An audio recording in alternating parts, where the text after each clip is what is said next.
Alright, look, bros, we're gonna try this one more again, bros. If I can't get the stream right for the night, I'm just gonna screen record and I'll post videos for y'all in the aftermath if I can't get the stream to act right. I don't know what's going on, but y'all know one thing for sure, I'm gonna come through and get it right and fix it for y'all. So if the stream act up and you know what I'm saying, do the this and that, do the finesse, don't worry about it. You're gonna see you. That just means you're gonna get a video dropping real soon on this situation. But hopefully we can keep the stream up and rock out for a few hours because that's what I planned on doing. So let's see what's up. Let's get right back. We're gonna jump right back into where we was because I didn't watch it without y'all. I waited. So therefore, I waited. Don't worry about it. Hopefully y'all waited for me too. Hopefully y'all waited to get into the content with me and y'all ain't just jump into it without me. If you did, it's all good. But it's looking like we green, man. So I'm gonna start running this video up, bro. You know what I'm saying? God willing, we will remain green. And yeah, I'm gonna still screen record though, just in case it do fall out. I got the first half of the junk. I could, you know what I'm saying? But yeah, bros. How we feeling tonight? Hope everybody feeling good. I'm gonna do my intro over because y'all probably couldn't hear me the first time. I don't know what's up with the service. I don't know. My OBS is tripping tonight, but we're gonna get it together like I did say. What we starting with? We starting right here with this Sunday service hosted by actually let me record. Let me screen record. Aye. You're scared, man. Shit got Jim in the spot, man. Listen, bros. We got Big U, Bricc Baby, and Luce Cannon, all three involved in an incident, bro.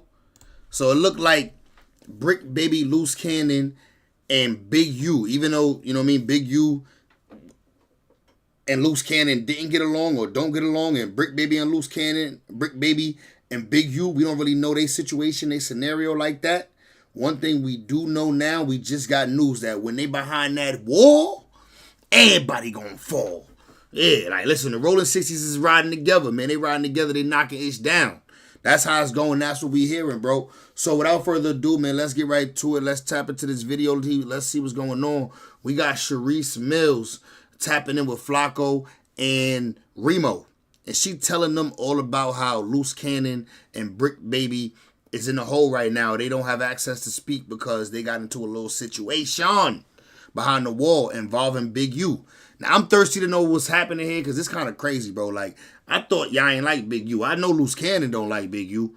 I thought Bricc Baby ain't like Big U, but it seems like like I said, when they behind the wall, 60's gonna come together. So let's see what's going on, man. Let's not waste no time. Let's run it up. I heard the news this morning. I couldn't believe my ears. What news? Sis, how you gonna drop this news when I What news? They both out? Mm-hmm. So what happened? They've been fine. You just want to get straight to it, huh? Yeah, Flacco ain't missing the beat. He ain't missing the beat. Yeah, so you were saying though. Because she knows that I have to go soon. So like I'm trying to figure out like what's, you feel me? Yeah. Like you know what? Wait here. Okay, so let me guess. Luce Cannon and Bricc Baby got into a fight in their cell, and one of them had to roll it up and leave. That's funny. Very close. Right. Very close. They both did get into a fight, but other people was involved in the fight too. Oh, really? Wait, hold up. They jumped Big U? Oh, cuh. No, they didn't jump Big U. But best believe Big U was also involved. Huh? Big U was in the fight too? Involved how? Like what? Whatever do you mean? First of all, bro, Big U like 60. I know he rolling 60s, but that nigga like 60 years old in age. They got that nigga getting it shaking on the yard? He's somebody great grandfather. I guess he the big homie. He still got to show and prove. Yo, sis, how you gonna drop this news this morning? I couldn't believe my ears. Sis, how you gonna drop this news when I don't have my computer to make a full video about this today, and now these fuck niggas is gonna get all the bro? Do you understand? This right here is at least like 300,000 views that I won't get a chance to get because these fuck niggas go, oh, God. Flacco don't care about Luce. He don't care about Bricc. He don't care about nothing but that YouTube revenue. He said, do you understand? You dropped this news came out at the wrong time. Yo, 88, man, what's the word, brother? Welcome back, man. I know I pissed y'all off earlier. Hopefully we can rock out, man. Hopefully we can keep the Wi-Fi up. I did a little finagling and went and fixed the wires and all that, so hopefully we straight. But either way, I got the screen record on so that if I lose y'all gonna get a video drop regardless. The video gonna drop because I'm screen recording so that God forbid, you know what I'm saying? Everything looking good though. Everything looking good. But just in case, I do got to back up because I'm trying to be on here for hours without being interrupted by the Wi-Fi. So if it interrupt me, I'm still gonna do my reactions. You feel me?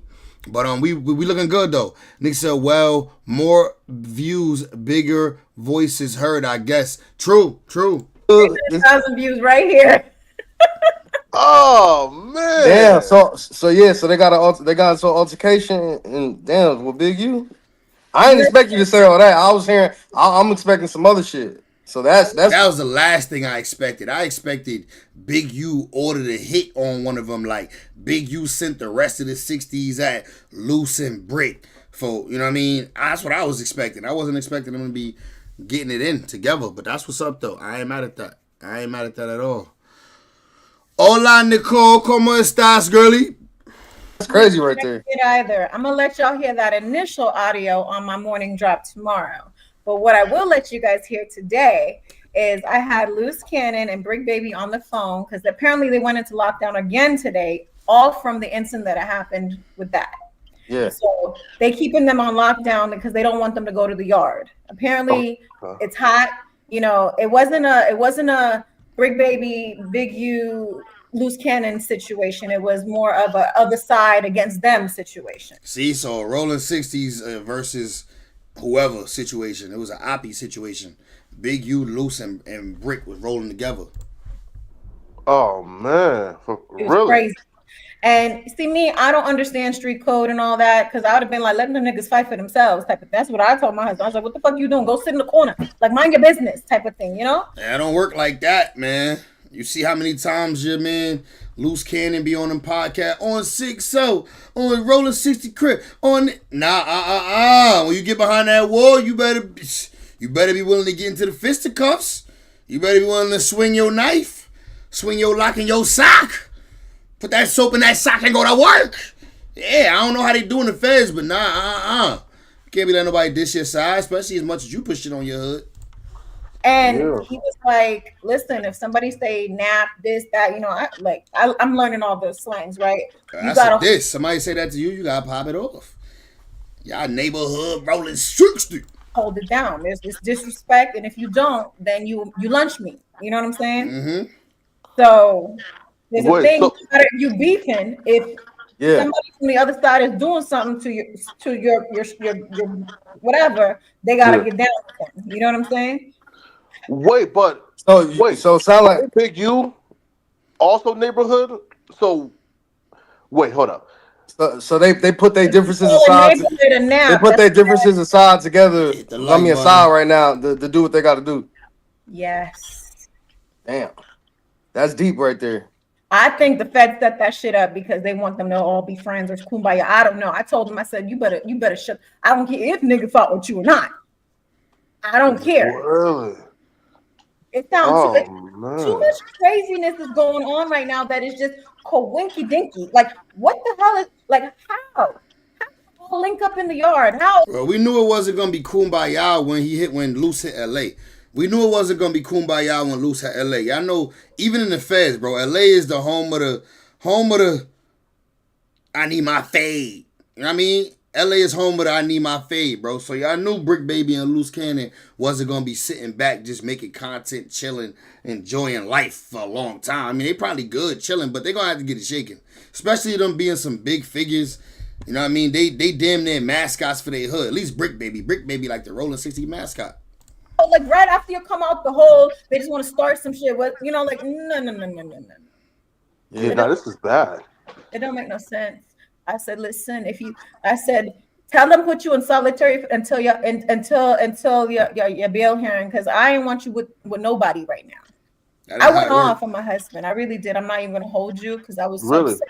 That ain't how Because it for work. one, you have me worried, and then y'all they thinking this is a joke or something. I don't know. Like, I'm gonna let y'all hear this recording, right? They seem happy that they fought. Happy. Okay. Oh But they yeah, like to yeah. fight. They like to do that stuff. They just gotta flex on the internet. That's the sad part, bro. These niggas is like 40. These niggas coming up on actually Luce is 40. Luce is like 43. Bricc baby like 37. Like, bro, y'all niggas got more to do with y'all life than this bullshit. But they gotta keep up their reputation and act like, oh, it ain't nothing on 6 out. Yeah, we just spanked some niggas out. You know what I mean? That's what they gotta be on. It's like this can affect your freedom. This can affect your families. They hold this accountable. Like, both Bricc and Cannon has bail hearings on Wednesday. Why are y'all getting into fights? Why? Right. Yeah. I spoke to I Bricc. mean, you really can't help it though. They in jail. They gotta defend themselves though. You really can't help that. But the fact that they got into a little rolling 60s riot and they in a rolling 60s Ricos, not good. Wife, and she's pissed. She don't even want me talking about this right now because she's so pissed about this. Oh, Yeah. So, all right, how do you feel about all the backlash for sorry. everyone saying that you should just get off the internet with all this? Yeah. Listen, regardless of the fact, right? Y'all gonna run narratives and scenarios. It's best you hear from directly from the source. We ain't saying nothing that's gonna go against. No, because the feds could use it when it's directly from the source. If we just make videos and create a narrative, but ain't no evidence coming up from the horse's mouth, y'all be alright. He got content coming out of his mouth that's gonna be used against him. Him or hurt him. It's already done. It's already on record. It's already there. Recordings are recorded. The phone calls are recorded. Listen, my husband wants me to do this. This ain't my dealing. I retired from the I think you entertainment froze. business. You If he froze. said, "Baby, I'm Flag, giving you you still there? the torch," Yeah, you yeah, do yeah. this, you take this. What happened? Oh, you went out for a second. You good? You back now?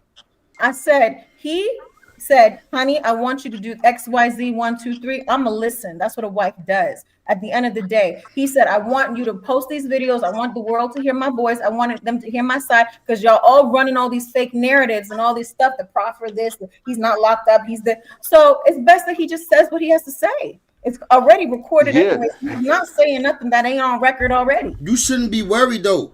You shouldn't be worried. Oh, he wrote a profit. Oh, he did this. You worried about all of the rumors. You should be worried about what the folks got against that man and his next bail hearing and his next court date. You worried about rumors. You worried about clearing up rumors. That's the wrong thing to worry about right now.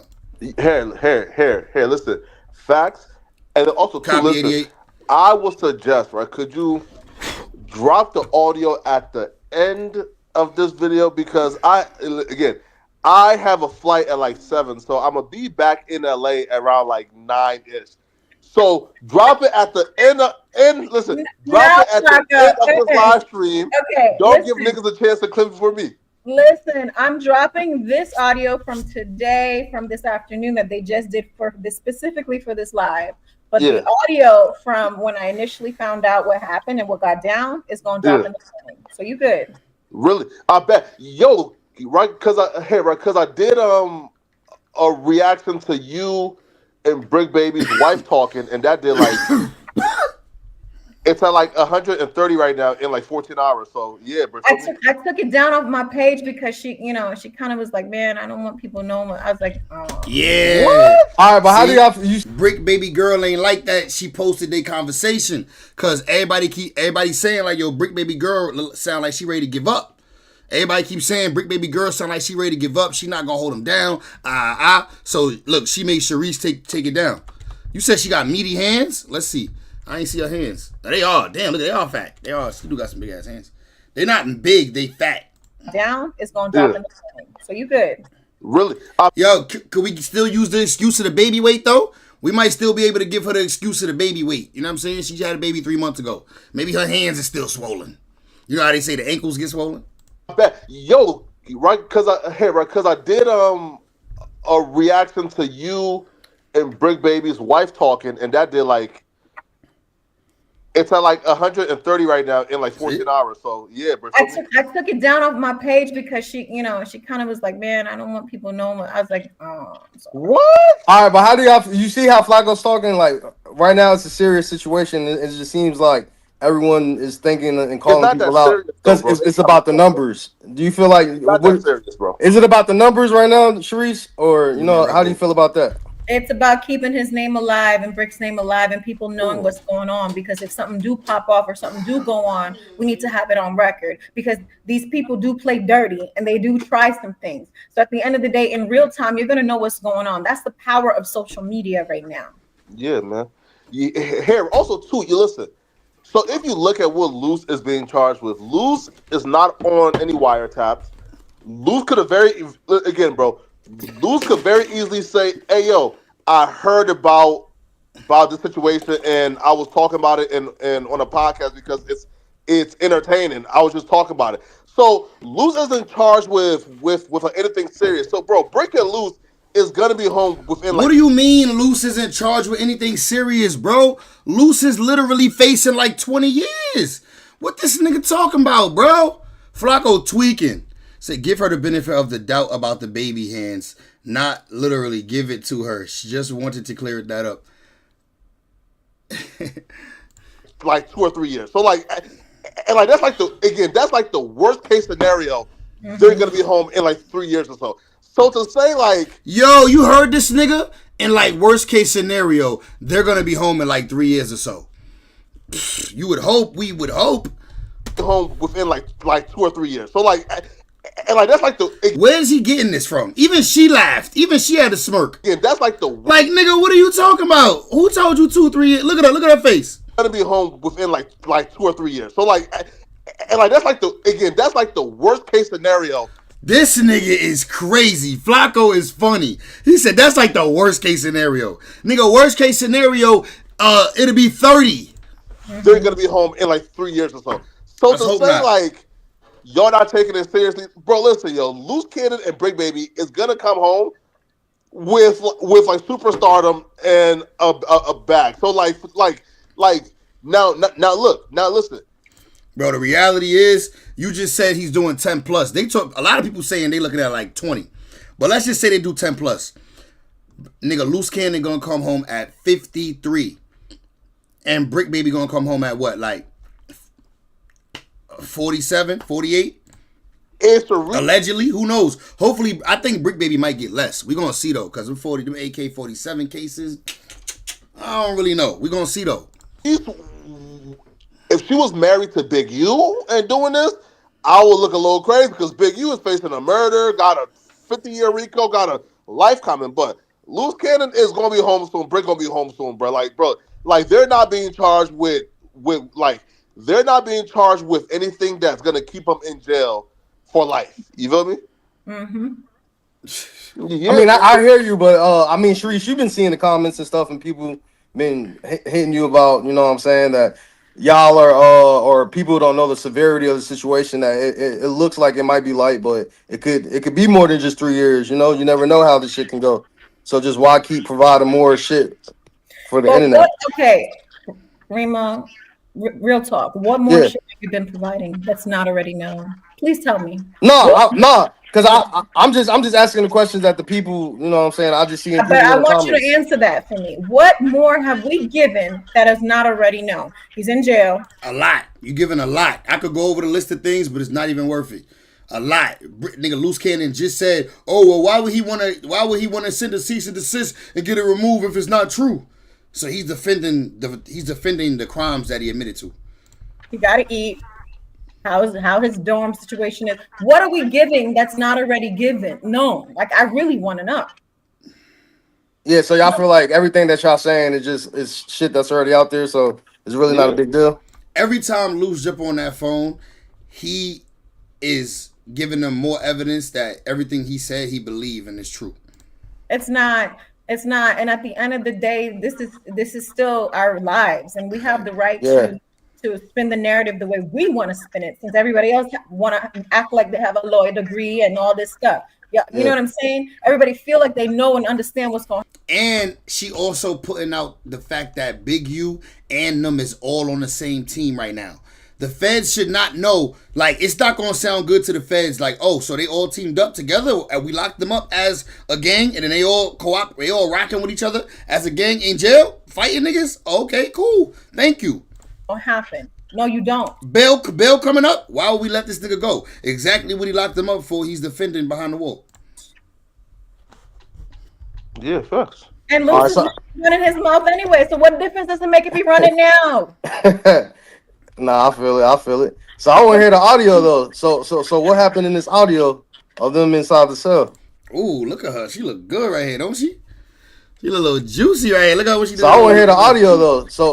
Look at this little lip lick. So what happened in this audio of them inside Ooh, look at that. Look at her. I see how she got loose. Look. the cell? All right, let me play this audio. Ooh, shit. You see that? You see her little sexy face? God damn. So what happened in this audio of them inside Mmm. She see something she liked just now. the cell? She must have seen me watching. All right, let me play this audio for you. Hang on, real quick. Sorry, Flacco. Yes, I'm ready. I'm new to StreamYard, so forgive me. Here we go. Okay.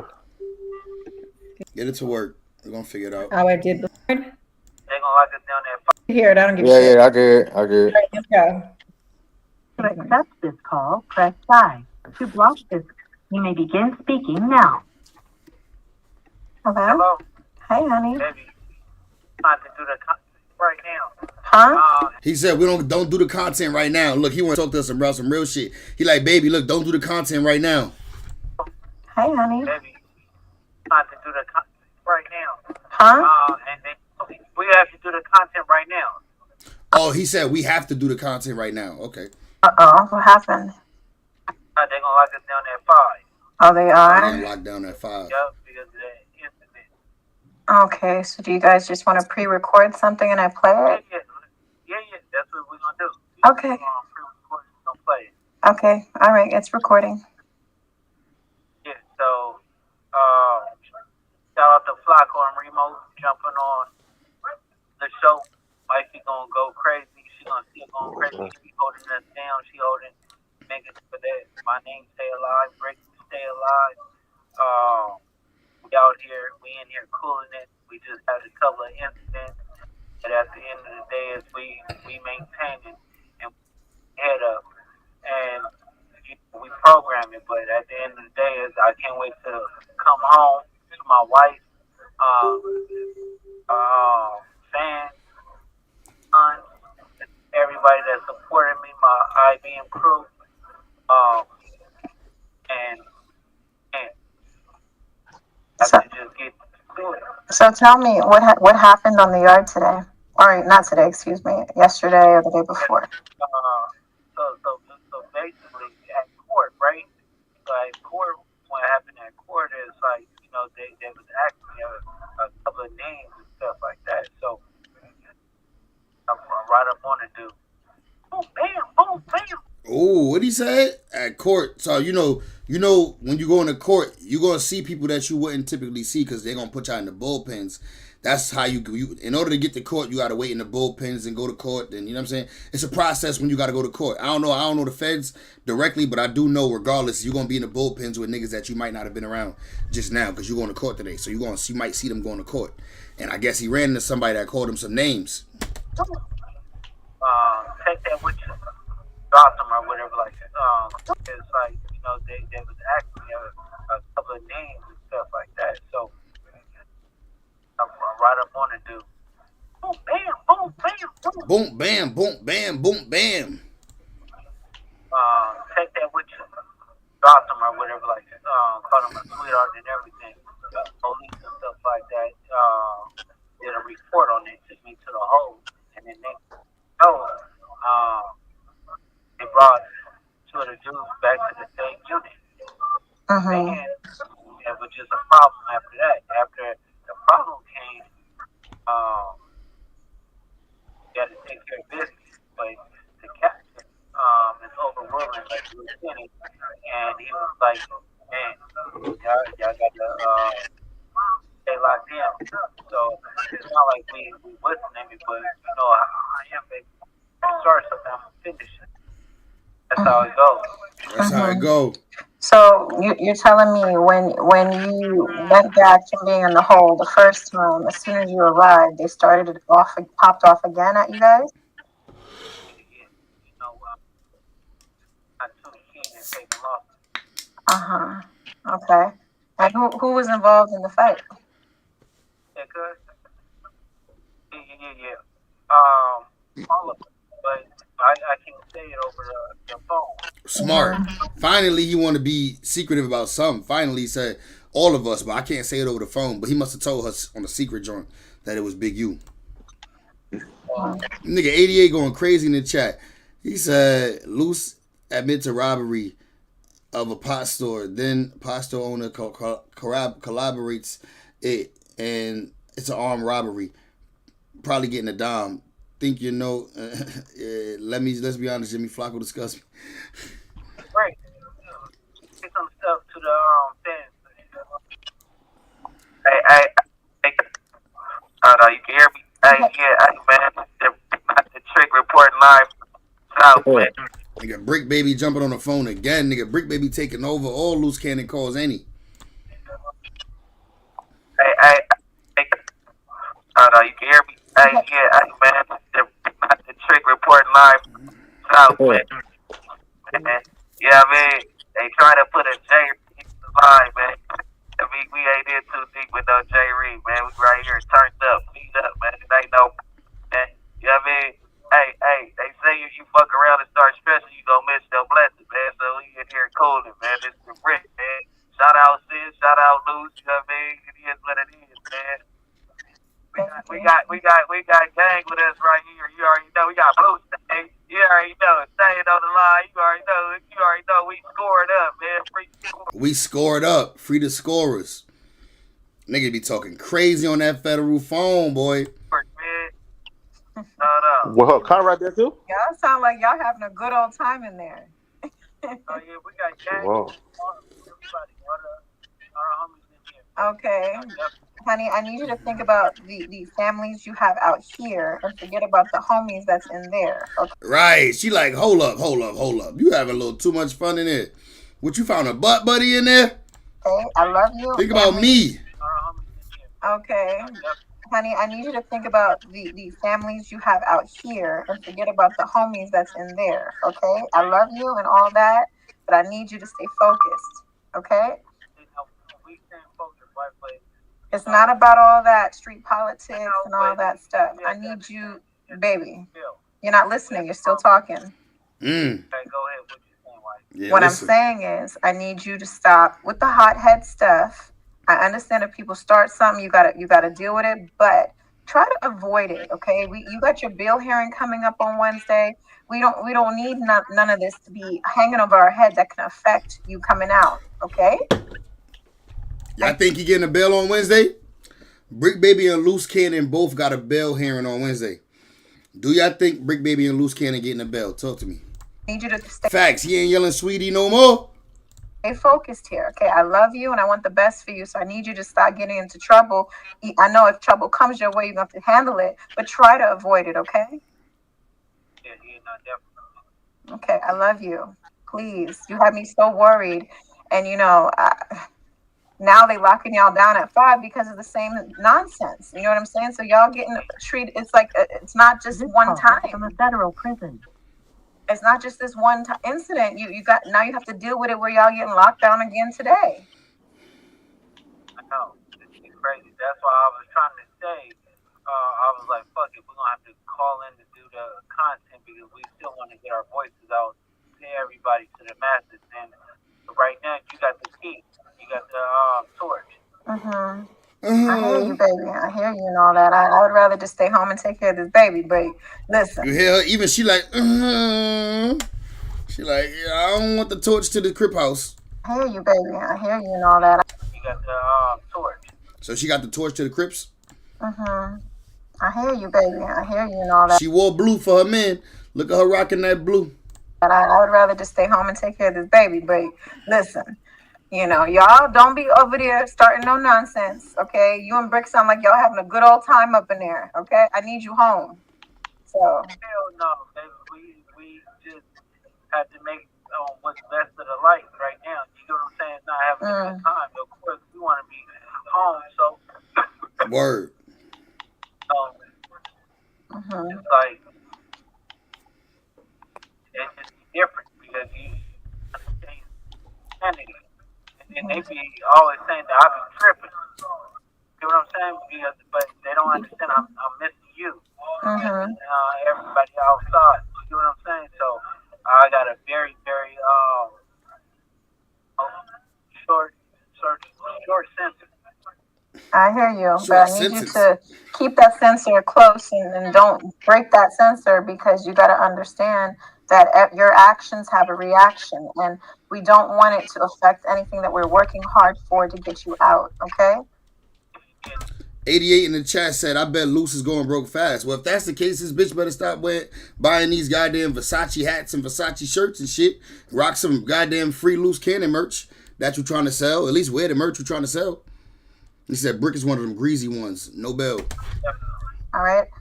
Please keep that in the back of your mind. All right. I'm gonna always support you, whether you're right or wrong. I'm gonna always be there for you and be down for you, baby. But I just need you to be mindful of everything that you're putting everyone through with whatever actions or reactions you may do. Okay?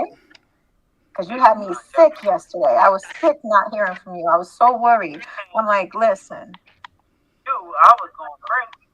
Mm-hmm. I was like, man, you knew I was gonna be worried. You knew. Yeah. All right. Well, I love you. I'm gonna save this audio and play it for them so they can hear it and hear it. Right now. Hey, Stan, you want to say something to the people, cuz? 7 minutes and 45 seconds. Go ahead. This nigga giving niggas shout outs. Hey Stain, you want to say something to the people? This nigga do not care about his family, bro. He ain't asked about his son. Again, I ain't hear this nigga ask about his son. I barely hear this nigga asking her about her. He calling in to create content. Jack, you want to say something, cuz? Jack, you want to say something to the people, cuz? No? You drop one love to Jack. Okay. Anyways, we're gonna stop the recording there. Jack. All right. So then that everybody in over there is gonna get on the live and give shout outs and all that nonsense. But like, how that make you feel that you only got 7 minutes on the line left with him, and this nigga want to use the end of his call to pass around to the homies and let them give shout outs because he know that this is going out for content. Like, bruh, this nigga's sick. Like, these niggas' heads is sick. And she dealing with this, bro. I ain't gonna lie. If she do leave that nigga loose, she wouldn't even be wrong. Even though she was here for the whole ride, doing all this, condoning it, being there, corroborating stories and all that. Oh, man. Nah, bro, you want your wife to support you even when you're wrong. He said, if my wife ever supports me when I'm wrong, I'd divorce her. Nah, you tweaking, bro. Your wife's supposed to support you in front of people regardless, but tell you about yourself when y'all get in private. Bruh, listen, this is why I'm trying to tell Remo, no, bro, they having fun in there, bro. Them niggas is cooling. Bro, listen, man. Listen, bro. That's not jail, bro. Them niggas is having, bro, that's summer camp, bro. The niggas having fun. Right? So listen, bro. How niggas mad, bro, that like we running the content when niggas is in there having fun with the content. I mean, hey, shit, if they in there enjoying themselves, then it ain't on me. But that shit sound crazy. That's crazy. That's what they got from that they in there enjoying themselves, because that's how these niggas making it seem, right? Obviously in front of people. I'm speaking in general. Yeah. Bro, that shit sounds like summer camp, man. I literally was upset. I was just like, yo, you had me worried for no damn reason, because the way y'all talking like as if this is nothing. You know what I'm saying? And me and Brick's wife was like, yo, this shit crazy. All right, so what have your lawyers said to y'all? Because I know you guys got some she don't know because they ain't got no lawyer. Lawyers, and you guys talk to your attorneys or whatever. So what have y'all heard? What legal advice have y'all heard? Well, as far as this whole fight thing, lockdown thing, they're not worried about that. It happens all the time. They just said that they need to just try to stay out of trouble, because people would purposely do things to mess things up, especially knowing when you got a court or hearing or you may get out or whatever. They'll purposely fuck with you, Yeah. And it's unfortunate that happens. That happens a lot to a lot of people. That's why you need somebody there to fight for you when that time comes. Like, people know you getting out in a week and they're like, oh, okay, let me fuck that up. So it's just unfortunate, especially when you're dealing with politics in there, where you have no choice but to to get down, you know. Damn. I personally don't understand it because I'll be like, fuck that, fuck this, fuck that. I'm minding my business. You know what I'm You chose a husband who is all about the street life. saying? But unfortunately, that's not how it goes up in there. You know, if you don't get down, if they disrespect you, then you lunch meat or you know you know they put a hit on you. They feel like you know you're the next target. So you gotta set precedent immediately. So they just got there. They're setting the precedent. They know not to mess with them now. You know, the ones that were tripping and She think that. She said he said a president. They know not to mess with him now. You think that. causing hayback and whatnot, havoc, excuse me, and whatnot, they move them. Let me ask you this: what was your initial reaction when you found out that he was fighting alongside Big U after all this shit? My mouth dropped. I said, what? I said, I can't. The feds is for sure gonna use this when they come to his bail hearing. Oh, and by the way, the person that he was on the streets doing robberies for, he's also catching fades for in jail right now. Just a week ago, he caught a fade for his big homie. I couldn't believe it. You were shocked. I couldn't believe it. I couldn't believe it. But apparently that's normal in the street code BS. It's normal. If just like say Bloods and Cripples side will fight side by side if it's a race thing, if against a black and a Spanish or whatever. Sometimes you get together with your enemies because it's better to know this enemy than that enemy. You feel me? It's politics. It has nothing to do with feelings or personal issues. It's like we'll deal with that on another occasion. Right now, we gotta take care of this. You know what I'm saying? It's crazy. I could never understand it. So That's why if we got any kids on the live right now, we got any kids that's gonna watch this as a playback. Kids, don't join gangs, man. Kids, start businesses, start clubs, do cool stuff. Don't go join gangs, and if you're gonna don't commit crimes either. If you're gonna commit crimes, do them by yourself. Don't do it as a gang. It's more time. why I'm a stay in my bougie lane because I can't do that. Ain't no way. That's Because if the shoe was on the other foot and say Cannon was surrounded by 10 people or whatever, he gonna want his people from his hood or whatever to have his back. So if Cannon see people from his hood getting into it, he gonna have to step up and handle that. Handle that. Hey, listen. Look at her. Listen to her talk about this shit. True. Hey, listen. True. But like low key though, like you have to like just ask yourself as well, man. Like, if it's this easy to get along in jail, why ain't it this easy to get along while y'all are free before the RICO? They were. Right? What you mean? Are you talking about the other side? Come on now. No. Nah, not the other side. Bricc and Luce per se, No. or even Big U. They actually were getting there, guys. Think about it. They were getting there. But that's Bricc and Luce though. I'm saying if Big U, Bricc, Luce, if I can't hypothetically speak that. I can't. When it comes to that type of situation with a fight in jail where it's 10 against whatever, I can't. That's not a scenario you can compare. yeah, true. But like for example, right? Like if y'all got each other back, then I would feel They like don't have each other's back. They have their hoods back. See, it's a difference. Nothing personal. It's Yeah, Flacco definitely. I think Flacco gets it. He just want to get more info. Flacco know what's going on, and Flacco want her to talk as much as Flacco trying to get all the information out of her that Luce told her that he didn't tell her to tell the public. politics. It's street code. Hey, listen though. Hey, don't quote me now. This is what is quoted, not from my mouth, but this is what it is. For those who know, they know. Like it's not about who represents what or whatever. It's about okay, this is what I got. This is law. Yeah, of course. You do certain things. Yeah. Hey, right. Listen, right. So look. You're a pedestrian. I don't even know why you asking these questions. No. Right here. Listen. True, but then one would ask ourselves, cause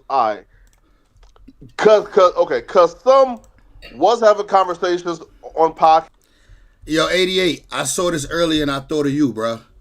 I saw this earlier and I thought of you. I said, yo, this is some good Aryan blood right here. I got that from you, 88. Ever since I heard you say that, whenever I see a fine ass white woman, I be like, damn, that's some good Aryan blood right there, some good milk. I saw these two fine women on this joint right here, this picture, and I said, oh my God, this one right here is so beautiful. Her face is A1. Body too, she nice.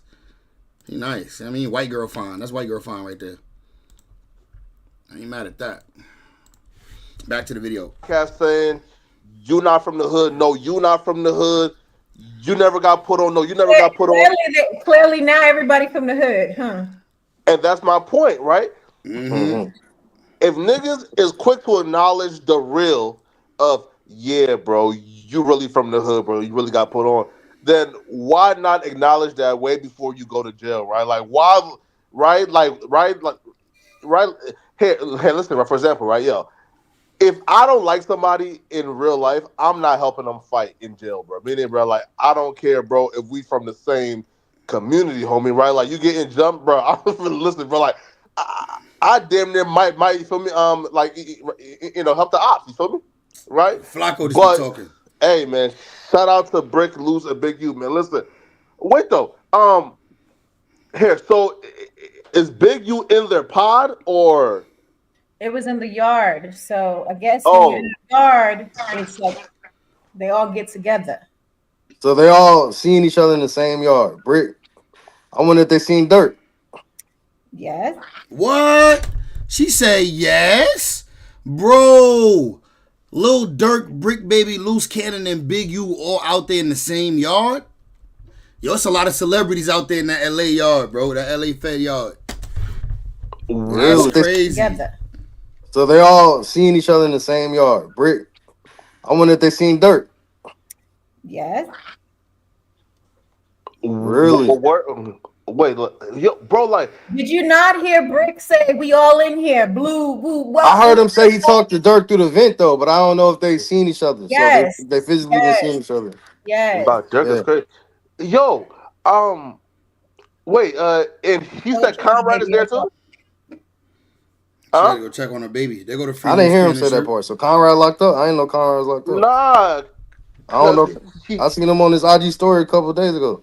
Because he said Bag in here too. So who's Bag? I don't know. I don't think it's unless he got arrested for some other shit. Is that a Free Loose Cannon shirt? That's Wait, pause. Why haven't I gotten a Free Loose Cannon shirt yet, man? Cause you ain't buy one, nigga. My boy 88 said, I run with the Arians or Woods, maybe a Azo, low rides, etc. Don't matter what I am on the outside, right? I'd probably be in the background doing books and numbers, just assuming my IQ.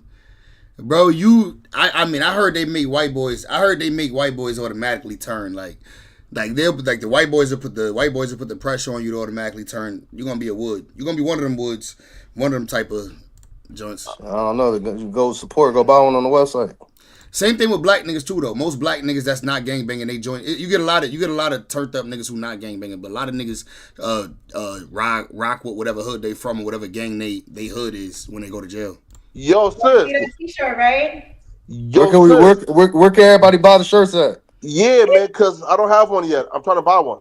It's lucecannon.com. It's lucecannon.com, just like his IG page. It's lucecannon.com. Let's see. Wait, was it you like that made Luscious like free Bricc? No, I didn't. He went to the swap meet and did that. Wow. See, bro, Lush trying to take. All right, here she goes. She got it up now. Now you can type in it's lucecannon.com and it'll pop. Damn, these shit's more expensive than the ones I seen. The shits I saw was $27. See how they do? These shits 50 cash. They want 50 cash. They got a baby onesie in here. They want 50 cash for a t-shirt? I mean, I guess you got to get your money on. How much should I tell my t-shirts for when I put my merch out? Let me not say 50 is a lot. 50 might not be bad. I might be selling my shirts for like 50. Luce Cannon unisex crew neck shirt. They got the sweaters too. Sweaters on deck for $100. Shirts for $100. Oh, see, bro. Listen, man. You see, bro. It's always the white man. You feel me, right? A white man realizes that you are already selling free Bricc merch, and went and got a bootleg. And mind you, it don't go to the family. So what are you doing? What are you doing? Instead of spending the money with you. Respectfully though, you didn't have this site up just the other day. Just the other day we searched for this site and it was mad miscellaneous other people on there. And the shit that popped up was $27 for the shirt. Yours is $50. So You can't even blame Lush. Lush had that sweater 4 days ago, so Lush been on it. What are you doing? What are you doing? Instead of spending the money with you, he spent it with another white man. Lush ain't Nah, but that's not true though, cause she didn't even have her shits up for sale. Like, remember when Lush wore that on the episode? It was like 2 days after the Rico. mean no harm. Cold Lush, nigga, man. Lush ain't mean no harm. Lush, make sure you buy a real one though. Cold nigga, man. I ain't gonna lie, man. Nigga Flacco crazy. Listen, bro. Listen, yo. Lush, my nigga, and Lush has supported Luce and Bricc probably more than anybody else. Like that's like outside of like their family. You feel me?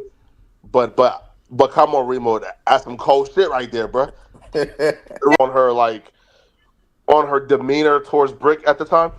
Began to comment. Mad when like the video I guess got posted and people began to comment on her demeanor towards Bricc at the time. Which video? Of you and her talking about Bricc baby. No, she wasn't tripping about that. She didn't like her demeanor is how she is. That's for those who don't know, that's just how she is. That's how she talks. That she doesn't mean no way. She just tired of the nonsense. Look how do you not see how they sound like they in a party right now? They chilling. Mind you, we were stressing the hell out. Can't be a party with no hoes. When you tired of just like, damn, it's just this shit crazy. She ain't tired to the point where she leaving the nigga. She just tired, like, damn. Yeah. Tired of this, like, when you gonna learn? When you gonna learn? Stop stressing me out. That's just what it is. The only thing is, tired to the point where she leaving the nigga is around the corner. Am I right? Because she says she just tired. She ain't tired to the point where she leaving the nigga, but she tired. So tired to the point where she leaving the nigga is probably around the corner. Am I right? She just tired, like, damn. Yeah. Tired of this, like, when you gonna learn? When you gonna learn? Stop stressing me out. That's just what it is. Listen, when we got infants we taking care of. Mm-hmm. We tired that alone. Mom taking care of a grown ass man or worrying about a grown ass man. So it ain't no front like. So she feel like she taking care of Luce Cannon right now. You heard what she said? You gotta listen to these women's words. We got infants we taking care of. We tired that alone. Mom taking care of a grown ass man or worrying about a grown ass man. So it ain't no front like they fronting like they happy for the content, but you get them calls where a nigga know he's stressing a little bit. Cause you gotta be stressing. The nigga gotta be stressing. Let me tell you something. I keep his spirit up to make him not get there, but I'm sure. I'm gonna tell you right now, bro. You said when they get sent to, well, not for 2 years, but 10-year announcement, and both of them is got out, in my opinion. I believe it. I ain't even gonna lie, bro. She right here, she already seemed like she a little tired of this nigga Luce. Like, she already seemed like she tired of this nigga shit. Like, bro, 48 hours and she was on the line, like, oh my God, I just can't do it. I was like, girl, you're gonna have years like that. Like, it's gonna be a long road and you're not seeming strong enough right now. But hopefully you are. He gonna need somebody. There are times that he does get there. You know what I mean? You know, you gotta understand he's still human too. Yeah, no, for sure. You know, and a man is always gonna put on that face to not let you see that, and not let you see that he's got like concerns or whatever. You know what I mean? And I make sure that he's comfortable. I make sure he got, you know, he get food and whatnot. Not no prison, not no jail food. He getting what he need to get. You know what I'm saying? Don't worry about how. We just get it done. Wait. Pause. Like he's eating like actual food, like pizza, chicken wings, rice in jail. Mm-hmm. Oh, them niggas Teflon, man. You feel me? I'm scared of them niggas. Listen, everybody. They the almighty rolling 60s, nigga. Cops, you know, the cops, the wardens, all that. All they want is money. It's money makes the world go round. They don't give a shit. Y'all saying too much on this. Bro, she only knew this nigga Luce Cannon for 2 years. You think she gonna stay with him for 10 if he locked up? I doubt it. That ain't nothing. Everybody does it. Pablo Escobar, everybody gets special treatment. You don't think Diddy eating steak in jail right now? Come on. Nah, for sure. Seriously. Diddy ain't eating no jail food. But them niggas eating lobsters and steak, all type of shit up in there. He got his own suite up in there. Y'all tripping, like thinking he actually cool. He's like, I got free rent. He probably got damn TV and everything. No, Diddy is not cool, nigga. Diddy's a billionaire. Diddy was out here living so luxurious What is she talking about, bro? Up in his room. Nigga says she's ratting COs, man. Facts. Y'all really right. Remember he said, give me this Apple Pay, this Cash App. He Cash Apping the COs and they bringing food. Guards ain't going to be happy. Facts. She doing too much talking. Diddy ain't eating no jail food. But them niggas eating lobsters and steak, all type of shit up in there. Please, he got his own suite up in there. Y'all tripping, like thinking he actually cool. He's like, I got free rent. He probably got damn TV and everything up in his room. Y'all really is money talks, bullshit walks. It's that simple. Oh, she said Diddy happy with a TV. This nigga Diddy's a billionaire, bro. Teflon in that bitch though. I ain't gonna lie though, bro. Like, bro, again, man, which is why I don't understand why people are taking this like so seriously, bro. Niggas, I don't understand why people are taking this so seriously. Flacco, have you ever been indicted on a RICO? Like, that's why people taking it so seriously. Their life is in limbo. I don't understand why people are taking this like so seriously, bro. Niggas is in there eating pizza. What you mean though? This is fried chicken. I don't know what you talking about, bro. This shit serious. Hey, this shit serious. That means I'm gonna have to take my baby to go see him every other until he gets out. I don't want to have to do that. I'm trying to avoid that. I'm doing the best. But on the other hand, when they running the content and stuff, that's why the fans and everybody looking at it like. She's talking so dumb. She has my wife telling me I should be lucky for her and not a delusional psycho like the one talking. Hey, Miss 88, you right. He is definitely lucky for you. You a blessing. Well, they ain't taking it serious, so it ain't serious to us. We can run content and laugh and talk about it too. Listen, because Bricc and Luce aren't facing the serious charges. There's a thin line when it comes to creating fake narratives and whatnot. Yeah. Y'all was talking about Luce is not even in jail. He taking proffers. He's doing don't do the fake stuff though. Yeah. I seen that weird shit. Yeah, bro. Like what, bro? Listen, yo, fam.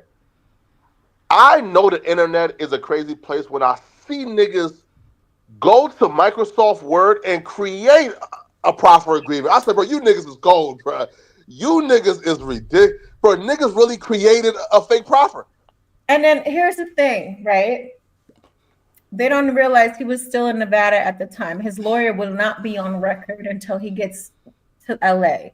They had this whole thing that he had a public defender. They automatically put that on file, on record, but that's not the final thing. Like, he didn't even make it to LA for like 2 weeks, 3 weeks. Yeah, of course.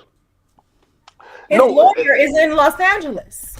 You mean to tell me the lawyer couldn't have drove down? How much you paying this lawyer? He couldn't drive down to be present in court? I mean, I'm not saying what she's saying is a lie. I'm just saying, if you paying this lawyer X amount of dollars, like you paying him big money, he should be driving from LA to Los Angeles. It's like a couple hours. Like, you should be driving there, like, what, 5 hours for the money you getting paid? No, here, okay, right, here, listen though. Bro, also too is this, yo. Damn, you showed up Flacco? He's probably scared. Now, here's why I say, yo, like, people who haven't been through, like, the court system don't really, like, understand how it works. So, is this. Yo, Luce is fighting a Fed case. Yo, you, listen, man, and here's how we have always dealt with our family members fighting feds, okay? Oh, so Flacco got family members fighting the feds now.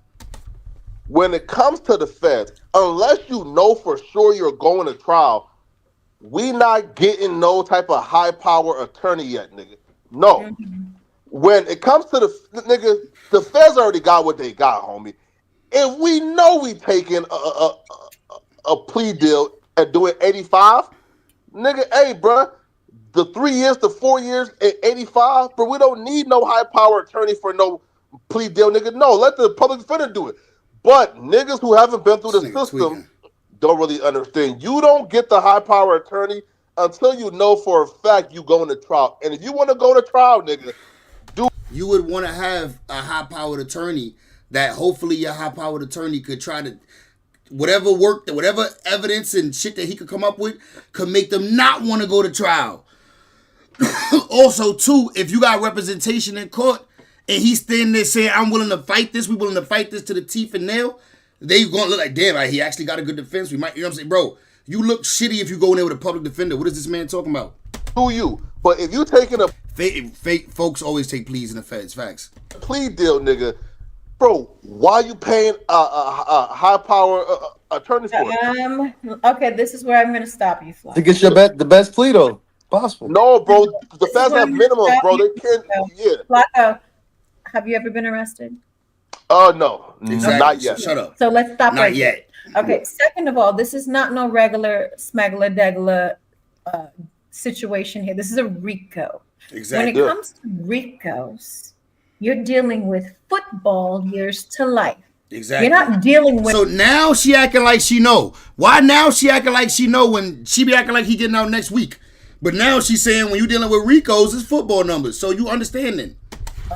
Situation here. This is a RICO. When it comes to RICOs, you're dealing with football years to life. You're not dealing with 3 to 5 years or 10 years. No. Right. And 10 years is a lot to me. Okay. You're dealing with 20 plus years per charge. Okay. So my husband has 2 counts. That's 40 plus years to life. I'm glad she know. We ain't doing no fucking public defender. Okay. We're not taking that chance. So I don't know what you're talking about. You really don't know what you're saying right now. Hey, listen though. Okay, you don't. And at the Yeah. end of the day, nobody's gonna do that. And second of all, you need somebody that understands that ain't got no relationship with the judge or the whatever. Because a lot of these public defenders don't really give a shit, and they just want to be in the good grace of the judge, and they'll just say whatever just to get the judge. Oh, okay, cool. They won't fight for you. You need somebody that's. You want the high-powered lawyer that actually has a good relationship with the judge. That's playing golf with the judge. That they go out, they go to the same dinners. They got relationships through other things. You want the high-powered lawyer, like you do.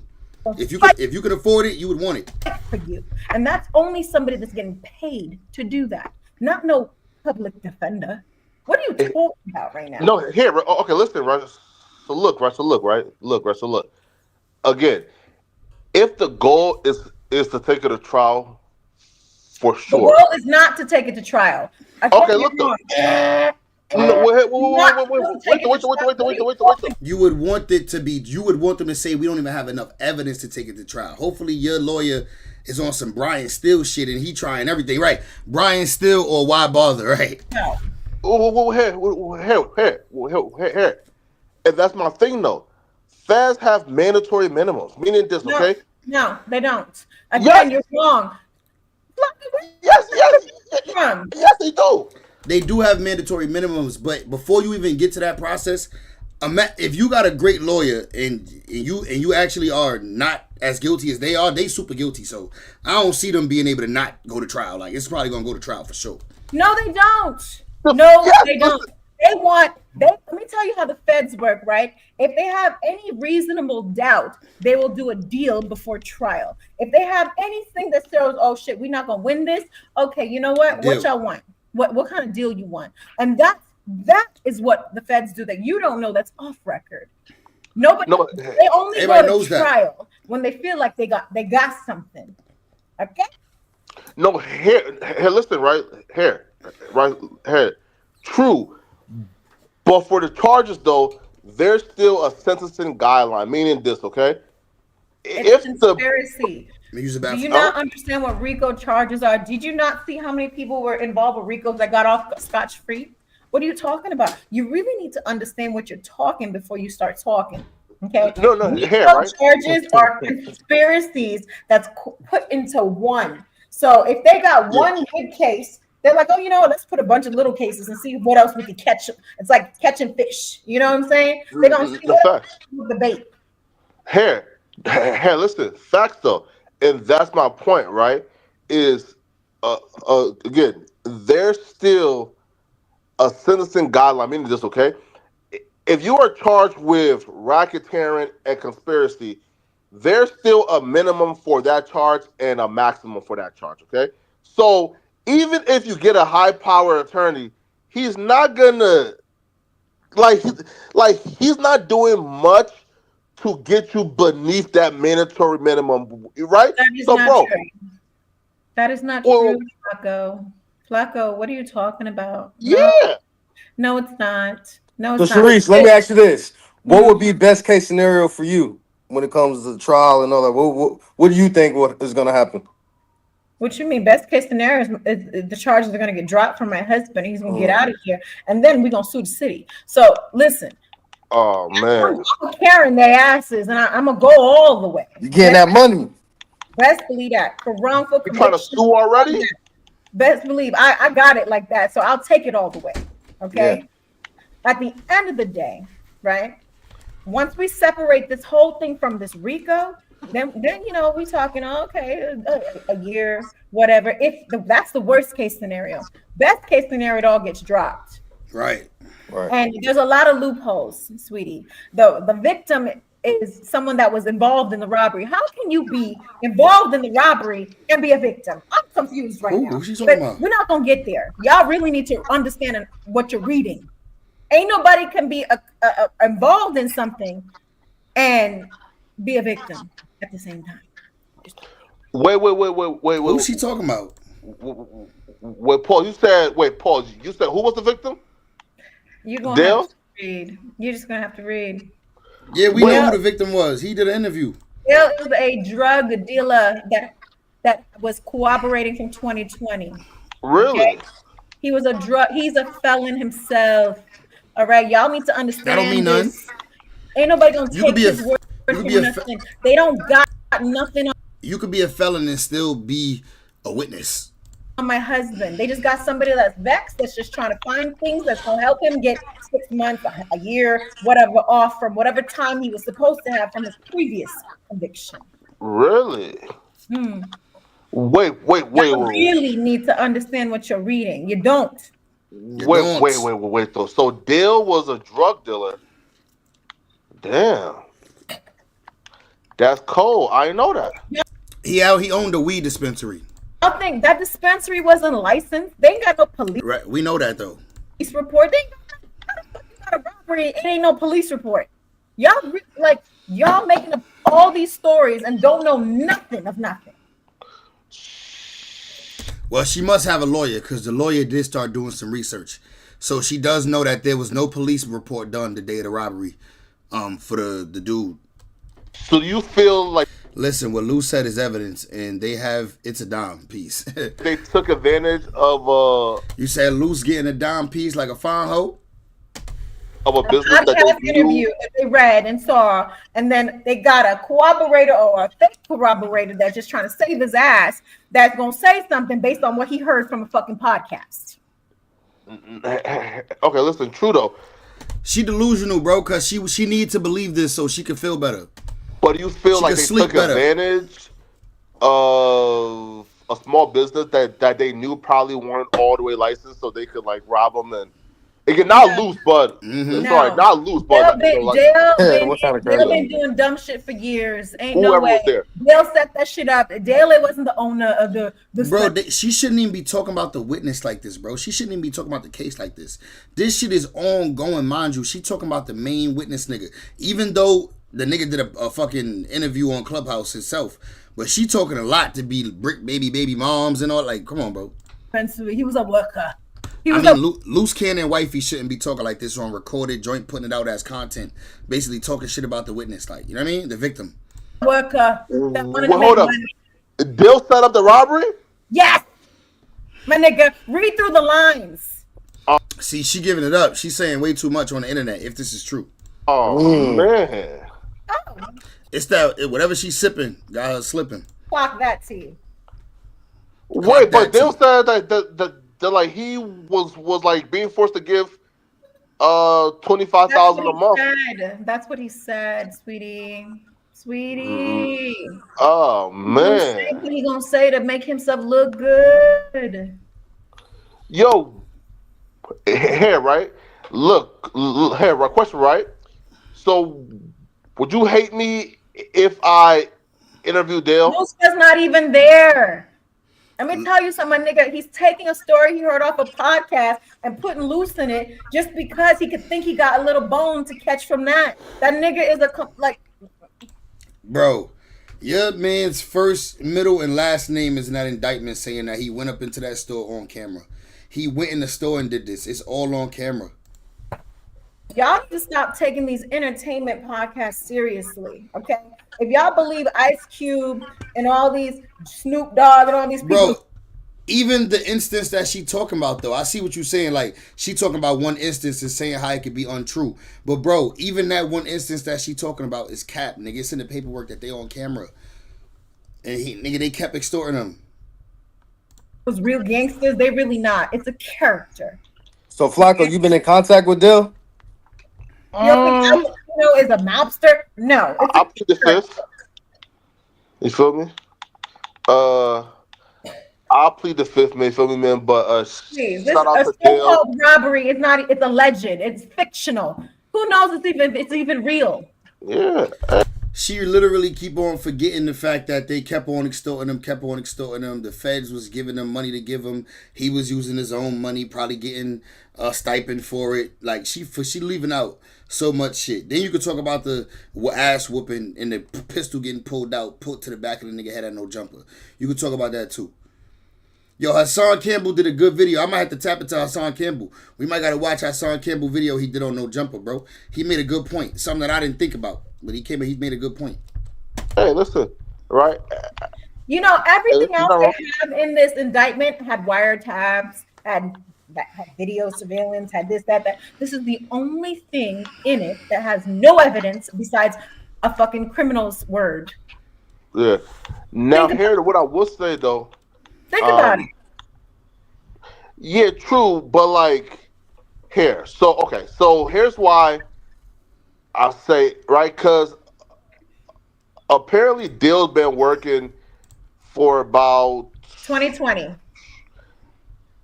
What? Since 2020. Wait, hold up, but I thought, hold up. Like, so Dill been working before Big U and before Big U got on the Fed's radar. I have no idea when Big U was. Listen, I don't know about Big U. I never like. Dale's been working since 2020. Right, because the feds came for Big U because they started to investigate him after the Rayshawn Williams murder. So that's 2021. So damn. And listen, I'm gonna stop talking on Dale because I'm trying to get you feel me? You know, I'm trying to lock in. I'm trying to get an interview. The first sit down interview, man. So Dale, that'd be a good one. And Dale is not the dispensary owner, right? I ain't gonna lie, that'd be a good interview for Flacco, for real. If he could get the first sit down interview and actually get that nigga to talk, but I don't know how's he gonna talk before trial and hear witness. We don't know. Well, I don't know. A worker. So he owed so many people money. Worker. Con artist. You know too much. Oh, so he is the dispensary owner. Sharice, you know too much. You better shut up before they come and get your ass.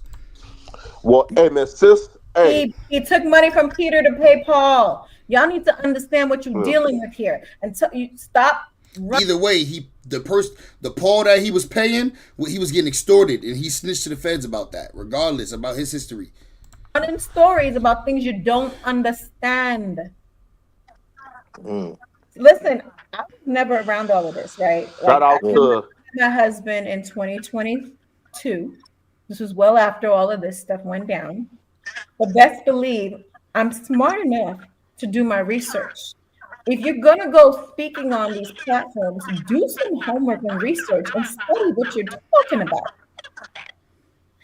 When you go and start talking about these people that's involved in this case, really go and see, okay, why did they go do this? They got locked up here and then they never served no time. What happened? Think about it. And remember, she was sitting on a podcast. She was sitting on that DJ Academics podcast with a ski mask on, speaking fluently, talking. All of the stuff that Luce Cannon was saying, she was corroborating. Also, too, she was there when Luce Cannon went to No Jumper. She was in the background speaking on that one. She really lucky they ain't come get her ass, bro. Got it. Common sense is I guess not, because having knowledge of all these crimes and being down with it and eating off of it and your lifestyle coming from it is illegal. Common. Here, because I heard too, there's another big arrest coming, but it's not in this Big U situation, though, right? But there's also like another like big arrest of an LA figure. Feel me, man? So, bro, listen, man. Who? Hey, listen, bro. They're I just trying to no, use this whole RICO law. Flacco, where you get that type of information from, buddy? Listen, I don't know where Flocko be getting this from. hey, bro. Hey, man. Hey, fam, Hey, so Flacco, you listen, bro. saying there's about to be another arrest of a big Yeah, LA soon. figure? Yeah, soon. Listen, man. Uh, hey, listen, man. They're To going all for you LA, niggas, they're man. going for East Coast, soon they're gonna go for Europe Yeah, soon. I don't know. yeah, man. Right? Because, bro, when it comes to me, man. Hey, listen, bro. I just do podcasting, bro. I don't even get involved in no gangster shit, bro. So, again, Yes, you I just do. wish You report on all the gangster shit and speak on it. you're the best, Flocko, you do get involved. man. Hell nah, I don't get involved Mhm. with who? Remo, Which come on gangsters now. I get involved with? Listen, Flacco, a big crippin', listen. man. Flocko, I you don't hang with Flacco, a big gangsters. crippin'. down, you understand Word, I heard Flacco from Long Beach now. street code. I don't know what you're talking I about. don't hang with gangsters. I don't hop on the phone with gangsters. Listen, bro.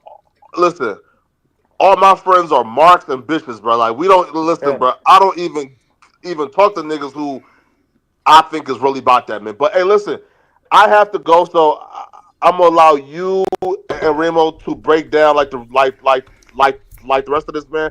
Hey, please, please, please, if anyone of you niggas watching, make a reaction to that audio. Shut Okay, up. let's do this. And he said, okay, cool. Yeah. And he's elevated it to a whole nother level to where now we have multiple properties out here. We're doing what we got to do. You know what Okay, I'm give me saying? money. I don't, I don't have to worry about, okay, do I need to make another album? Do I need to go do another TV show? I really don't. If I do it, I'm doing it because I want to do it because I do it for the passion and for the love of it. You know what I'm saying? Yeah. And people may not get it because I'm real bougie and I talk the way I talk and I walk the way I walk, but that's me. They can't fathom of it. You know, I sound sexy. I do that. That's just me. You know what I'm saying? I'm not Yeah. going to fake it and I'm not going to change who I am just to please what people think or say, oh, she sounds to this. Honey, that's how I got a husband. And that's how I was able to straighten up a street nigga to be a family man. It takes a real one to do that. And Nah, he was out here just as wild as can be. According to what he was telling us, you ain't straightening up no street nigga. You just got with a street nigga and tried to ignore him being out there. You didn't even ignore it. You was aware of it because you was able to retell the stories on Academics podcast and a No Jumper joint. best believe I could be bougie, but I could get there too and swing your asses real quick. And Yo, did she just try to sweetie and the voice went out? Her voice cracked on a sweetie.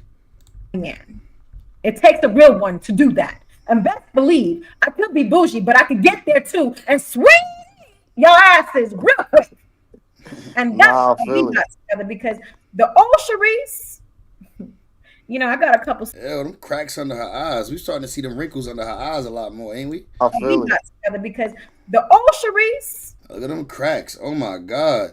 Whoa. Whoa. She look real old right here, don't she? Whoa. Them true cracks is showing. Them makeup be covering that shit usually. Cuckoo, cuckoo. you know, I got a couple scars. I do squat. Actually, I actually got a Got a real. little street in you. Yeah, that shit You in know, you. if I need to get down, I get down. Yeah, I But get I'm down. I feel it. best believe I get down. I don't know if Yeah. y'all can see this scar right here. They tried me, but I got good surgeons. Yeah, y'all see that? See that little mark right there? Bitches be Where's that trying. from? They want to mess up a pretty face. Ain't nobody worried or scared over here. I'm legal, so I got pieces. I got pieces. Come if you want to. Yeah, you prepared That's to how handle yourself. ain't nobody scared over here. Best believe I'm gonna call the police on your ass though. I'm not like no street. I'll call the popo. All right, so a few questions before I get up out of here. So, all right, remember that one video where everyone was trying to say it was a skit? And I take it back. She not a thick lotto. She can't be a thick lotto with those goddamn with them eye wrinkles.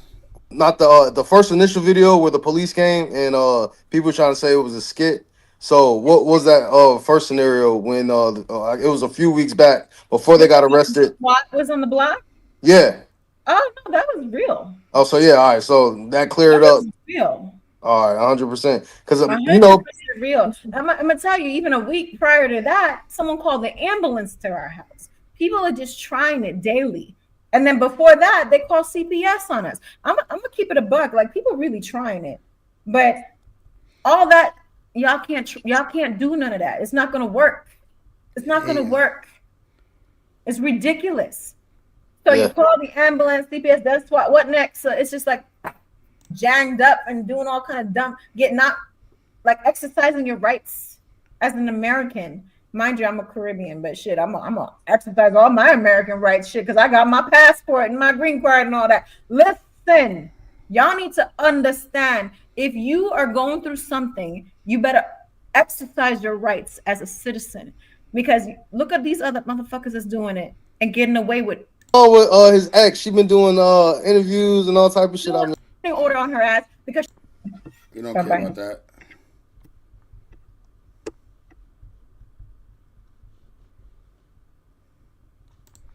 All right, we get into next, man. Hold up, we got to get to Poppy from the Bronx, bro. We got to get to Poppy from Bronx River, man. We got a couple joints to get to. Compton Rick Rock, we just spoke on it though. I think Compton Rick Rock was speaking on that. He said that they had a fight. Oh wait, did Luce Cannon and Big U witness PNB Rock get smoked? Wow, we gotta tap into that. We do gotta tap into that. But hold up, man. We gotta holler at Hassan Campbell real quick, man. Shout out to Haas.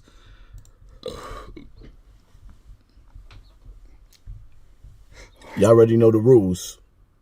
All right, we gonna Adam 22. I like Adam 22. I had a chance to do an interview with him, chop it up with him. I like Adam 22. But I got to be real in this situation. Haas sitting in the Benz, got his bling on. Adam 22 ain't going broke. Facts, he ain't going broke. When you get 25 million views on your channel and you averaging that, you're not going broke. Facts. It's absolutely impossible for you to get 25 million views and be going broke.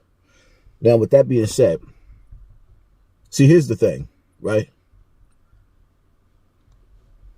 The feds are not done shaking the tree. And some of them dudes that got locked up, they're already cooperating. Big U on his way to prison, he made it very clear that WAC 100 played a big part in him going to jail. So this is gonna probably. I'm surprised my son Haas ain't holding the phone up like this. Usually my son Haas hold the phone up like this. Nigga Haas be got the big ass screen. He be holding it up like this. He actually did editing this time. It'll be my last video. I'm gonna go turn myself in to see what's going on. They talking about him. Right, he got an adult entertainment empire. You right. He never go broke. Fugitive. So they just raided all my houses. 600 was actually with the police when they raided my house. And he's actually got video and footage of it. So y'all know what y'all dealing with. And I just want to say this to y'all. When they raided my houses and my property, they was asking about WAC. WAC, Luce Cannon, 600, and this internet stuff. All of y'all filed. All y'all who be sending shit around the internet. Nah, he gonna go back to holding the phone in some of his next videos. Watch. I promise you, in some of his next videos, he gonna go back to holding the phone. He just did it for this one. Y'all who be promoting and listening to what these niggas saying, all y'all giving these likes and hidden likes, all y'all supporting this. All y'all guilty of this. If you had something against a black man, you should handle it with a black man in the streets. Wack said 100 times he was gonna take my contracts. He working with the FBI. He made it very clear that these bloggers, these YouTubers, played a very big part in him going to jail. Now, I need for y'all to understand something. If you thought Big U was dangerous before, rest in peace, Nipsey. Rest in peace to the young football player. And rest in peace to all the other dudes that alleging Big U's name is behind them not being here anymore. If you thought Big U was dangerous before, what do you think that he's capable of when he's facing the rest of his life in jail? And he's already in the penitentiary. You think for a single second that Big U is just going to sit in that cell and rot? And he ain't going to put the pressure on the streets? True. To send some street soldiers at that building and everybody in that building? You really, really think that Big U is going to get the rest of his life in jail? Because any sentence for Big U right now, put it like this. If Big U was 58 years old and they gave him 10 years in jail, that's a death sentence. So basically what you're saying is, you really, really think Big U ain't gonna send some of his minions to turn that building upside down? I ain't gonna lie, I think he'd have did it already. If he was gonna do it, he'd have did it, bro. Once they kept on talking about it, it started being the main center of conversation at No Jumper. He'd have sent them already if he was gonna send them. But I feel Haas though. Adam 22 don't have a choice but to get out that building. Nah, I feel it though. It makes sense. Think about it, bro. Adam 22 started talking about I'ma sell the location right after the indictment hit and the feds came and visited his crib. Now he want to sell the building. Now he want to move locations. Like, bro, it is. I ain't gonna lie. I don't think it's a money problem. It can't be a money problem. Because his building provided the platform that destroyed the Rolling 60s. And the FBI is just getting started. You see, it wasn't really easy before the internet for the FBI to infiltrate the Rolling 60s all over America, especially in the East Coast. The feds been busting gangs and locking them up on a regular basis, jumping from borough to borough. Facts. Right? But in LA, you didn't really hear about big swoops coming in and the FBI grabbing. Nah, that wasn't happening until Bricc Baby and Luce Lips. Loose lips. You know, Luce Lips sank ships. Slow cannon. The nigga that's still in jail and still talking behind the wall. Mm-hmm. I've never seen anything like this in my life. A nigga that want the attention that bad that he's in jail for running his mouth and he's still calling home from jail, giving the FBI through his wife the latest update, and she's helping him destroy himself even more. At this point in time, but then again, that's a whole nother video. Let's get back to Adam 22 No Jumper. Adam, the smartest thing for you to do is get rid of that building or lease it out to somebody else and get out of that building, because it's safe to say it ain't safe outside. It's safe to say it ain't safe outside. And the more you go into that building, you're going to need security around you. You're going to have to keep security around you. And to be honest with you, as more details come out and more bloggers blog and everybody starts watching, yeah, I think Adam 22, it's time for him to cut his losses so he can save some of his money, because the truth of the matter is that it's not a good look. And the kind of interviews that he wants to get in the future, he's probably not going to be able to get, because people are going to be looking at Adam 22's platform very, very suspect. Because the reality of it is, all the whispering, all the gossip that people been doing throughout the years, calling Adam a fed, Vlad a fed, academics a fed, ain't no way around this. I'm not saying that Adam 22 is the feds. I'm saying Adam 22's platform led to the Rolling 60s going to the feds. But you got to blame the people who came there and said these things too. Yeah, Adam platform. Yeah, Adams was the platform.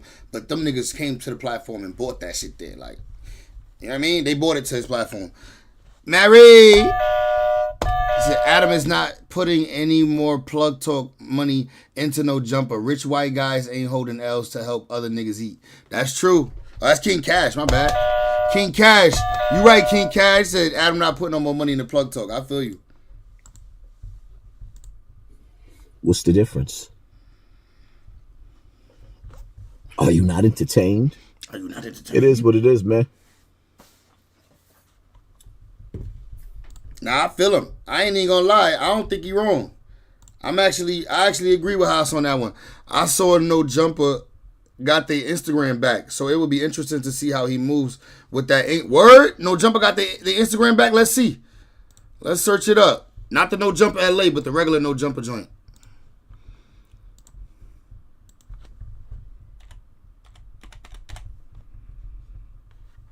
Oh, it's back. You right. Word. Let's see what he gonna say now. Dog, it's back. You right. You right. King Cash, when you right, dog. What's this? 2 hours ago, Adam Academic seen getting a foot massage from Selena Powell. Oh, wow. They back together? Oh, shit. Shay Glizzy posted this? Yo, Academic's girl, is Shay Glizzy public? It's a profile public? Let's see. Let's see Shay Glizzy. Shay... What is it? Shay Glizzy? _ Shay Glizzy. The fact that her shit is Shay Glizzy is crazy. Like,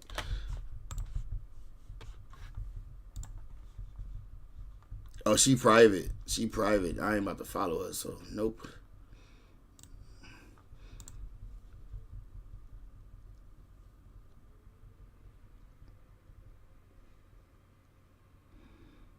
Selena Powell look mad weird. Nigga said she did way more to Adam. I heard she ate Adam ass. Ah, okay. That's crazy. So Selena, this is wild, bro. So do you think Shay Glizzy, Academics, and Selena Powell all had a threesome that night? Nigga said, I think that's old, but still funny. Adam will post that. You think it's old? I don't know, bro. I mean, right. Probably is old, though. Probably is. But why is Shay Glizzy posting it? 19 hours ago. Nah, No Jumper got their page back, though. That's what's up. Yeah, so he can't even say they're not eating off the Instagram. So that's why they had to downsize. He can't even say that now. That excuse is done. All right, let's see what my boy Compton Rick Rock talking about. He said, did Luce Cannon and Big U witness PNB Rock get smoked? Let's talk about it a little bit more today. I just PNB Rock situation. Y'all remember PNB Rock? Got that just the rules of the This is crazy.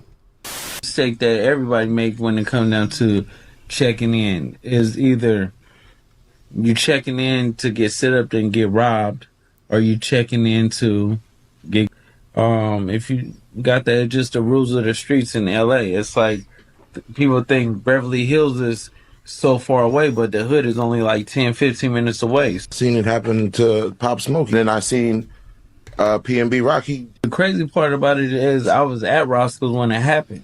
Nah, that's crazy. You know, dude was like, Oh my goodness. And his girl right there, talking about it. So she was at Roscoe's too? He said he was at Roscoe's when it happened. Man. Kids, please, anybody, man, it ain't got to be kids. Do not chase clout this Right, bad. this is crazy. They gonna be asking him about it too, man. Right. This right here is crazy, man. They gonna bring this up. This dude said he was at Roscoe's the day it happened, man. I didn't heard it all, man. he wanted that chain. He said no, and boop boop, no So she was with questions him. asked, and just took it and bounced. But he How she know? How the hell? Yo, niggas see next time Flacco and them get on a live with her, they gotta ask her about that, man. See, somebody saw his post and made him an offer he couldn't refuse. Yo, this is crazy, bro. I ain't even gonna lie, dog. Somebody gotta ask her about this. Somebody gotta ask her, like, so was you there when PNB Rock died? Like, what's up? Cause they was just on a live with her. I should have sent $5 in. If I was live and I knew this question, I'd have donated $5 and asked her, was you there when PNB Rock got killed? No, and boop boop, no questions asked, and just took it and bounced. but he How she know? How the hell she know what happened? She wasn't there. He said You said, King Cash said, you see T-Rail got his car towed? Nah. T-Rail got his car towed. Let me see. Let me look that up. T-Rail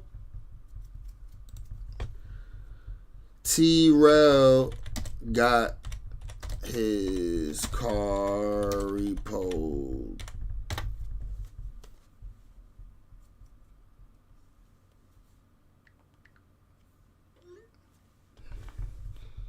Said him and Big. Let me see if I can find it. They got repoed. Oh, wait. No, I don't think that's... Oh, I see it. T-Rail snaps on tow truck driver. It's a short. Watch it real quick. I feel bad for that nigga. I ain't gonna lie. This is unfortunate. This shit happened to me before. I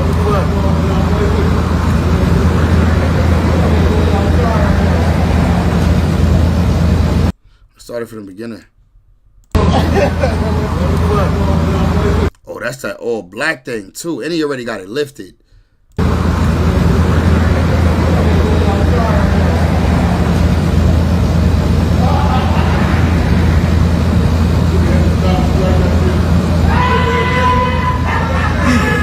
Damn, they screaming out the window laughing at him. That's fucked up. Never laugh at a nigga when he in a bad position, bro. It could be you next week. It could be you in the position that you laughing at a nigga in. I never laugh at a nigga when he down because I've been there. Oh my God. Man, I'm back on Fig money ain't hitting, huh? I guess that back on Fig money, man. I don't know. How they do? How's their podcast doing? I'm not a fan. I ain't gonna lie. I don't watch their podcast, so I don't really know how Back on Fig is doing. They getting money over there? They doing good? Back on Fig and all that? I know it's a lot of niggas on there to pay. You did that, man. Shut the fuck up, y'all. So that's T-Rail and who? That's T-Rail and his brother? Or is that Smack with him? Oh my God. Is that Smack with T-Rail, yo? Is that Smack right there with T-Rail, gang? The nigga with his haircut, like it could be Smack. The nigga with the black hoodie, is that Smack? Yeah, I'm sure he got the ticket, bro. He's arguing with him. He's not letting him. It don't kind of roll the ticket. Oh yeah, he definitely got he just been an asshole, seem like. Yeah, he already got the joint attached to his car.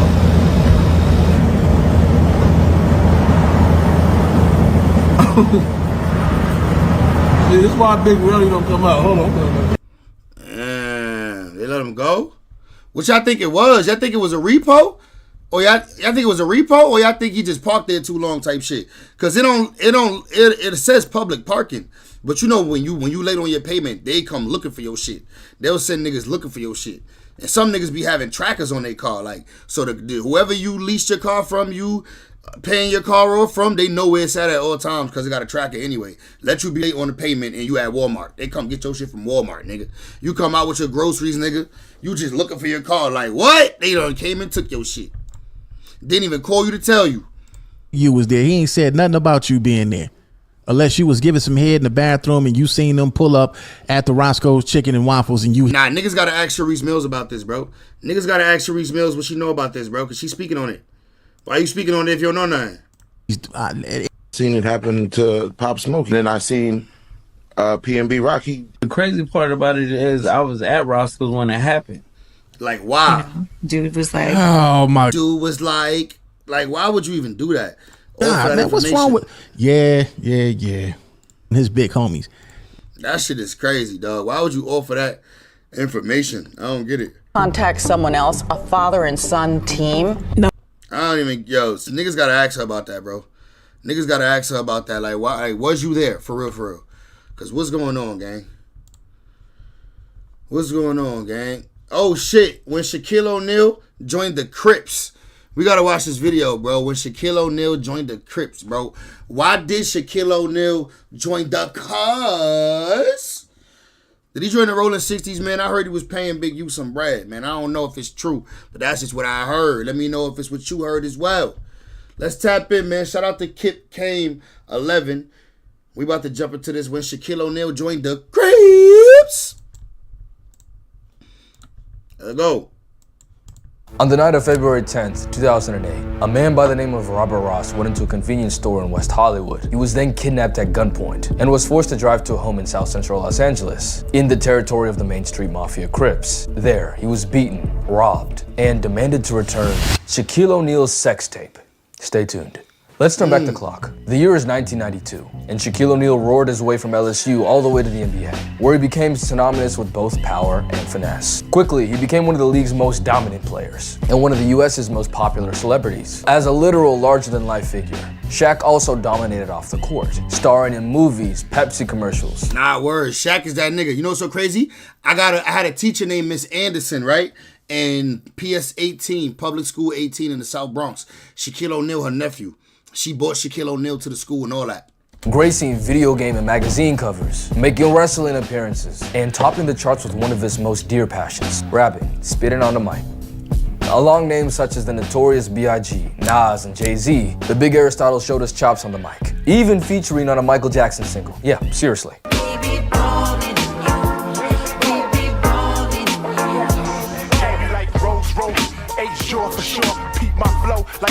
He called himself a Renaissance man. And hey, he was Shaquille O'Neal, man. Whatever he wanted, he got. No diddy. So it's a year later now. Fresh off a Rookie of the Year campaign, Shaq founded his own record label called Twism Records, with Twism standing for The World Is Mine. Fitting. While being one of the league's best players from out the gate. Is it true that you're the only rookie that was ever named Player of the Week in the first week? Yes, sir, it is. I had a pretty good week. He was also recording with some of the hottest artists in the 90s, the first of which being a rap group called Fushnikins, one of Shaq's childhood idols. The record was a song they'd already recorded, called What's Up Doc, Can We Rock? They added Shaq last minute as a feature, and the song blew up. Coming out in the summer of 1993, it was a top 40 Billboard hit. To compare, Tweaker by Jello Ball is a top 30 Billboard hit, and look where it got him. So yeah, Shaq was hot stuff. It was actually fire, for the time at least. What's up, Doc? I'm the Hooper, Viper, protected by Viper. When I'm out the hooping, yo, you. What's Up Doc became the lead single of Shaq's first project, called Shaq Diesel, which went platinum, selling over 1 million copies. Damn. Buoyed by this massive success, Jive Records, the label that put Fushnikins and Shaq together in the first place, offered him a 3-album, $10 million deal. Agent called and he said, bro, you're not gonna believe this. And I said, what? He said, they offer you a $10 million 3-album deal. And I was like, I gotta take it. The next album he dropped was called Shaq Food, The Return, where the first song was No Hook, featuring RZA and Method Man. Nah, Shaq had some real features, bro, from some heavy hitters. Like, this nigga had the best rappers in the game on his album. Has risen. Roll call 3 p.m. This is Twism. Always and forever. The album went gold, selling about 500,000 copies. After this, Shaq left Jive Records and partnered with Interscope, where in 1996 he dropped the best album from any athlete ever, You Can't Stop the Rain, featuring the notorious B.I.G., Jay-Z, Nas. That's crazy, bro. For my younger audience, that's like Jello dropping a project with Drake, NBA Youngboy, Lil Uzi, and damn, Cardi. Right. Shaq was stamped in the music. Star-studded, bro. They said, of course, it's Shaq, right? Who wouldn't do it for Shaq? Just a few months prior, Shaq made the bombshell announcement that he'd be signing a 7-year, $121 million deal with the Los Angeles Lakers. From there, he became the legend that we all know. On the music side, he commemorated his move with the track Straight Playing.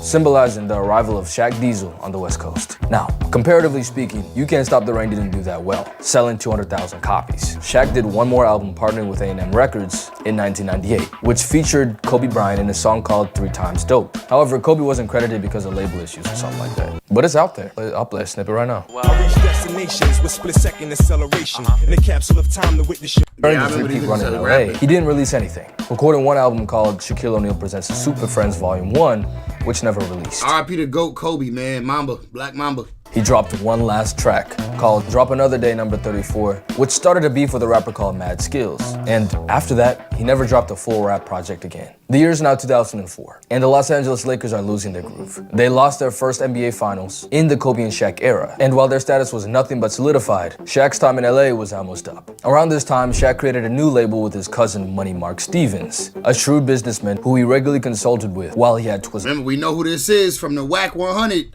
video. Mark Stevens is the one that confirmed This his cousin, Shaq's old manager, is the one that confirmed that Wack 100 was in the paperwork.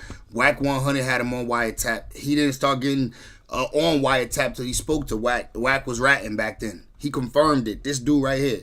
It's crazy how this shit come together. With his cousin Money Mark Stevens, a shrewd businessman who he regularly consulted with while he had Twism Records, which went under in 2001. This time, Shaq was looking to be the executive rather than the talent, and was looking for artists to partner with for his label. Now, enter Robert Ross, aka Stutterbox, due to his penchant for stuttering when he gets nervous or excited. He met Shaquille O'Neal at a party in LA and around. Stutterbox is also one of the niggas that ratted in the Wack 100. Well, Stutterbox was probably the first one that ratted in the Wack 100 situation. Stutterbox was CS1 and Wack 100 was CS2, allegedly. In 2003, and they became good friends. Stutterbox happened to know a lot of people around the music scene in LA. Shaq's new label, looking for new artists, commissioned Stutterbox to go and find new people for him. And he followed through, plus interest it seems. Enough to where Shaq shouted him out in a 2006 remix of his song with a Notorious B.I.G. Stutterbox, box. That's not all he shouted out though. In fact, he had a lot of guys in a set to rap. Man, Money Marcus Bullet, Cousin Kenny is my cat, man. Dog and Box got my back, man. K Slade, Corey Guns, Main Street, Lil Shaq, man. So, who are these guys? And what's Main Street? Well, see, Robert Ross was affiliated with the Main Street Mafia Crips of South Central LA. This is where stuff gets sticky. While I've lived in South Central LA before, I have not had a... Remember, the Main Street Mafia Crips is allegedly who Wack 100 was on the paperwork against. They got locked up and all that shit, and then the paperwork came out, and it was CS2 back, and then they even said that Wack boy, but CS2 back. It's crazy, bro. The Main Street Mafia that's the paperwork that we talked about with Wack. Singular gang interaction. Like the closest I got, I went to a basketball court alone on the weekend, broad daylight. It's the middle of the day on a weekend and there's no kids, no one around. I'm wondering what's going on. I see some gang tags, I put it together and I get up out of there, I turn on the jets. I am not about that life. So I brought in someone who is. Lamonte Deuce M. Sims is an OG coming from the Fruitown Brims, a set of the Bloods in West South Central. He's worked with guys like YG and Ty Dolla $ign before, and featured on the viral Brim anthem, Hit Yo Brimmin'. He's also the owner of the media outlet Active Chucks, where he's interviewed major LA players like Suge Knight, as well as our main men Robert Ross and Money Mark Stevens. Stutterbox is the nexus to this whole investigation. In late 2007, Ross formed a relationship with his neighbor Ray J, and was able to bring him onto Shaq and Mark Stevens' label, with the help of Death Row affiliate Cash Jones, aka Wack 100. That'll be important later. During the initial negotiations, Robert Ross and Mark Stevens agreed that Ross would make a percentage of royalties based off of whatever music that Ray J and the label put out together. But when they met in New York a few weeks later to finalize the deal, Mark Stevens balked. He gave Ross a $20,000 finder's fee and refused to pay him any royalties. Now, mind you, Robert Ross is a real fancy, flashy dude. He's driving around Los Angeles at this point in Rolls Royces and Phantoms. He's really heavily and wealthy man. I think he had did a fraud, allegedly, and acquired about $7-8 million in a fraud scam that he had going on. So he's a street millionaire. So naturally, Stutterbox wasn't going for it. And neither was Ray J actually. He refused to sign the deal until Stutterbox got his pay, but the facilitator in New York, Koch Records, were going to nix the deal if he didn't sign soon. So Stutterbox tells Ray J sign the deal and... How I get my money out of these guys, how I get my money out of them. The project ended up being a commercial success, topping the charts of Billboard Hip Hop and R&B. The main single was Sexy Can I, which actually had Shaq in the background of the music video. Is it true that Shaq invested in your music career? Yeah. He gave us, I think, $1.5 million for Sexy Can I. Wow. Money Mark, Wack 100, we had another partner, and then Shaq. And we recouped the number back for Shaq in, I don't know, 5 months, 6 months. And everything else has been profitable since. All the while, Stutterbox was still trying to get his money back. After weeks of constantly requesting money from Mark and Shaq, there was no budging from either guy. So, Robert Ross and Cash Jones come up with a conspiracy to blackmail and extort Shaquille O'Neal and Mark Stevens for the money that Robert Ross felt he was owed for putting together the Ray J deal. Now hold on, I know that sounds crazy, but hear it out. So Shaq and Stutterbox are good friends at this point, right? Stutterbox even introduced him to other members of the Main Street Crips, including the leader Liddell Rawls, aka Del Dog, and Kevin Haran, who went by the name of Lil Shaq. Sound familiar? Dog and Box got my back, man. Main Street, Lil Shaq, man. So, not only does Shaq rep the Main Street set, literally his family. Mark, Money Marcus bullet. and Kenny Cousin Kenny is my gat man. are his blood relatives, first cousins. And Corey Guns, this is his godson. But who gets the screen time? Not Kenny or Corey, but Stutterbox. But him and Shaq was tight, and Shaquille O'Neal, prior to the deal, hung out with him, partied with him, even went to his house where Robert Ross leaves. Shaquille O'Neal had invited his female friend there, had sex with her there, and it was security cam footage when Robert Ross came home where he sees, oh man, he boom boom brought on my couch, you know what I'm saying? Shoved his hands all in her ass and all of this stuff. So yeah, Stutterbox, Robert Ross, came home to his security cam footage and saw Shaq smashing the shorty. Yeah. So anyway, that's leverage. This happened around. Imagine that, bro. You come home to security footage and you see your shorty getting thrusted by Shaquille O'Neal, nigga. One of the largest males we ever seen in this world. Nigga, thrusting your wife. And she probably some old little bitty chick too. 5'2" joint. 5'2". Little petite joint. Getting smashed by Shaq. You could never take her back. Around July 2007, before Shaquille divorced his wife, Shawnee. That's infidelity from a global superstar in the 2000s. TMZ would literally be slobbering. TMZ was gonna slobber all over that. So through Cass Jones, WAC 100, Ross claimed to have recorded and saved the footage and insinuated that he could sell it to TMZ and make a lot of money. Additionally, get this. Now, Robert Ross, another story plot twist, seeing that Shaquille O'Neal and Shawnee O'Neal were having a rocky relationship. As the story goes, he allegedly played into be a counselor and it is rumored began to have sex with Shawnee O'Neal. I don't know if that's true or not. Like I said, Robert Ross lies about a lot, but it's been consistent. Even a lot of the police officers in their reports were citing that this allegation might have possibly been true. Shaquille O'Neal hired a private investigator to follow his ex-wife. She follows his ex-wife and brings back footage of Robert Ross and Shawnee O'Neal having brunch together out in, they met halfway and met in Texas or somewhere down south back east. During this time, apparently Robert Ross told Shawnee O'Neal about the sex tape and even offered to sell it to her. She also said she didn't believe there was a sex tape because he was a liar and he never slept with her. So anyways, regardless of all of what happened previously, I think we can all agree here that Robert Ross is moving hella shiesty. I mean, he did say he was gonna get it back his way. I mean, he's a street millionaire. What do you expect? But here's where he messed up. He messed with Shaq Diesel. Hey, no glaze. One thing Shaq didn't play about back then was leaks. During Kobe Bryant's deposition in his 2004 Colorado case, he name-dropped Shaq to the people who were interviewing him, claiming that Shaq would not pay his woman to say anything and that he's already paid up to $1 million for stuff like this. Now listen, I'm not gonna choose a side for you guys, but the alleged victim, 3 days before she charged Kobe, bragged about being with him to 5 people. She'd apparently tried to get with Eminem, and her friend described her as having a celebrity addiction. At least from Kobe's point of view, this was just infidelity. And when Shaq did it, he married Shawnee in 2002, he made sure to cover his tracks. Now here goes one of his business partners, who, by the way, had a track of criminal activity, and Shaq was claiming to want to reform him, but he'd also been dropping Shaq's name to police officers. So this is the guy who's trying to throw all of that now down the drain. Shaq wasn't going. Enter Del Dog, the leader of the Main Street Mafia Crips, and one of the most famous men of South Central LA. You had to hear about Del Dog. He was like God. Christened the Street Apostle, Del Dog was the founder of 4 Life Records and the 4 Life Mafia Car Club, the latter of which became the predecessor for an entire car subculture in Japan. He was also tight with Steve Harvey and Ice Cube, both of whom starred in a documentary funded by Shaquille O'Neal. Seen as nearly a biblical figure in his hood, he organized toy and food drives every Thanksgiving, Christmas, and summer, with Shaq even pulling up sometimes though. Additionally, he was a devout follower of Christ in his later years, of which he did his best to spread the good word around his hood. Like one of his members said, "We was crippin' for the street, now we crippin' for Christ." But like every person in power, there are 2 sides to the coin. That boy said, "Crippin' for Christ."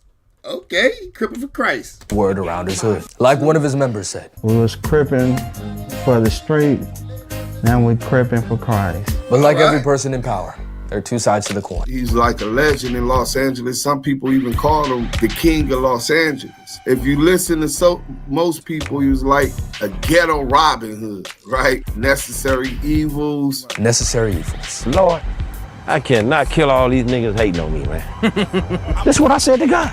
I said, I cannot kill all these niggas that's hating, man. 2 weeks later, Robert Ross, Stutterbox, was at the Pink Dot in West Hollywood when he encountered some of his old partners from the Main Street Crips. They blocked his car from leaving and told him that Dog wanted to see him. They forced him at gunpoint to drive his Rolls Royce back to South Central LA, where they dropped him off in front of a member's house, where Liddell Rawls, Del Dog, was waiting. Per Ross's account, Dog and some other guys started jumping him, pistol whipping and all of this stuff for about an hour. They then took him to a studio in the back of the house, where they beat him some more, took his diamond necklace, his diamond earrings, Rolex watch, and $15,000 in cash. While saying, Mark and Shaq know who the real boss is now. Del Dog then demanded the tape and $100,000, to which Stutterbox replied, his mom and sister needed to see him soon or else they would get suspicious. But he'd be able to get $60K and the tape in just a few hours. Del Dog then handed him his keys for his house and his car, and let him out. Now, this is where our story gets... See, Shaq got them hitters, bro. It's even juicier. Robert Ross, up to this point, had been working with the police.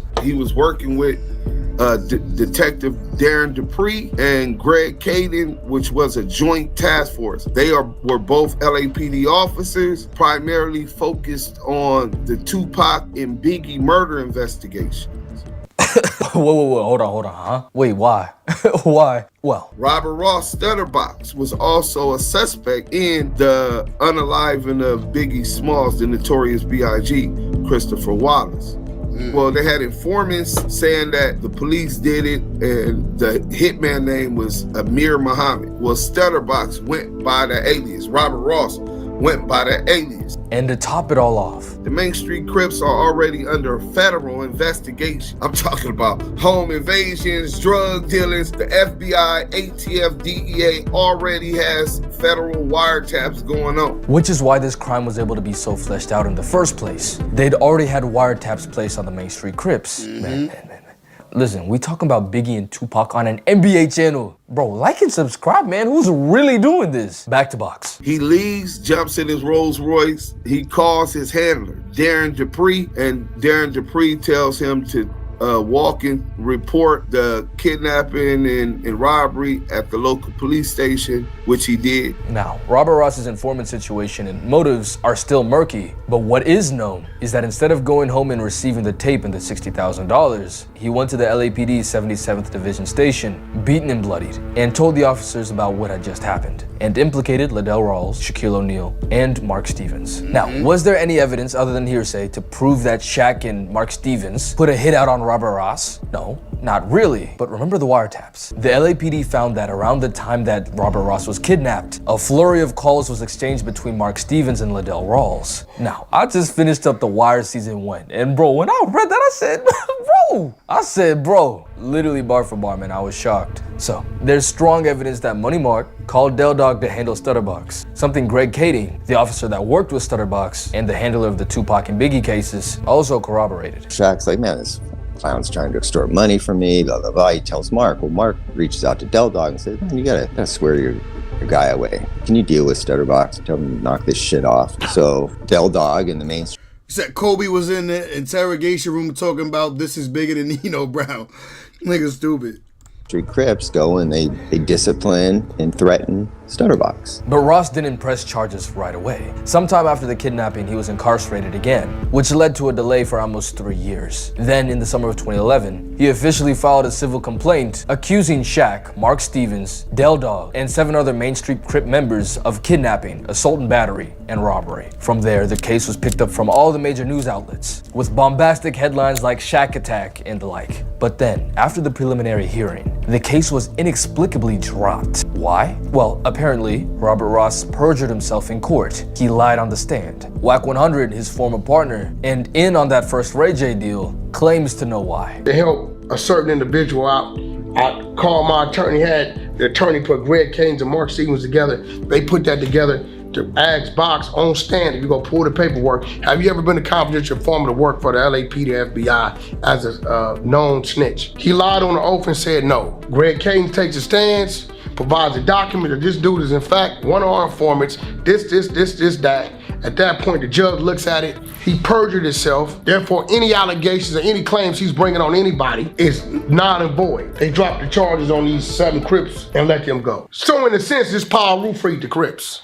Now, time for another plot twist. Wack 100 was also allegedly an FBI informant at the time, but this time for I'm glad he didn't skip this part. Death Row Records in regarding the Biggie Smalls case. What's going on, bro? Lamonte, who's actually got beef right now with Wack 100, broke it down for me. Buckle up. So, for context, after the death of Biggie Smalls, there were allegations that the LAPD was involved in the murder. And not only that, but they hid their involvement in the preceding trials. Biggie's family then filed a wrongful death lawsuit against the LAPD in the city of LA, demanding over $400 million. Detective Greg Caden, he helped federalize that Main Street case, but that wasn't his case. He's running the Biggie murder investigation and the Tupac Death Row Suge stuff. So that's his priority. There's a $400 million lawsuit against the LAPD and the city of Los Angeles, which would have bankrupt Greg Caden and Darren Dupree. The task force was created to bring up a different theory that didn't implicate any police officers in participating or assisting in the unaliving of Biggie Smalls, the notorious Big. That's his only focus, to bring up a theory so that they could get off this $400 million lawsuit. If Detective Coet would have spoke up on the stand, or Detective Fournier, they could have asked them about everybody who was on this investigation, including the informant. Informants being confidential source 2 back. Now, who is CS2 back? Well, according to Lamonte's findings, that is Wack 100 Cash Jones, who's listed in the investigations while Del Dog was speaking with Mark Stevens. Through Mark Stevens, who is now Cash Jones's employer at Deja 34 Records thanks to the Ray J deal, he wanted to convey the information that Stutterbox had gone sour. He said, I'm cool on that, brother.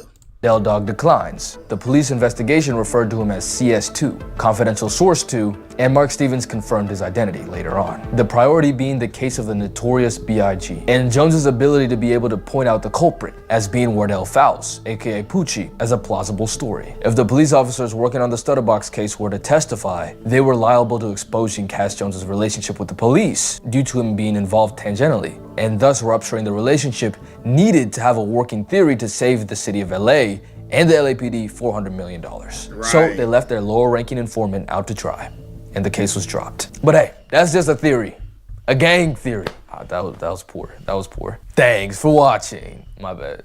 The LAPD, by the way, had already designated Ross as an undesirable informant due to having a personal vendetta against other gang members and allegedly bragging about paying cops. Stutterbox is a really interesting character. He may be one of the worst people that I've ever come across insofar as how devious he is. So maybe that was the reason. Whatever the explanation was, the case was dismissed, the members were set free, and Shaq didn't even see the courtroom. Robert Ross, regardless if he had later legal troubles, lives now in a nice house and what seems to be a peaceful life from what I can make out. Liddell Rawls, aka Del Dog, was shot in 2015 after allegedly attempting to mediate a gang dispute. Mark Stevens, I think, is still living in Atlanta, still working with Shaq, not on music anymore. That kind of died out in 2013. And as it turned out, he actually became Stephen A's agent. And Shaq is now... What you think Wack net worth is? A few million, I'm sure.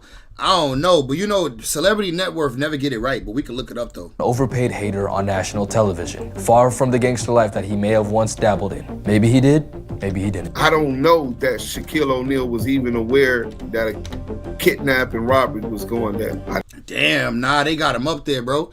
He at least worth $5 million. As of 2004, Wack's whole real name is Derek Jones. Wait, Wack? Wait, is we talking about the right person? Nigga, his name ain't Derek Jones. His name is Cash Jones. Derek Jones. I thought it was Cash Jones. I thought his name was Cash Jones, but okay, they got Derek Jones. Wack 100, $5 million. Pacoima, Los Angeles. Yep, that's him. Born in 1977. Has a wife and 2 children. $5 million. He up there. He gets to the bag. Excuse me. He gets to the bag. I don't know that. You know what I'm saying? We'll probably never know, but damn. And if you see any other stories like this, hit me up on Twitter, man. I want to see some more. I want to cover some more. And usually when they do niggas net worth, it be way more than what it's saying there. I ain't gonna lie.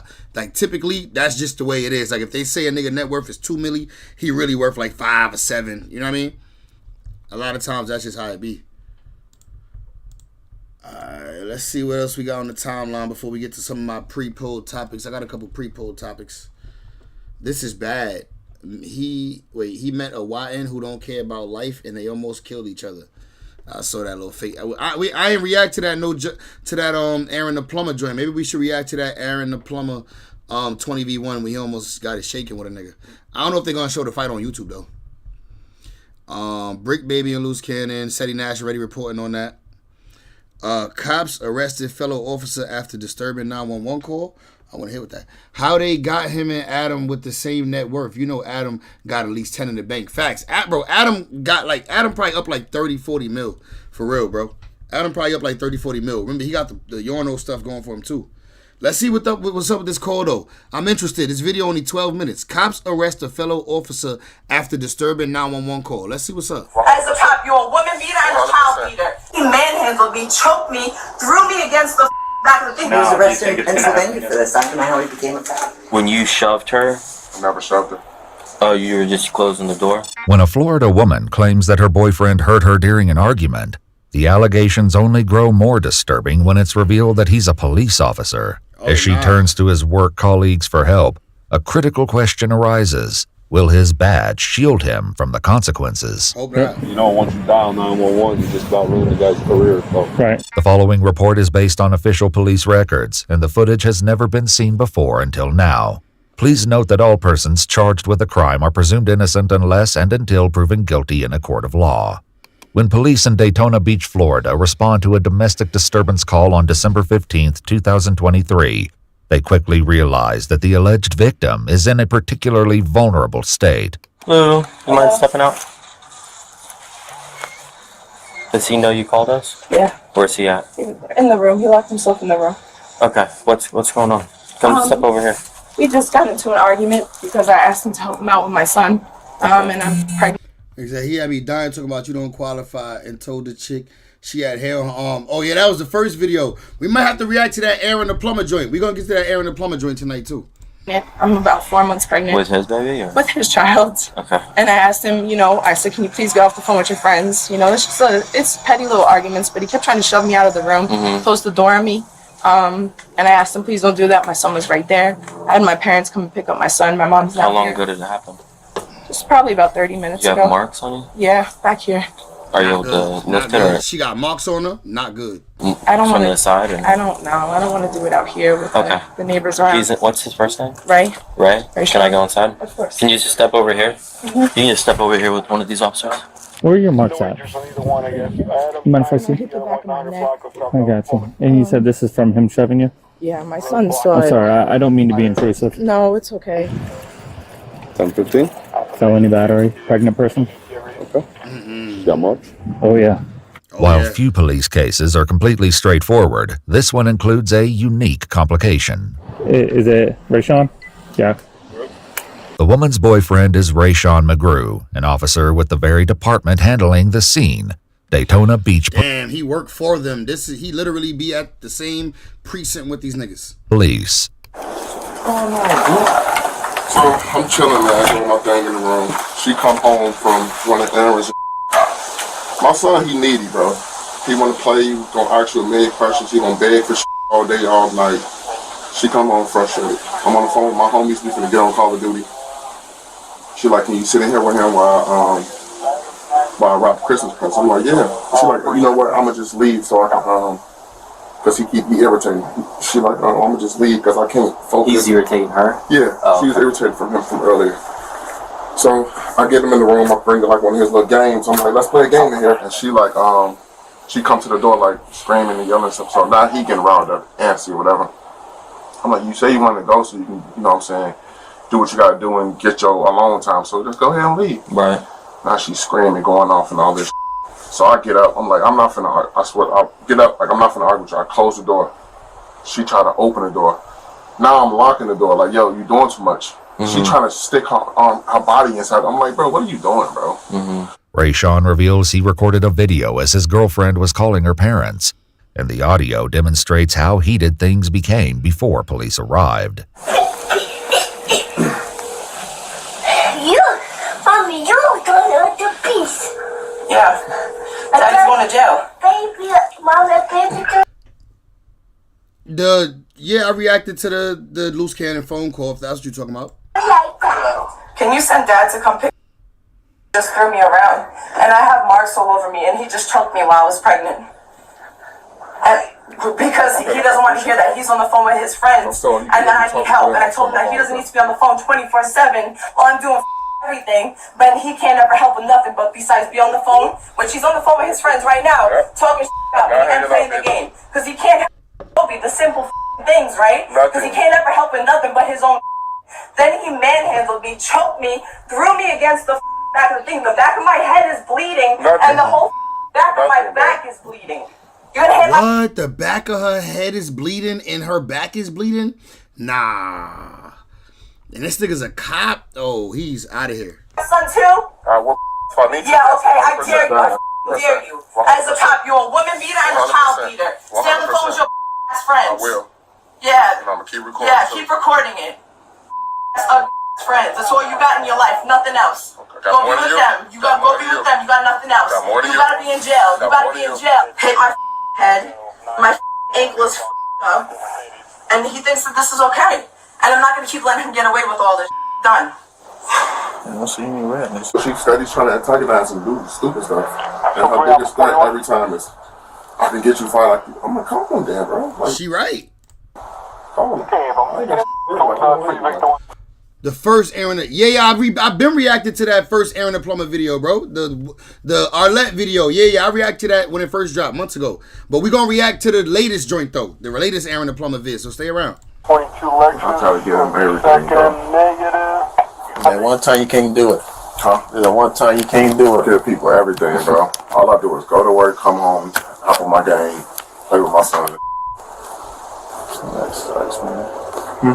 You're trying to throw your career over a disagreement. Talking to the officers inside the house, Rayshawn's girlfriend shares her version of the confrontation's most explosive moments. Lately, I feel like he feels like he's above things because he's the police lately. So it does aggravate me, I'm not gonna lie, because now in a relationship, like, he tries to shut me out and just push me out with the door. And I said, what you can't do is, one, I'm pregnant. And his friends on the phone even said, don't do that. He goes, bro, I'm not even putting hands on her. And he kept trying to close the door on me and close the door on me. And my arm, and I was halfway in it, and my arm and my legs were there. And I said, right? He finally opened the door and he shoved me at first. And I got back up and I was kind of shocked. And so when that happened, the marks on you, did you fall down? I got up because he threw me first in the hallway right over there.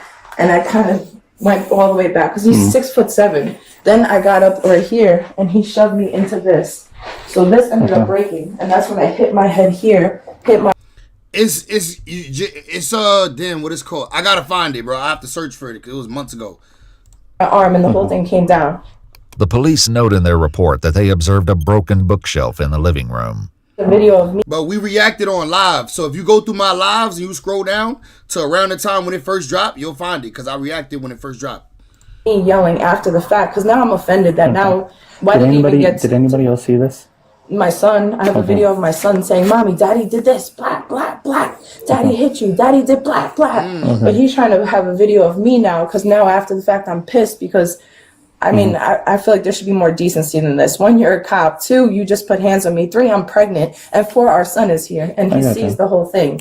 So I started cursing him out. I mean, I didn't hit him back. Yeah, I ain't gonna lie. I believe her, bro. I believe what she's saying. It's like, it makes sense. It's coherent. He just seemed like he's saying, I'd be aggravated. All I'd be want to do is play the game. You know what I mean? Now, if he said, I never touched her, I could believe that. But he never even said that. Him recording her. I don't know how to get this shit to bro. That's fine. Because I'm calling the police. Call them. Yeah, look, let's take pictures of you just handling me. Oh, look, putting hands on me. Oh, as a cop, you don't know better? You don't know better? Call whoever you need to call. And then he locked himself in the room while we were here. I asked him why he didn't call us. I said, why didn't you call us? He said, because it never gets to this point. He said, we fight all the time. It never gets to this point. That's why I didn't call. That's fine. See, he should have called him first. As soon as stuff started escalating, way before he did anything out of pocket, he should have called him. Call one of his partners. Yo, come to my house, please. Stop, baby. Yeah, my mom come pick up my son. In the video, she claims that he was choking her as well. Meanwhile, Rayshawn's girlfriend and her mom tell police that this isn't the first time they found themselves in this situation. Has this happened more than once? Yes. Not since he's in the past, yeah, but not since he's been on the police happened more than department. once and it's happening right now, He was do you arrested think in it's going to Pennsylvania happen? for this after how he became a cop. Okay. While there is a court record of Rayshawn pleading guilty to a 2021 offense in Pennsylvania, the charge was categorized as a summary count of disorderly conduct. Do you want to press charges? No. This isn't the coke shoe or anything like that. You know, things like this may continue. It may get worse, okay? You're pregnant, and this is how many games he's played since. Mom, he's the father of this baby too. Just clarifying, you don't want to press charges. Mom, how can I do that, Mom? He pays for the mortgage here. My house is gonna go into foreclosure. Like, See, she think about like, damn, he take care of me, he pay all the bills. Like, what am I gonna do? Now she start thinking about these things. It's like, damn. She is in a tough spot, bro. She's in a tough spot. Like, he paid the bills, and she got a baby in her belly right now from this nigga. She don't want him to lose his job. Father of this baby too. Just clarifying, you don't want to press charges. Mom, how can I do that, Mom? He pays for the mortgage here. My house is gonna go into foreclosure. Like, I have nowhere to go. This is the fourth or fifth time he's put hands on you. He's 6'8" and you're 5'2" and you weigh 110 pounds. What is she to do, y'all? That's a tough spot to be in, bro. Her husband pays the mortgage. He pays all the bills. So even though he wrong and he put his hands on her and she know it, she already called the police. Now they asking her, so do you want to press charges? And her response is, how can I do that when he pays the mortgage? I'm going to be flat on my ass. My house going to go into foreclosure. What y'all think, chat? This description of their size difference isn't far off. According to the police report, Rayshawn is 6 foot 6 inches tall, while his girlfriend is only 5'5". She doesn't want to do a rent one, and she didn't want to press charges, but she was willing to call us and scream 100%. all over the radio. 100%. Scream all over the video. Yep. You know, once you dial 911, you just about ruin the guy's career. So. Right. I mean, he ruined his own career if what she's saying is true. Oh, yeah. Don't blame her. When you shoved her? I never shoved her. Oh, you were just closing the door? The door was closed. Like, probably trying to reach in the door and with the door, probably, I don't know. Alright, because she got a mark on the back of her foot as well? She got a bunch of And then there's a red mark on her neck as well. Like I said, I didn't touch her at all. I know y'all doing y'all investigation, but I didn't come out that room. I was on FaceTime the whole entire time. Right. Should have been recording the whole time or recording your FaceTime. And I know everything's hot. Yeah. And I know that. And I'm only asking this because everyone involved. Any other normal citizen that's not law enforcement related would make this arrest every day. Right. 100%. Okay. I'm good. But I'm going to be real with you.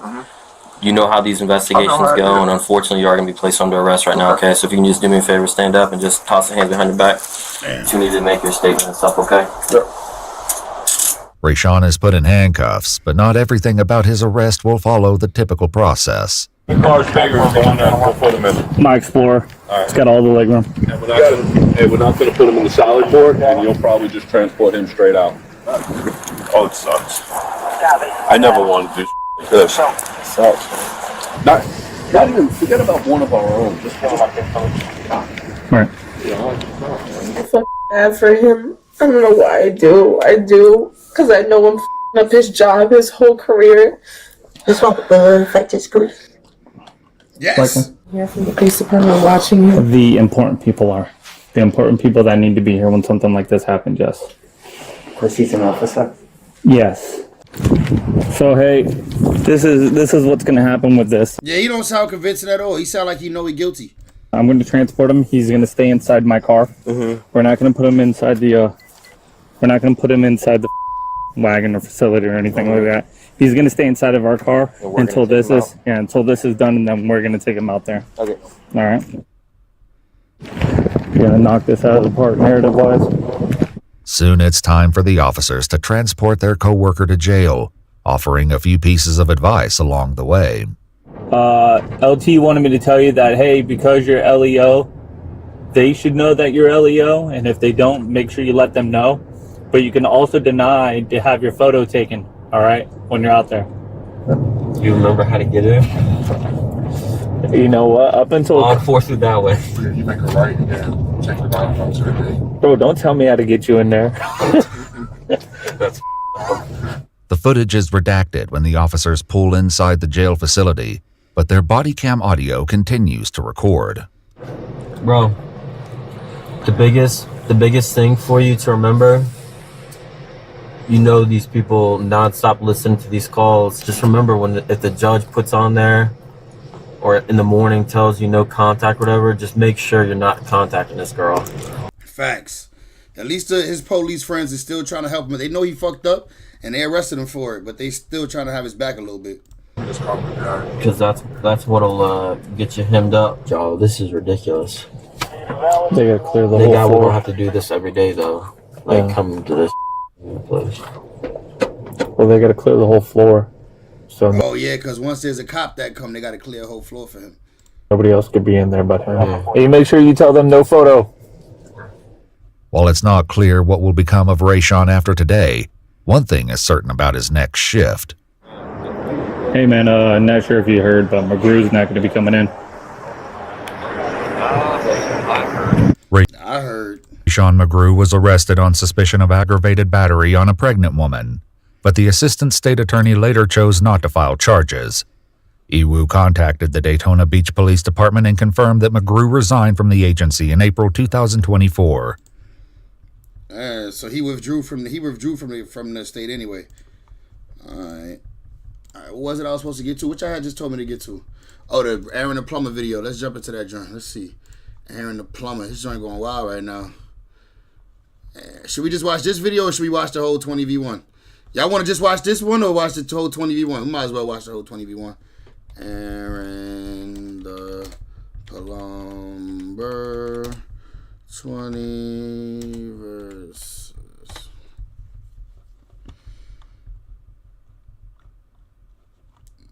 Where is it?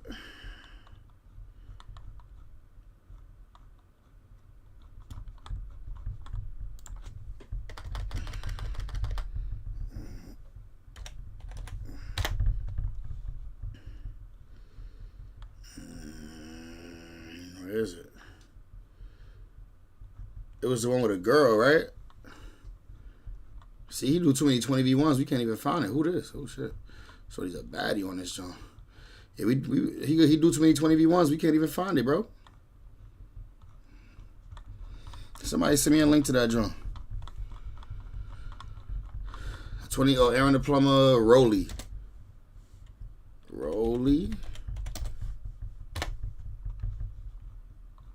I don't know, bro. I can't even find it.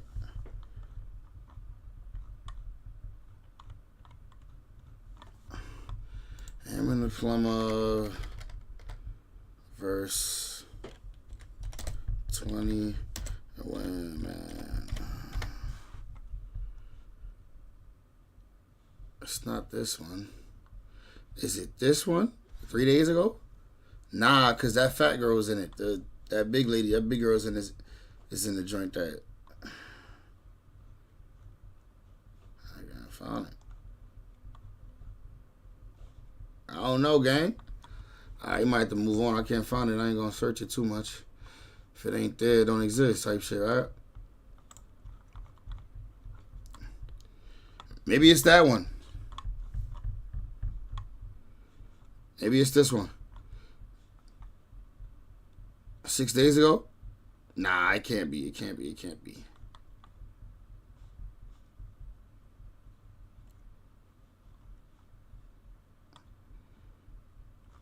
I'm tweaking. I don't know. All right, we're going to figure out. We're going to watch something else, bro. When corrupt cops realize they obliterated their career. Ooh. That doesn't have to read what it reads. I can't go to jail. Sit down. All right, that's fine. Sit down. No problem. You know. Sit down. Sit down, Joe. Sit down. Here are 3 times when corrupt cops realize they've been caught. Starting with Midland County Sheriff Scott Stevenson, who was found unresponsive and slumped over the steering wheel on the side of the road on November 16, 2018. Kalkaska Sheriff's Deputy Ashley Van Sloten was dispatched to the location without any idea of what was going to happen next. Sir. Sir? Out of it. Pardon? Good crisis. He on a half a yerky. He on a yerky and a half, gang? Pardon? Sir. You need to wake up and talk to me. He talking to himself in his sleep. I don't understand. What are you doing? You're on the side of the road, slumped over. Sleep. What's going on? Catching a good one. Disease. What's that? I need to know you're all right. Right now, you don't look all right. What's your name? Not seeing much response, Officer Ashley decides to go back to her car and calls emergency services, worried for the well-being of Stevenson. What's going on today? Oh, jeez.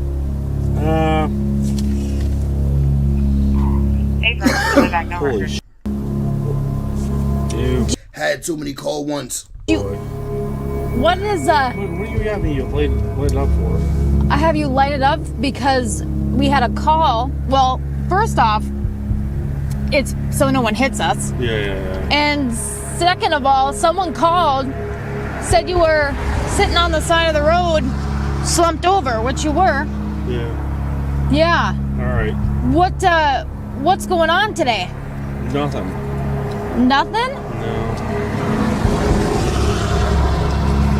You gotta give me a little more than that. Not just, we don't all just sit down and sleep on the side of the road. I know. I'm sorry. Have you been drinking? Yeah. Yeah? Yeah. Okay. Yeah. Bad. Okay. Bad. I'm not driving. Right, but you... How did you get here is the question. Yeah, I know. Bad dealio. Where are you coming from? Midland. Midland? I'm from Midland. Stevenson is first seen completely unresponsive, and what's interesting is that he immediately confesses to drinking once asked, something pretty unusual in these types of situations. Then, Stevenson's behavior changes entirely as soon as EMS arrives on the scene. Listen, No, I don't know. I don't. Hey, listen. I don't know who you are. I'm Midland County Sheriff. Okay, you still drunk on the side of the road, brother. I'm good. I had a bad day. Okay, I don't need EMS. I don't need you. It'd be cool if we but I do not need EMS. Where are you? Kalkaska. This is Kalkaska County. He's all right. We're good. I know he's all right. Step out. Yeah, step out. Talk to them. We're gonna need to know you're all right because they already have been called. You know the drill. Once emergency services arrive, it appears as if Stevenson realized that he could be even more compromised if, for example, a breathalyzer test was done on him. Then, as Kalkaska County Sheriff Jerry Cannon arrives on the scene, Van Sloten has Stevenson perform several sobriety tests, which Stevenson fails miserably at. 1, 2, 3, 4, 5, 6, 7, 8. Yeah, can't really do, 9. 10. Nope. You're on a slant here. Okay, ready? Ready. Ready when you are. You sure? Yeah. Hey, they're sure. Are you sure? I want to do right or left foot. It's up to you. Whichever one's more comfortable for you. 1, 2, 3, 4, 5, 6, 7. Officer Van Sloten then makes Stevenson take a breathalyzer test, and here's when things get heated. Okay. Blow, blow, blow, blow, blow, blow, blow, blow. Is that good? Might be.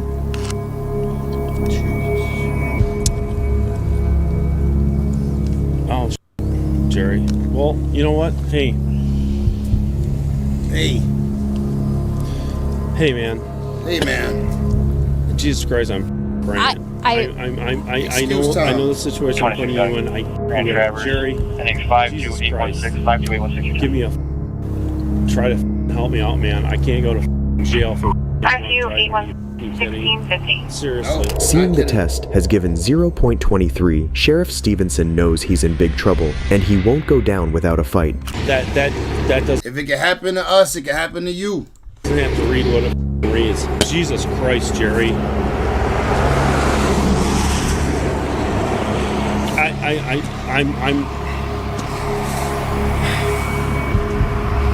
Hugging him. It's on the body cam, I got brother. my uncle that's going to goddamn nurse home. My mom's fucking the same way. I have nothing. My brother and it's been a bad day, Jerry. Jesus Christ. Please help me, man. Please help me, man. AKA, please make this go away. No. Can help me. I got enough shit on my plate right now. I don't fucking need that. This is, you know. How many people you pulled over and they was drunk and they told you they got enough on their plate? They got a lot going on in their life and you still locked them up and gave them a charge. Shut up, nigga. We don't want to hear it. Embarrassing this is. Do you know how embarrassing this is, Jerry? I can imagine. Jesus Christ.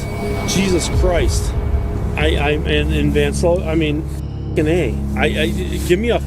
I'm not gonna get into a goddamn accident or something. I'm not gonna hurt anybody. Jesus Christ. Drive me home. Please help me. Please. I want to, but I mean. Jesus Christ, Lanslow, you can. You can, Jerry. Goddamn, Jerry. Are you serious? He must see their faces. Their faces must say, "Sorry, bud." I can't go to jail for drunk driving, man. You created this situation. Okay. You know this. And it's a sandwich and you're throwing it at her feet. I'm not trying to throw it at her I know. feet, I know. I'm so sorry. I understand you're upset. I am so sorry and with everyone you. has it. I know. You don't have to apologize to me. I was pulled over on the fucking road, man. I know. It's not like I hit somebody or it was. I know. I pulled over. I'm like, I gotta. I know. Jesus Christ. I don't. Slocum, please. He begging. Fucking help me out, man. Just fucking please. Fucking help me out. Jesus Christ. Jerry. She laughed at him. She laughed at him. Fucking help me out. Jesus Christ. Jerry. He using the Jesus name in vain. He cursing and saying Jesus.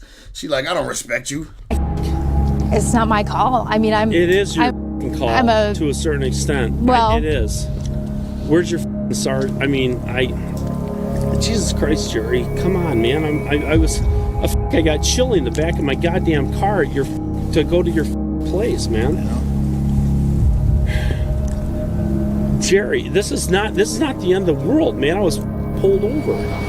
I was already over. I wasn't knocking anybody off the road. I was here, Jerry. A million excuses for himself. But he's giving the same ticket out a million times. Jesus Christ, I was here. I'm going up to your place. Handcuffs. Please don't. You put me in a spot where understand. You know what I mean? You put me in a spot that I have I have control over, but you know that morally I can't just let you go. Don't then get a hook and take my car, and I'll go with the hook and whatever. Be there for 8 hours or whatever. I don't give a but you can't take me, man. Don't do that. They can. And they will. The sheriff, man. Stevenson's behavior with Van Sloten in Sheriff Cannon's absence is enraging, and not only has she been giving him ample time and consideration, more so than they would do with a normal citizen, but he continues to ask and beg the officer for her not to take him to jail, which if she were to do, she'd be fired once the truth is revealed. Right. Then, shockingly, as the sheriff explains what's going to happen, he says it's not like the old days, once again reinforcing how important body cams are for these situations. Yep. Gotta go. I'll take responsibility for this, so you don't have to tow or... Okay. I'm so sorry. I don't know what that means. You gotta take in.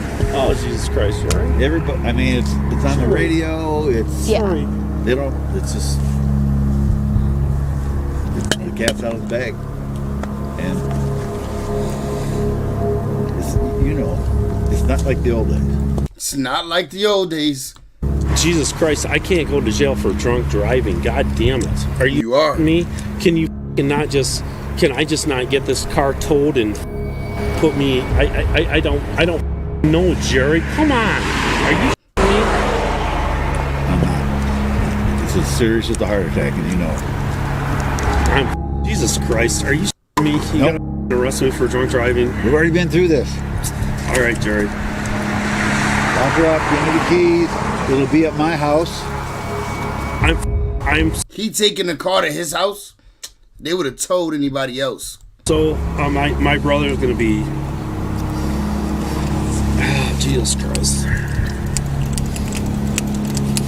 My life's taking the change. Taking the change. I am Jerry. Stevenson was later brought down to the station, surprising. No handcuffs. They never handcuffed him. I am Jerry. Stevenson was later brought down to the station, surprisingly, with all of his belongings on him and no handcuffs. No cuffs. Fortunately, he was later booked on DUI charges. Stevenson was sentenced to just 1 year of probation as he pleaded guilty to being intoxicated. And if you're wondering, he didn't lose his job and continued being a sheriff until 2020. How? And we all know that whenever something happens, a supervisor is one of the first figures to be called on the scene.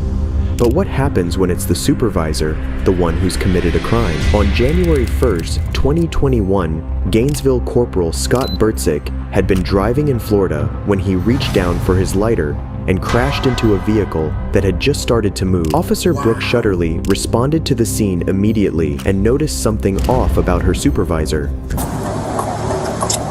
Yeah, reached down for my lighter, slammed into his ass. Cool. Yeah. Not really. Not really. Yeah. He didn't want to do an information exchange? No, he does. Now I found it. Okay. Well. Okay. You want information exchange? Now I found it. Alright. Are you okay? Oh yeah, no, I'm good. Your airbag went off. Your car's up. No, absolutely. Which I just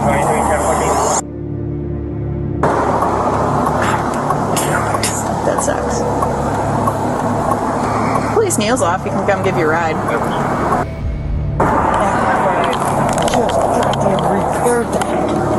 Do you want me to let him know you found the insurance? And... Well, maybe you should not do that then. He drunk. He drunk.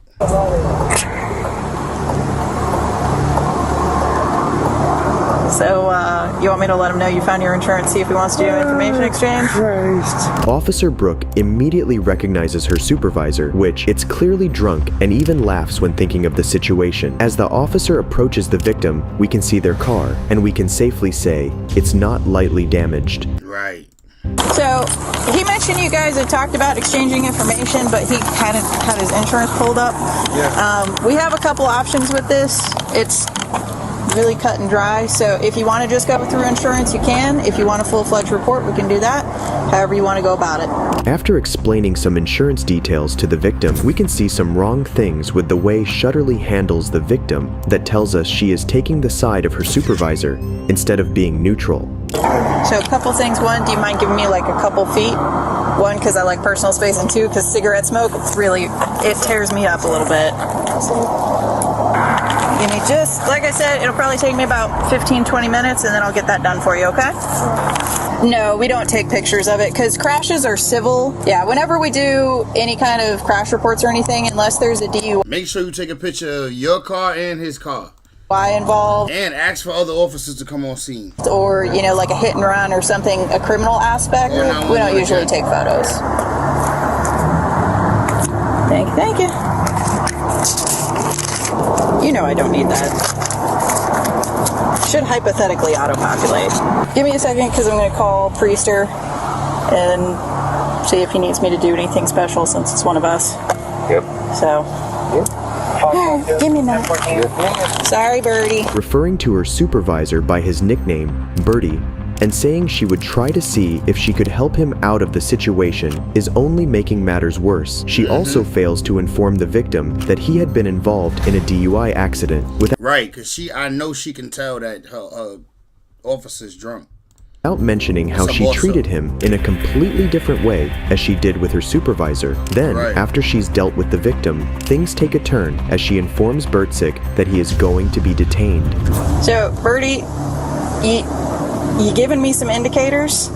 Oh. Listen. Woman. Listen. Valdez is coming out just to... I'm not going to lie to you about it. She's on her way? Yeah, she's on her way. Because I'm not really comfortable with this whole thing at all. But I'm not going to lie to you about it. Oh, no. I don't mean to put you in that Yep. Yeah. Yep. He drunk as hell. So, from now on, you know how it goes. You can't consume anything, okay? Because right now, you're being detained. Wait, what? And this is when Bertie realized he wasn't going to get out of this situation as easily as he had thought. I'm holding on to you because I have a supervisor coming to see if I need to do a full-fledged DUI investigation or not.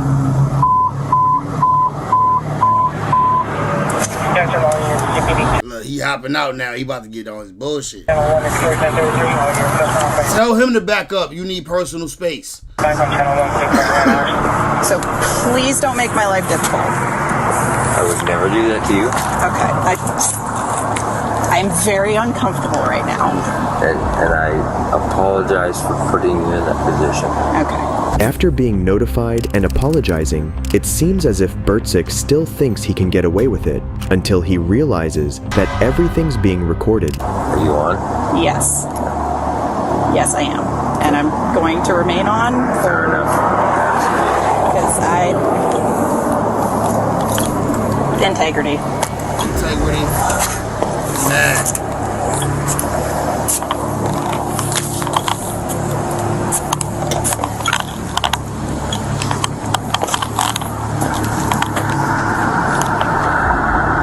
Not long after this, we can see how Bricc goes through a period of realizations as he acknowledges he's in big trouble. That personal life being up there. I'm not going to say anything. It's out there. I mean about this. I'm not drunk. I'm pissed and I'm tired.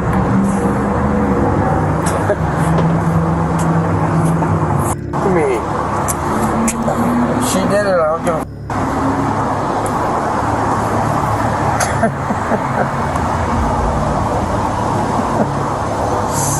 what the Go to supervisor. Soup's pulling up. As a supervising officer, They go to Big Soup. arrives on scene, Bricc is made to perform several sobriety tests, which we can say he doesn't perform really well. You may begin the test. Back.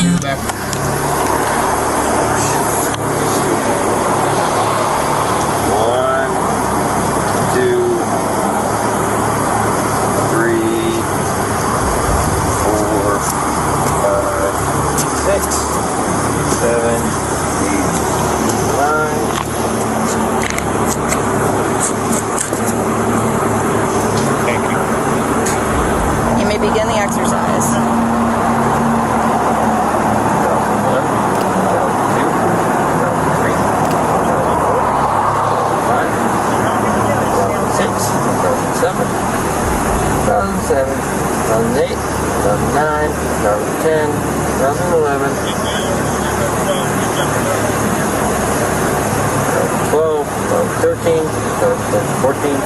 You can stop. Perfect.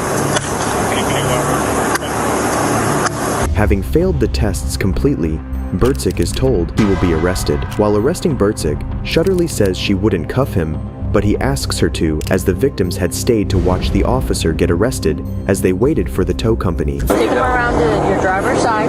Yeah. There you go. Listen to me. Put them on. I'm not going to cuff you. Oh, yes you are, because they're watching. No. Yes you are, they're watching. Okay. We'll cuff you over by my car. Yes you will. Yes. They're watching. Yes.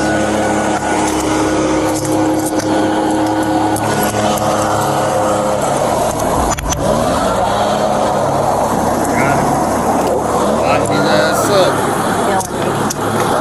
Supervisor Bricc was finally sentenced to fines totaling $974, 50 hours of community service, various substance abuse, DUI classes, and a 6-month driver's license suspension. He was also sued by the driver and passenger of the vehicle he struck, and a settlement was reached in that case. But as he should be. Not all drunk cops complied with the arresting officer though, as this next one tried to flee the scene. East Cleveland SWAT detective Joe Marche had been found intoxicated and slumped over the wheel by Ohio police. He said he's breathing. I don't know, he's breathing. See if the door's unlocked.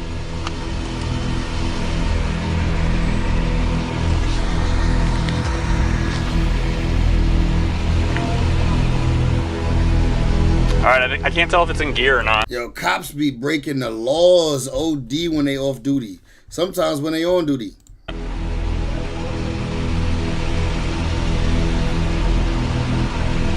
Alright. Open up. Police! Open the window. Open the window.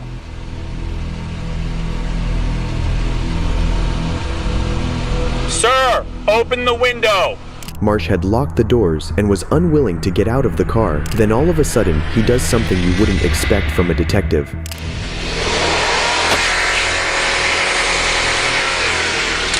Open the window. Stop. Stop.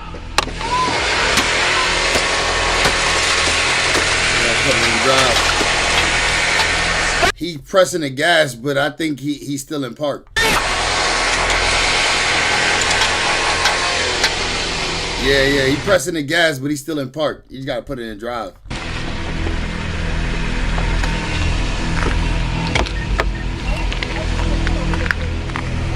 He's so drunk, he don't know that. I can't reach. Unless his car's broke.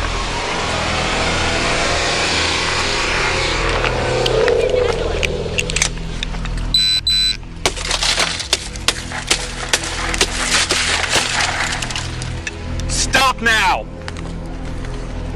Stop now. Here, open the door. I can't go get the switch yet. No! No! Police department, stop! Put your hands up right now. Put your hands up. Put your hands up. Put your hands up. When Marche was finally handcuffed, an officer found a loaded MP7 automatic weapon in his police bag, along with several items from his personal kit. Seeing this, and the fact he's absolutely out of his mind, he's taken to the station. Once there, Marche surprisingly has sobered up and realizes he's caught in a mess, but he won't go down without putting up a fight.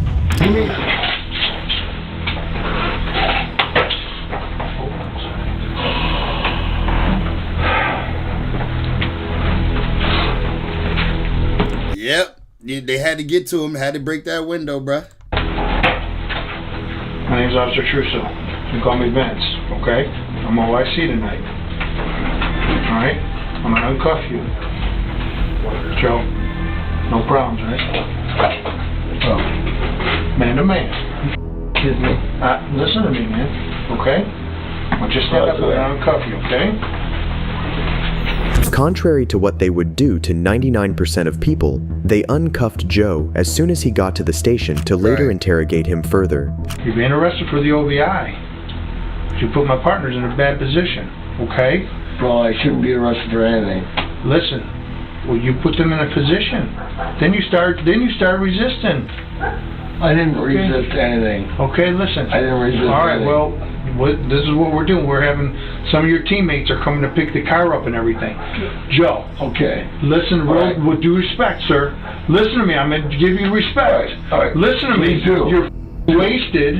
You sit down. Sit down, Joe. Hey, Joe, sit that? down. I know. That? Sit down. That should He still got a gun? definitely not be happening. Everybody knows a weapon is He still got his gun on him? dangerous. Now imagine a dangerous weapon in the hands of a drunk person. Nah, you can't be serious. What's more shocking is not this, but how the officers didn't retrieve the gun from him before. I can't drive around drunk and have my weapon on me. We shouldn't be able to do that, sir. On top of it, you have all your turnout gear, your kit in the back. And your fucking MP7 in the back. I do. Oh, come on. Tell him give you his gun right now. Come on. Sir? I do. I'm not trying, no disrespect at all. I respect Well, you know what? All right? You were passed out on my side street. Right. All right? Listen, we got some of your teammates are coming down to pick up your vehicle. We're going to process you, and then they're going to come here and pick you up. I need to ask you, is that your service weapon, or is that an off-duty? No, it's my service weapon. Your service weapon? So East Cleveland owns that? Yep. Okay. I hate to do this to you. I really do. I'm not doing anything. Oh, sit down. Sit down. I'm not doing down. All right, that's fine. Sit down. No problem. You know. Sit down. You know. Sit down. You being angry, you fighting me back, and you got a gun. Oh, sit down, please. No. Sit down. I do. I get it. But you put my teammates in a bad position. And I get How it. do I put your guys in a bad position? Joe, you were passed out on the side of the street, sir. Okay. You were passed out over there. Listen. Go ahead. Go ahead. You can talk. No, go ahead. You were passed out on the side of the street. My partner had to freaking knock on the window several times. You put it in park and went to drive away. And I know for a fact the way you're handling yourself right now, if this was EC and someone did that to you, you'd be doing the same thing, sir. You know what? You know I'm right. You know what? I'll right? tell you what. I'll tell you what. You're starting to smirk because you know I'm right. I'll tell you what. I probably would. I know. I know. I probably would. But I would not jam up one of your guys. What am I supposed to do? You're jamming me up. I'm not jamming you up. Yes, you I'm are. processing you and having your teammates come and get you. Jamming me up, bro. I'm not. Jamming Calm me down. up. You're jamming me up. You put my guys in a bad position. You did. Oh, man. You did. Come on, You man. did. You're not doing any of this? No. All right, I got to read you the form anyway, so just hold that. You run the receipt for me. I got you. Kidding me. Take his gun. Nothing I can do about He it. need to be fired, bro. This cop got to be fired, bro. He didn't even search him, take his gun or nothing. They don't treat cops like he getting arrested. How you gonna not treat him like he getting arrested? I got to do my job, man. Let me tell you something. I'll tell you what. Do your job. But I'll tell you what. Come on the other side of the bridge. I'll do my job. We're on the same team, bro. Roger that. Okay? Exactly. I gotta look out for my teammates. Absolutely. I gotta look out for my teammates. You understand me, Joe? Not only does the officer speak to him as if he was some type of mafia boss, but Detective Joe even dares threatening the officer, saying he'll do his job if he finds him in his jurisdiction. One day. You threaten me, dude. No, I'm not threatening you. I don't want to do this, man, but you... I'm threatened. Now I'm threatened. Listen. Come on, I don't want to... Hopefully there's cameras. Yes, there is cameras. Oh, thank goodness. All right. I'm not threatening you at all. Marcha had his driver's license suspended and only received a 30-day suspension without pay. But is that enough for a drunk cop who's armed? Let us know in the comments. If you enjoyed this video, watch this That's wild, one, man. and don't forget to subscribe. Goodbye. I can't believe that, dog. I can't believe that's crazy, man. Let me see, we got you. Let's see what we got. Let's see what good ones we got. When robbing your drug dealer goes wrong. Robbing your drug dealer? Oh, we got to watch this. On March 14th, 2017, Randall Satterwhite and his friend Joseph Timko decided they wanted to rob their drug dealer, Quentin Walker. The decision to rob Quentin would result in Joseph getting shot and killed. It's unclear exactly who the gunman was, but the police have both Randall and Quentin in custody, and they will begin by interviewing Randall. Before you and I go any further, am I under arrest? Not right now. Am I being charged with anything? Not right now. Therefore, I'm free to leave this building, correct? Yep. Okay, thank you. You can contact my attorney. I'll send you a card. I have nothing else to say. Sit down. I'm not under arrest. You are now. For what? You are now. You're the last person who saw the guy alive. Under arrest for what? I drove him to his residence. Why did you take him to the hospital? I freaked out, dude. Okay, I'm not your dude. I'm under arrest. Okay. Sit down. Randall was That changed quick. immediately put in handcuffs and sent to jail. After spending the night in a holding cell, Randall was brought back to see if he would talk about what had happened. Can we talk? about what happened yesterday without having to go through this? Yeah. Okay. So that's what we're here to talk about. I just want to establish one thing between you and I. Sure. You guys know that I didn't do this. Well, I don't know everything, but I want to learn more about. So by you talking to me openly, and you can put some of the pieces of the puzzle together, that's what I want. I want to get a whole different perspective.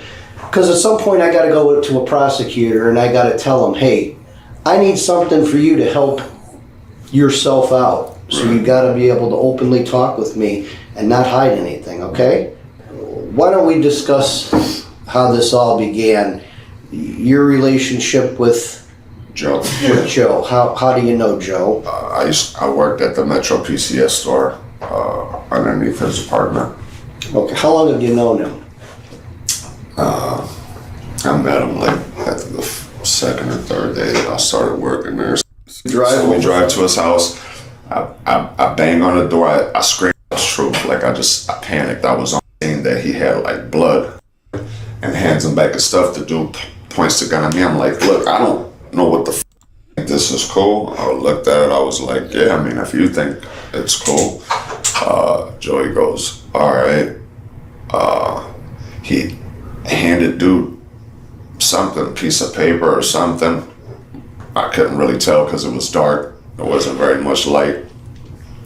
And then I heard Joey say, you know what it is. As soon as Joey said, you know what it is, the dude hurried up and turned.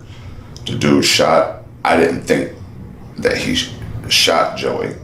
I just thought that he shot to like scare Joey. So Joey was like, I'm sorry, and hands him back his stuff. The dude points the gun at me. I'm like, look, I don't know what the fuck is going on.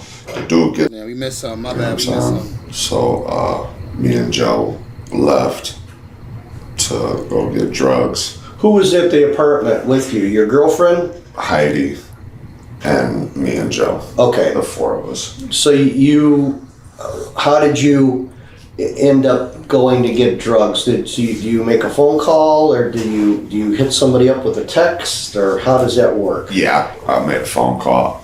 Called this guy. Man, they gonna want that nigga number. That I bought drugs from a couple times. Call him again. Tell him you need some more. His name Boss Man. All right, so you go over there. I understand you make a phone call to this dude. Yeah. Who was driving the car? I was driving. Okay. Joseph sitting in the front seat or back seat? Yeah, he was sitting in the front seat. Dude comes out. Joe gets out, gets in the back. What did this guy look like? Black guy. About how old? He's probably maybe early to mid 30s. Of course he was a black guy. Had to be a black guy. What was the choice of drug you were going to buy? We were going to get heroin and crack. Okay. Damn. That hard stuff. You pull up. Which way were you facing? Toward. I was facing as if I would be going toward. Back toward Lorraine? Yeah. Okay. Well, 85th or 41st, yeah. Whatever. Okay. You pull up along the curb. Joey gets out, gets in the back. Boss Man gets in the front. What transpires from there? Joey asks him if he had the stuff. The dude pulls it out, shows it to him. Joey puts it in his hand. Joey asked me, like, you think this is cool? I looked at it. I was like, yeah, I mean, if you think it's cool. Joey goes, all right. He handed dude something, piece of paper or something. I couldn't really tell because it was dark. There wasn't very much light. And then I heard Joey say, you know what it is. As soon as Joey said, you know what it is, the dude hurried up and turned. The dude shot. I didn't think that he... Dude wasn't playing. You know what is, nigga? Popped his ass as soon as he heard that. And he looked down, seen it was fake money. Shot Joey. I just thought that he shot to like scare Joey. So Joey was like, I'm sorry, and hands him back his stuff. The dude points the gun at me. I'm like, look, I don't know what the fuck is going on. The dude ain't no warning shots. Who gets out the car.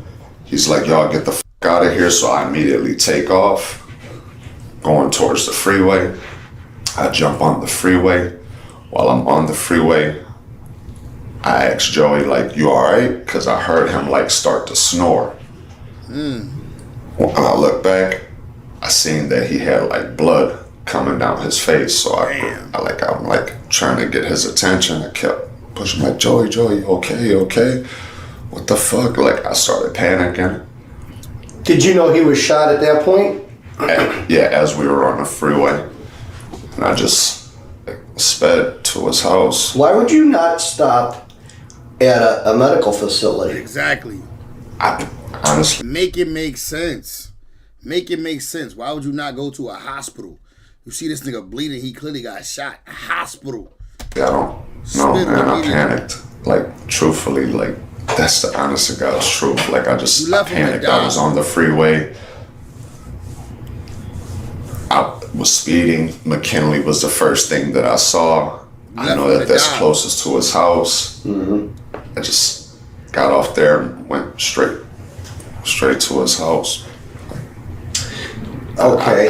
What happens next? I kind of left his mans to die. Beat myself up over that too. Yeah. That I like didn't. You should. I didn't react well. So you get out of you drive. So we drive to his house. I bang on the door. I scream for Heidi. Heidi comes down.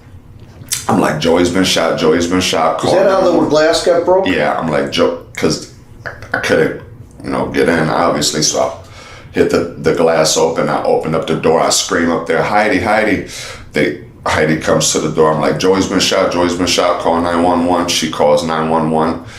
She's telling 911 that he's been shot. They tell us to do CPR. I begin to help her do CPR. I just saying like that he was gone. In most states, when someone dies during the commission of a felony, all of those involved can be charged with murder, regardless of whether or not they are the ones who pulled the trigger.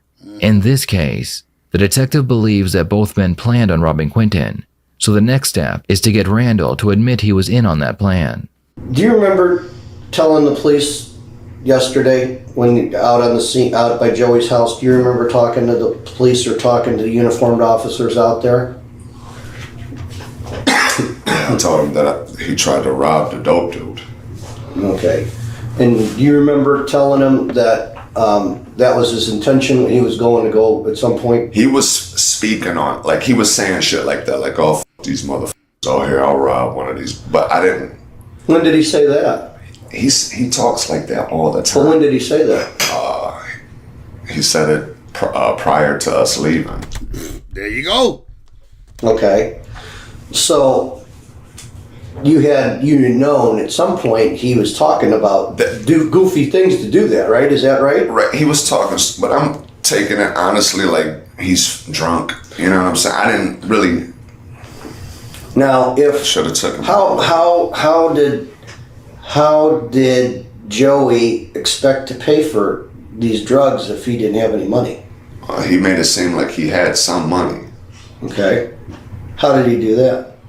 He said that he had some money. But you never seen any. I never seen it physically. You never seen any money, and then you go over there knowing at some point he's talking about robbing this guy. Is that right? You just told me he was telling you he's going to rob this guy at some point. He's talking about, hey, let's rob this. I'm going to rob this guy. Is that right? Well, that's not. Did he say something about he was going to rob this guy to you?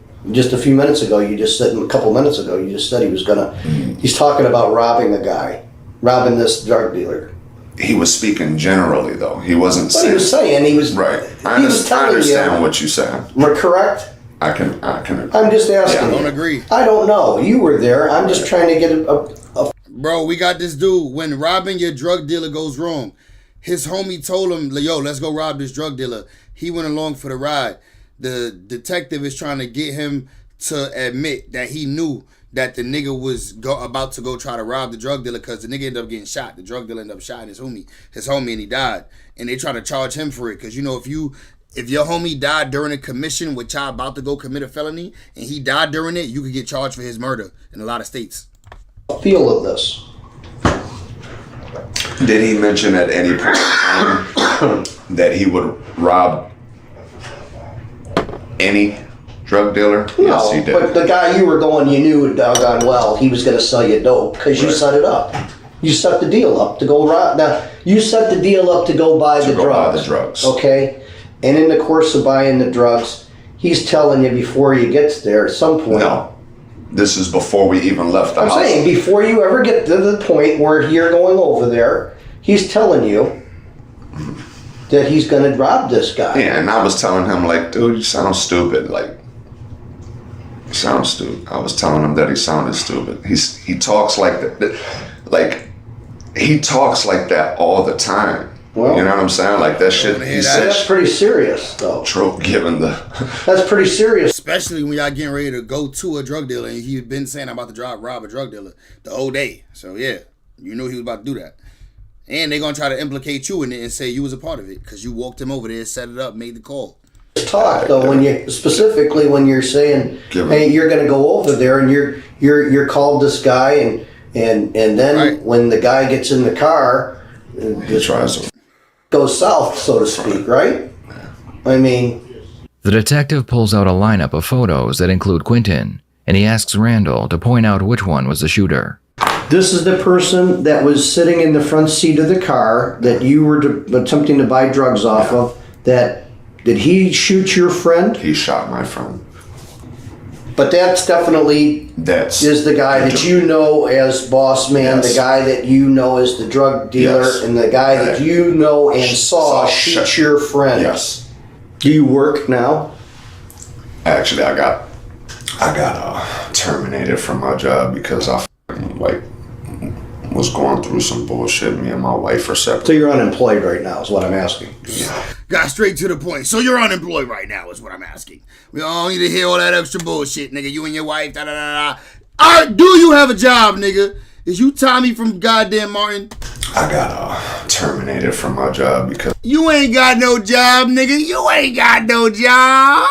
Because I was going through some bullshit. Me and my wife are separate. So you're unemployed right now is what I'm asking. Yeah. Okay. Straight to the point.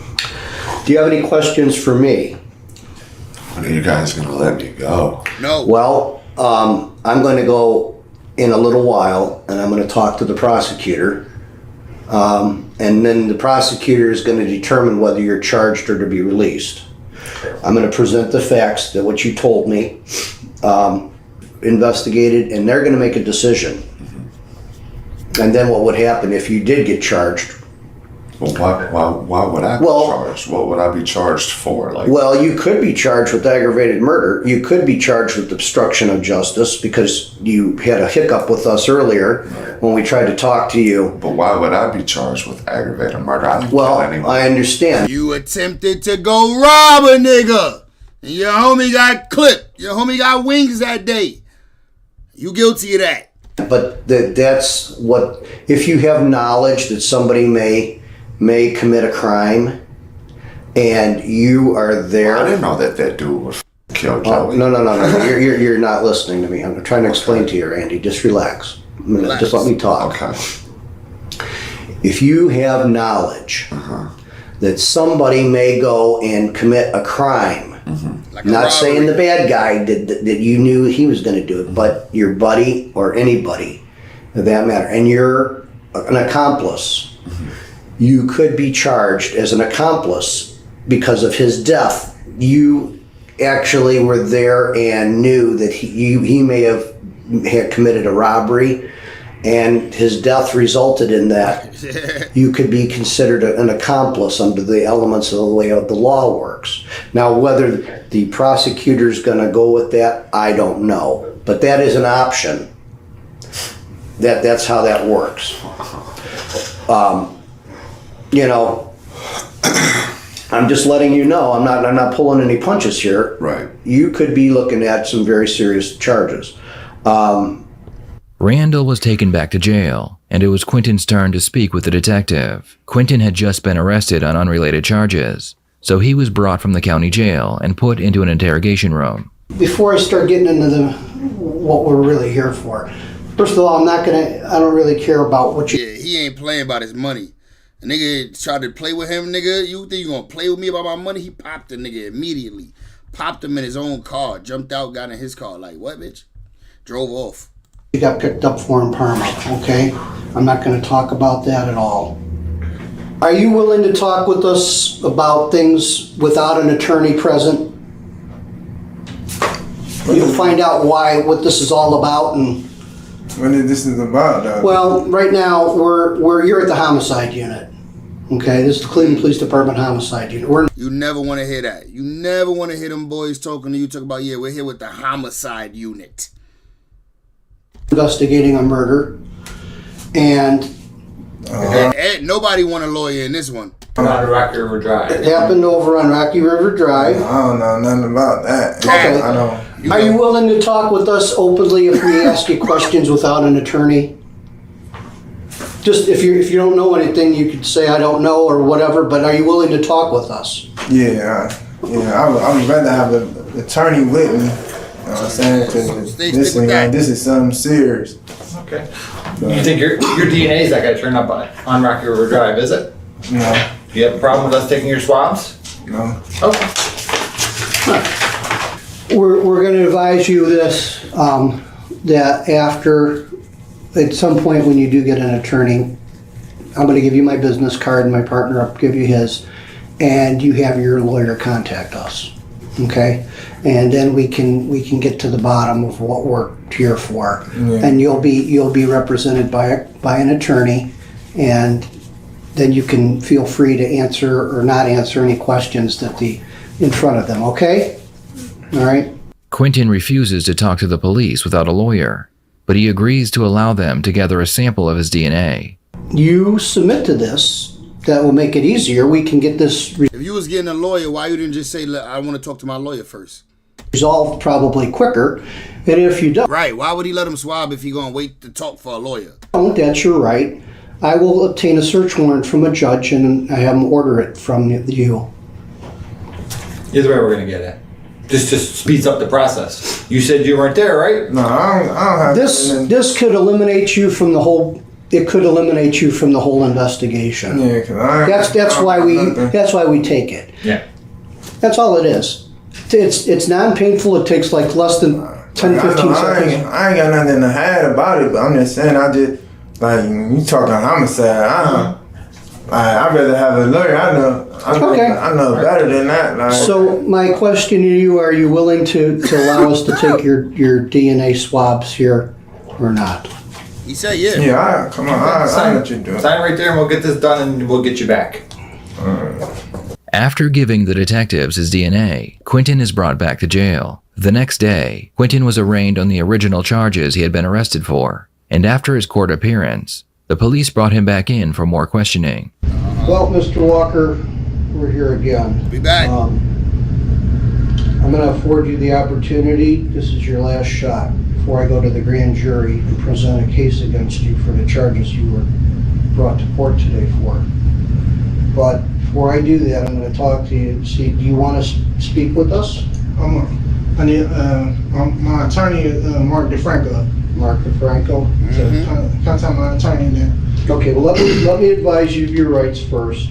Now, are you willing to talk to us about what happened regarding these charges? You don't even know what these charges are. I don't know nothing. All I know, I got charged today, and then it came up in my arraignment, and then they raised my bond in the case that I was already in here on. They raised the bond on that and said something about some murder charges.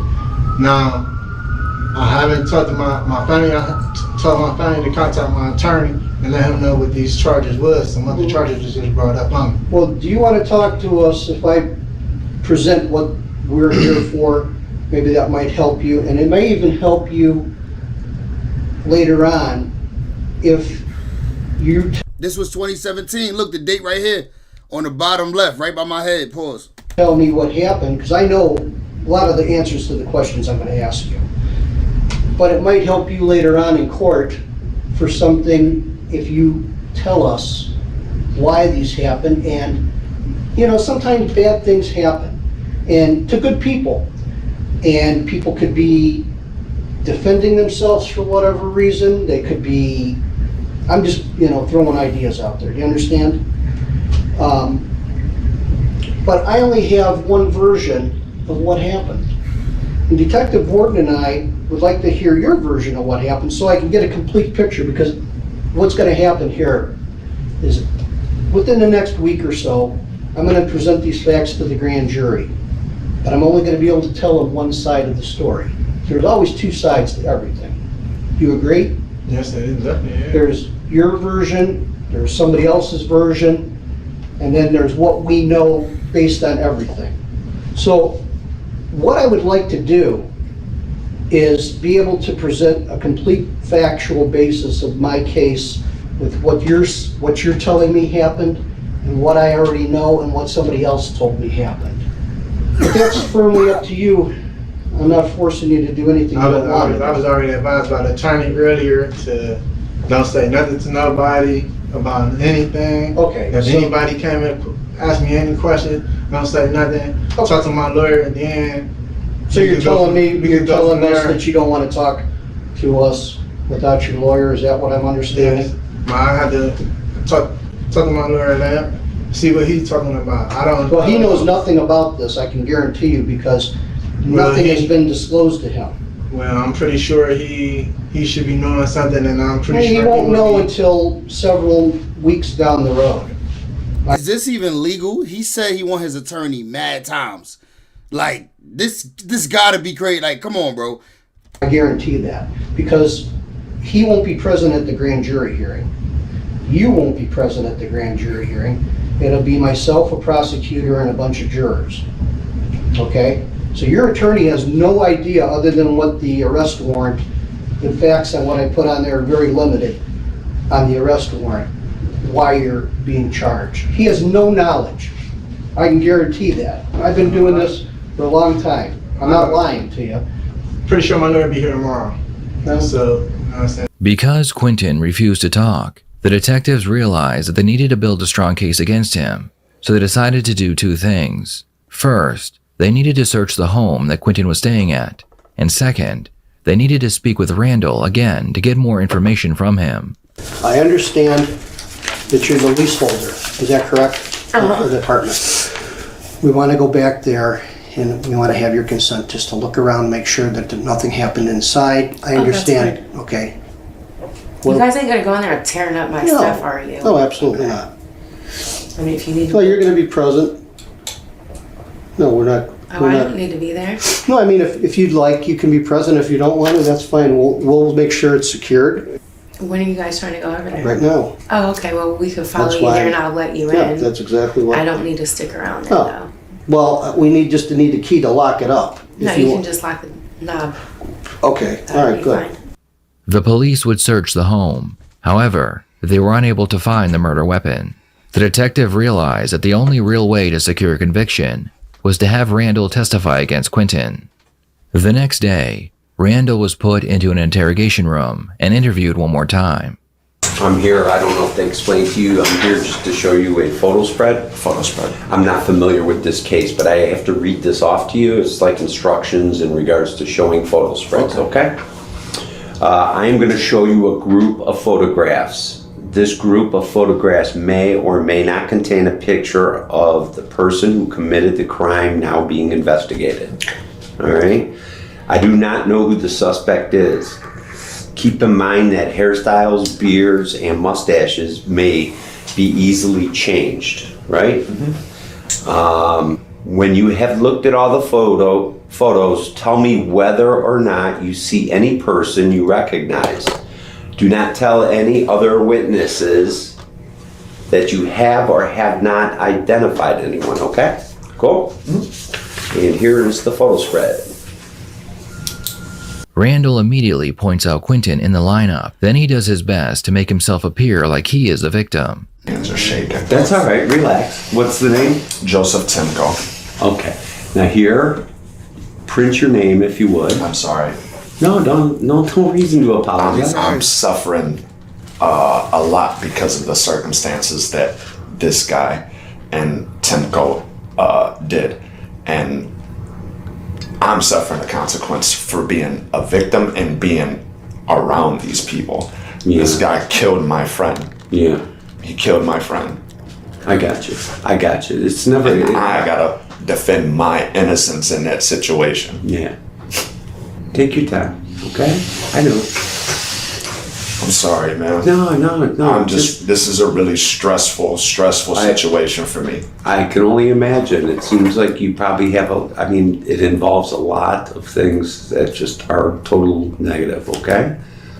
How sure are you this is positive? Okay. Okay.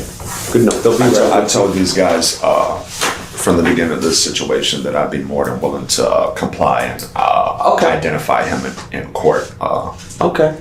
Well, you know what? He said, I'll point him out on the stand for you. Just let me go. Know the circumstances. No, I apologize. But just this is give probably a recorded conversation, so let me just stop talking. I'm sorry. Just give yourself a break, all right? Okay. Things will work out, all right? I know that they will. Right now, they seem, it's all doom and gloom, but just give yourself a chance, okay? And things, whatever. I don't need to hear it. That's why I said, let me stop talking. Absolutely. I'm not interested, but really, truly, give yourself a break. God's with me. Okay, absolutely. God is with me. Yes, He is. Yes, He is. All right? So just give yourself a break, man. We might not give you a break. I see you picked the photograph, and that was our target that we were looking at. And you stated in your previous interview that you know him because you've purchased drugs from him about 5 or 6 times. Is that right? So that's how you recognize him, and he's the guy that killed Joseph. And he's the guy that shot your friend. All right. Your helping is going to go a long way. This is what we need to understand. Yeah. You and I. And I'm sure that this is recorded, and I don't mind making these statements without an attorney. Acknowledgement of intent is everything. I did not, and repeat this again to you, I did not acknowledge Joseph's intent or this guy's whatsoever. Regardless of what your statement was that you implied. Well, listen. We'll see it on the tape when you go with your attorney. Listen. It'll all be there. Listen. When you asked me in the questioning, I repeated to you that I had never stated what you said. Okay. Well, I'm not gonna discuss it's not a matter that. No, and I don't want this to turn into a pissing match of us going back and forth, because truly that isn't what this is. I just wanted to make that point clear. I understand your point's made.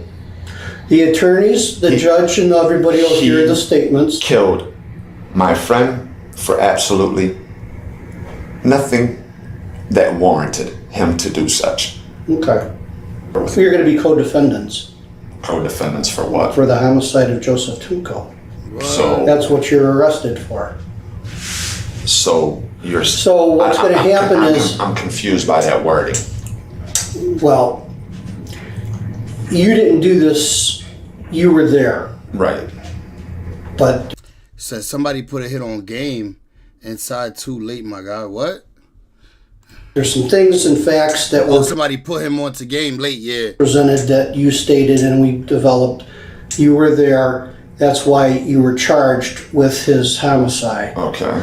So you didn't do this. You didn't shoot him. You're not the trigger man. No. This other guy you pointed out is the trigger man. Mm-hmm. You're not going to ride the whole thing by yourself, which your cooperation is helping your case. Mm-hmm. Okay. Him being the trigger man, he is a co-defendant in the murder of Joseph Tumko. Okay. He will be. So that's what I'm... Okay. So you understand that? You're not the single person involved in this. There's 3 people that are involved, and unfortunately one of the people that I'm with. Well, what I'm saying is, who's the third person? There was no... Joseph. Right, well Joseph is... deceased. Right. What I'm saying is, you and your friend... That is not my friend. You and your friend... I'm saying Joseph Tumko. Okay.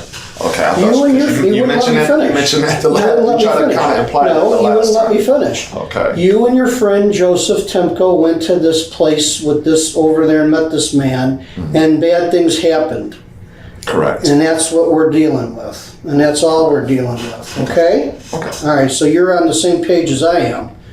Yes, I want you to understand that I'm with you on this. And that's great. You know what I mean? And as I can say, is you helping us is helping yourself out. But we also need to have this understanding that, for me, and you can agree or disagree, it doesn't matter. For me, I did nothing wrong in that situation. Well, I attempted to do nothing wrong. I didn't encourage for anything wrong to be done, nor did I have any knowledge that things were going to happen the way that they happened. Believe me when I tell you this. Okay. Well, like I stated previously, and I stated now, is when everything will be turned over to your attorney, the prosecutor, and they're gonna hear the interviews. They're gonna hear everything. They're gonna look at the paperwork generated, and they're gonna make a determination. Of course. So that's what we're not here to discuss that. I'm just telling you what's going to happen. I understand the process. So, all right. Well, here, you ready? Drink up, and we're going to go back, and when you're done. I'm fine. It's really bitter. Yeah. Okay. Well, and I'm like, my nerves are on edge. I'm seeing that picture. All right. I apologize. That's okay. And if my approach in any way seems brash or inappropriate, I apologize. Like I said, it's let me fucked up situation, man. Let me get you back, and we'll take this back, and we'll get you out of here. All right? Okay. Thank you very much. No problem. Back in jail. In the end, Randall would be convicted of involuntary manslaughter and aggravated robbery. He was sentenced to 7 years in prison. As of the making of this video, Quintin has not been convicted of any charges related to the death of Joseph Timko. Wow. What are your thoughts on this case? Please share them in the comments. As of now, though, so does that mean he will be? Or does that mean all his charges was dropped because the dude tried to rob him and he ended up popping him, even though it was over drugs?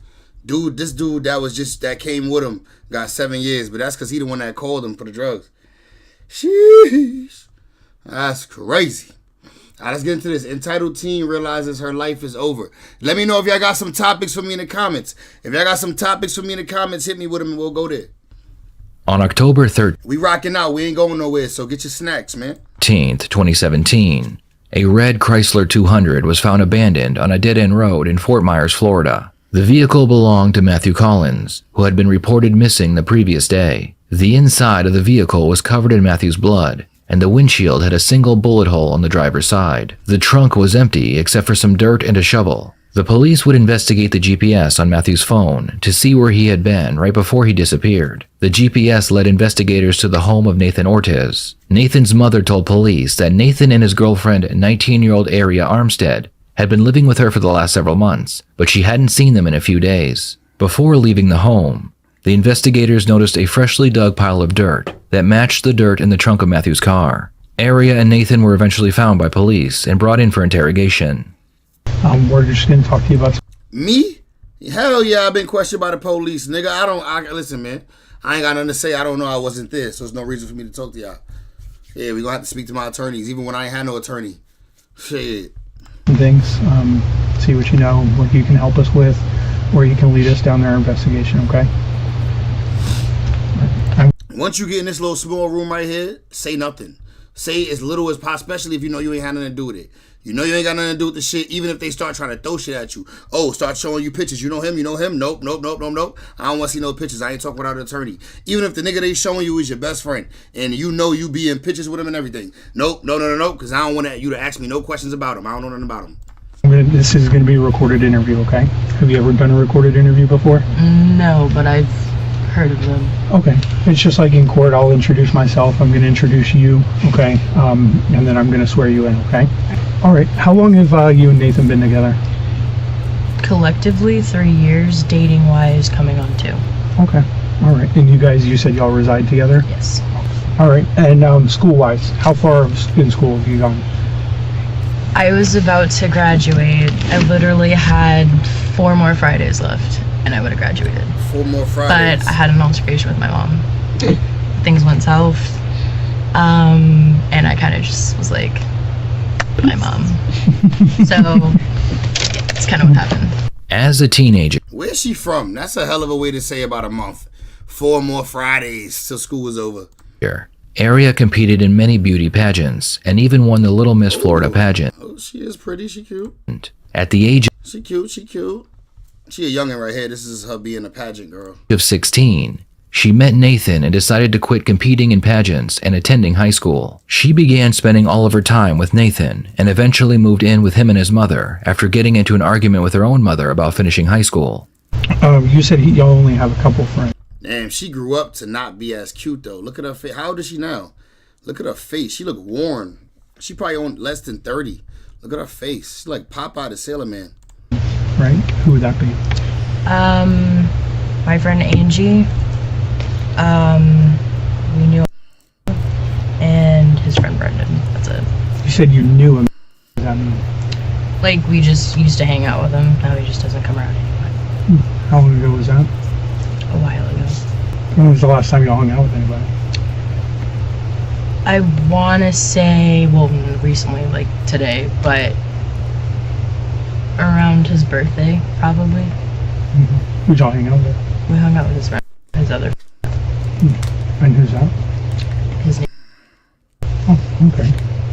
Where's he live at? On the other side of Sunshine, too. Oh, nice. Does he drive? Yes. What's he drive? Chrysler 200.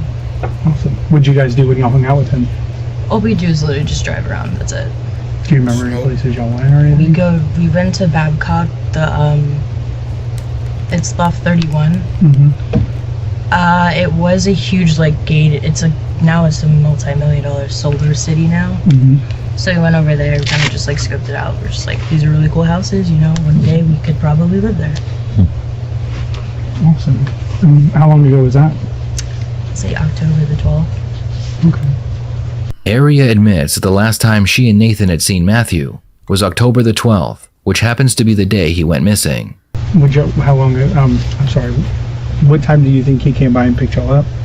It was during the day, so I'd say probably high noon. Okay. Did y'all hang out with him for the night? No. What'd y'all do with him? Just drove around. That's it. Any other places y'all visited? We kind of we go by 31 a lot because it's just there. Babcock, or he just picks us up to go just talk and hang out, just to get out of the house. So. Yeah. Cool. And how does he just stop by too, or does he usually call him? Occasionally, I don't know if he tells me or not, but he probably, sometimes he pops up, sometimes it's just, hey, I'm coming over, so. Okay. And so that night, did he just stop by, or? He stopped by. Okay. So where'd y'all go from there? Down to Babcock. Came around, and that was pretty much it. He was kind of acting a little shady. What do you mean by that?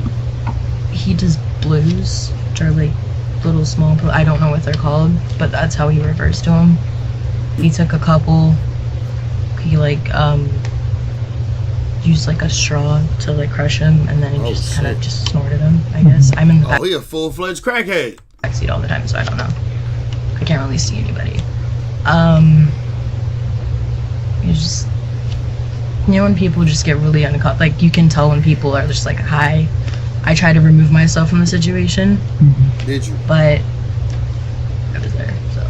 Did you get hot too? Matthew Collins had a history of drug abuse. He had served several years in prison for breaking into homes during the day. It is believed that Matthew had met Nathan in Aria because they too were using drugs. When the detectives ask Aria if she uses painkillers as well, she claims she used to be an addict, but is currently clean and sober. It's kind of just a day-by-day thing. I do have the craving, but I don't want to, so I just or do the rubber band method and just keep on just Is that why you always wear those? That, and I have a lot of hair, and I break hair ties left and right, so it's a lot of mess. I have a lot of hair too. It's. I love the jokes here. I love. Listen, them. this is how I do. This is how I do my job. Ask him. I'm constant joking around. Right. I like that though. It's, makes the day go by faster. It does. Keeps me on track too. Keeps people on their toes too. Always. You never get people. You got to do this one. Yep. I got you. Exactly. Can't look at it. Ooh, I saw that, but I didn't. I like that. Gotta watch. It's old school right there. This is two of a kind right here. This is weird right now. It's a little bit of deja Y'all are vu. freaking me out. Just sit over there and write your notes. Oh, stop. Wish I had a bed. It'd be fun. Just go take a nap. I love naps. I wish. I've taken 3 standing up today. So you said this kid does some blues and stuff? I don't approve it. It's not. It's just really shady. Yeah. Just like people just change. And like the little things and then it's just a. Did anything happen that night? Well, he sits there and he likes this song called Perfect Pint. And there's a chorus of it that says like everyone's a blood so they're hemorrhaging. I don't know what that means. I do not affiliate with gangs at all. But you like go monotone throughout the song, but when this one line comes up he puts a lot of emphasis into that line. So it happened like a few times and it just got like to the point where I was just like, why are you doing this? Like, what's the point? And then conversation broke out and he's like, Matt was like, oh yeah, I gangbang, whatever. And I was like, He gangbang. It's great. You do blues and you gangbang. I'm in your car. It's awesome. And he asked Nate, he's like, yo, so you do that? Or, you gangbang? He's like, no. Nate was like, I don't know. I told him, there's none of that. No, I don't want to be in, I don't want to have to, I don't want him in that situation. I really don't. And it got to the point where, like, they got really, really, like, he got really angry with the answer that he gave him. And I don't know if it was the blues or just how he is, but he got really mad and, a fight broke out between the two. Oh, shit. So as he is driving, he is speeding at this moment.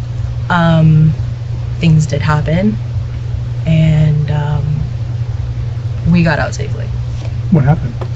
I came out and he pulled a gun out in the car ride.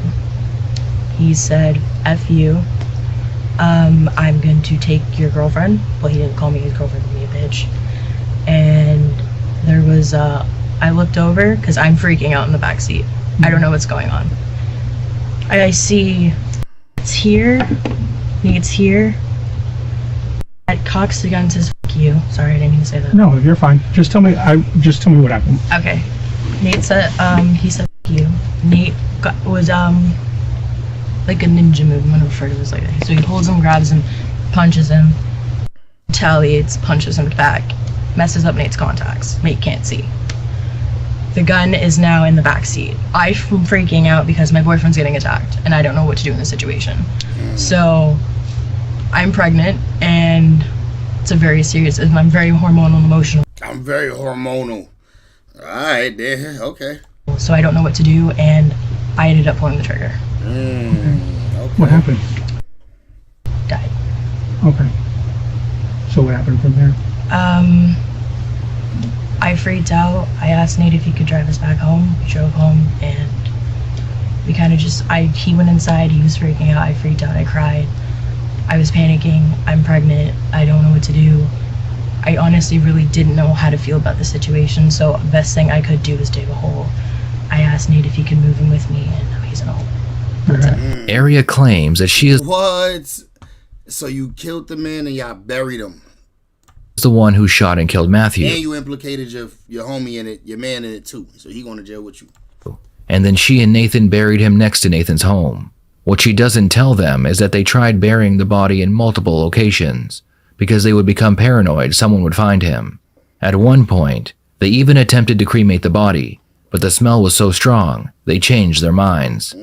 Again, it was an unfortunate situation. I really didn't know what to do. Like I said, I'm not about to be 20. I'm pregnant, I don't have life insurance or health care or anything like that, so I can't really go and get checked or anything. So, but the situation did happen. I really wish it really didn't happen like that because besides the blues, he's a really nice person. He's just very, when he's on blues, he's a totally different person. When you smoke meth, you're a different person. He does that too. So like, I don't know how to, don't know how to describe it. All I feel is regret towards the situation because I'm Christian. I don't believe in violence, but my life and my boyfriend's life was in danger. All right, something bad happened and now it's our day. you obviously know that we were out there today. Yes, We've I been know out there that. all day. You've probably heard from Nate's mom about the search warrant and, whatever. Okay, but what she doesn't know and what you're leaving out is what happened with the car afterwards and what you guys did to the car and like stuff like that. Okay, so that's what I want you to be honest with. That's good.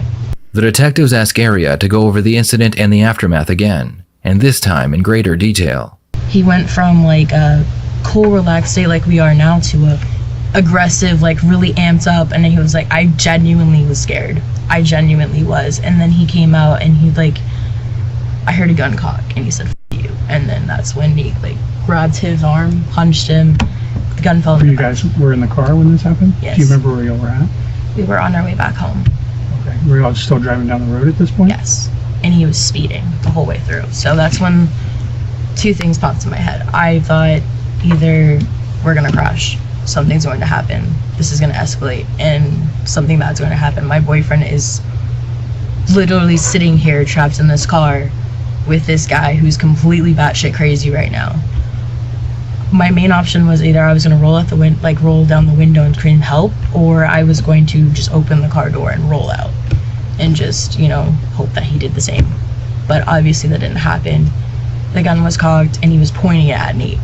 And I saw it and I was like, holy shit. And I was like, stop, you can't do that. Like, I'm trying to de-escalate the situation, trying to get him to just calm down. And then all I saw was Nate just slap out of his hand. And I was like, holy shit. And in that split second, I just went like that and that was it. His foot was still on my gas. Mm-hmm. So I don't really know what Nate did. I only know is he climbed in the front. He climbed over him and drove us back home. What? Oh my God, a million things popped in my head. I was like, what am I gonna do? How do I do? What do I do? I really don't know what to do. I started praying. I was crying. God. I was cursing. I was like, dude, I just did this. This is a serious. I really did, but I didn't know how. I didn't know what to do in the situation. Thoughts did come in my mind, and I literally sat there. I was like, okay, today I wanted to. I really did, but it's not something I can just. At the time, yes, we should have. We should have called 911. That would have been the mature, right thing to do. Did you have a phone too? No, not at the time. You had a phone, but it wasn't connected. No, my phone's broken. Okay. He had a phone. Yes. Are you sorry for everything that happened? There's no words to describe. I never wanted to. I genuinely have tried to just ask for forgiveness every day after this. I can't. I don't understand. It was a lot. It's a lot of pressure. It's a lot to have on somebody. There's some sort of, well, you kind of hinted at it before, but we know Matt to be kind of like a womanizer. He's on Plenty of Fish and stuff. Was there ever a relationship with you guys prior that? No. Anything like that? Mm-mm. Sure. No, I'm gonna ask you this question because earlier you told me that y'all don't do drugs or you won't let him do drugs or anything. Why is there a bong in his room? Smoking weed. I do get the urge occasionally. Is that why you guys covered the vent up? Yeah. I knew we were missing something. I here. do. I'm not A little bit of weed ain't got nothing to do with this case. supposed to. Yeah. But I'm sure in this incident, This has probably made it situation, worse. everything's worse. I started smoking cigarettes again. Something I look down upon. But yeah, we did start smoking weed. So. Aria was charged with second-degree murder, tampering with evidence, and abuse of a corpse. While she waited to be transported to the local jail, she noticed a camera on the wall and decided she had a few things to say about the situation. Trust the police, they said. They'll have you back. They said, no, you chose a scumbag over two teenagers who literally feared for their lives. I can't. I literally cannot believe the justice system right now, which is really f***ed up because I was hoping to become a law enforcement officer, but now I don't want to. You talking about you don't want to be law enforcement. You can't. I'm spending my 19th or 20th birthday behind bars. And a few more, I'm sure. Should have stayed in school. I went to college. Because the people I've met in the past 7 months, bad news all over. Fun fact is, we didn't do anything wrong. We freaked out. Our lives were in danger. And we should have called right then and there, because then, that would have been better, but It would have mattered. I'm not an officer, but if my boyfriend has a gun in his face and it falls in the back seat, you're taught to neutralize the dark. Don't sit here and bribe me with food until They already did. You told the whole thing already. They bribed you with food. you believe me when you don't. Don't tell me that I would never intentionally do something. I'm not a terrorist. I'm not a psychopath. I'm a pregnant 19-year-old female whose life was in danger. Nathan was interviewed next. What they found interesting is that Nathan's version of events was identical to what Aria had already told them. The detectives didn't believe their story. Instead, they believed that the two had planned what they were going to tell police to hide what really happened.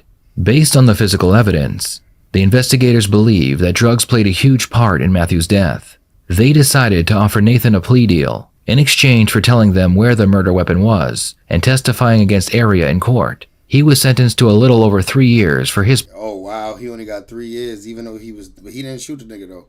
And he testified and snitched, so... part in the crime. Nathan was ready to tell everyone what really happened the night Matthew was killed, but Aria decided to take her own plea deal. She agreed to plead guilty to first-degree manslaughter, tampering with evidence, and abuse of a corpse, in exchange for 40 years in prison. 40. He said 40? Tampering with evidence and abuse of a corpse, in exchange for 40 years in 40 years in prison. Because she accepted a plea deal, Nathan did not have to testify in court and tell the world what really happened. Nathan was released from prison in October of 2020, and Aria is currently scheduled to be released in 2037. Okay. Yeah, man, that's crazy. Sheesh, let's see what we got on the homepage. Oh, when suspects try seducing police officers. We got to get to that one. But let's see what we got on the homepage. Anything interesting? We up late night. Let's see what's good.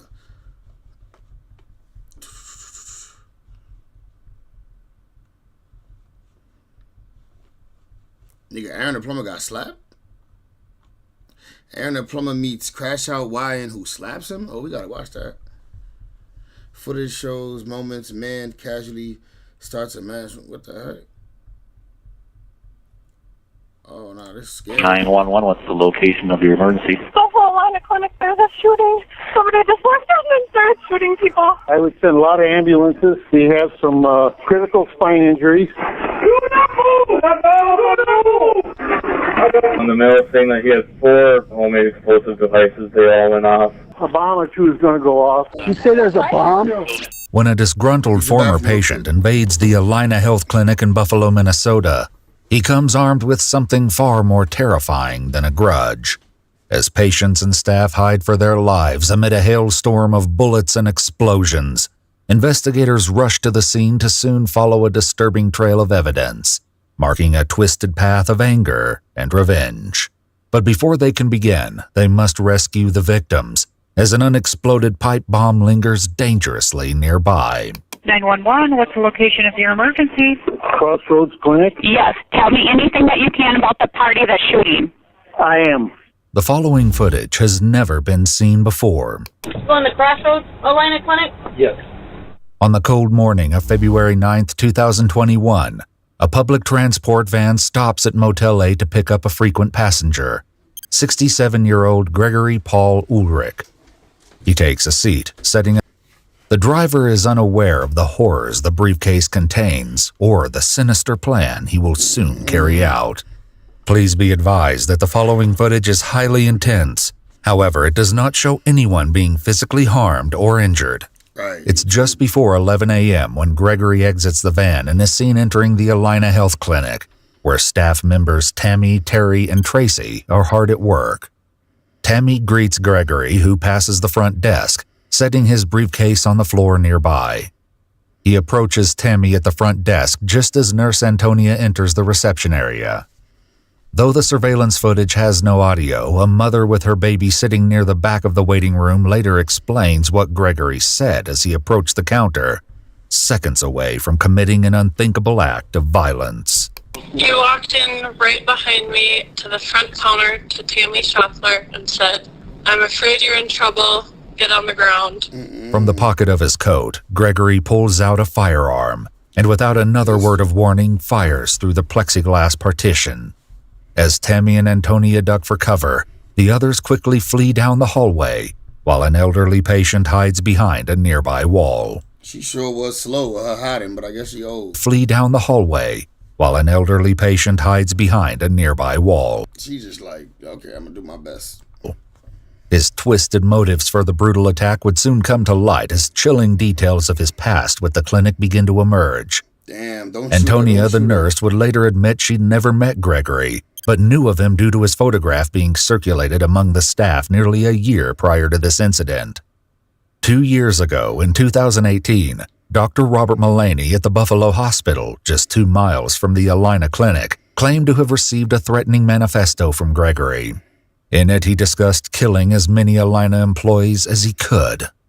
A flyer was made and posted at both the hospital and the Alina Clinic, warning the staff in case he appeared at either location. His violent vendetta against the clinic will be revealed later. For now, with at least 2... Y'all should have had some armed security on staff after getting that warning message. ...injured and more at risk, the relentless attack continues. As Gregory stalks the reception area, the mother waits for her chance to escape unnoticed. With his back turned, she begins to make her move, but his sudden shift in direction forces her to the ground, out of his sight. Gregory can be seen returning to the hallway, where witnesses would later claim to hear cries of "help me" in a high-pitched voice. One witness would note the unnerving feeling that these cries were meant to lure potential victims out of hiding. A female employee seizes her chance for freedom and bolts for the front door. A male employee and the mother follow closely behind as Antonia reaches for the emergency button, attempting to place the building on lockdown. As they run towards the safety of their vehicles, 911 begins receiving calls reporting the active shooter. Little do they know, Gregory is moments away from taking his actions to an explosive new level. We have an active shooter in our Buffalo Alina He look like he got that Smith & Wesson SDV-9. clinic. And where is the person? In the clinic shooting. And what kind of weapon do they have? A gun. They're shooting. A handgun? They're shooting. I don't know. I'm hearing a lot of gunshots. Yep. The mother, who escaped just moments ago, also contacts the police with her own harrowing account. There's a shooting. Somebody just walked out and started shooting people. Do you know where they are in the clinic? No, I had my baby. I left. Can you tell me if there's any injuries? I don't know. I ran. Okay, so you didn't see anybody injured? I didn't, but I saw him shoot 4 times. And did he shoot like pop like quickly, or was it one by one? No, it was. He said, "Get down." So everyone got down.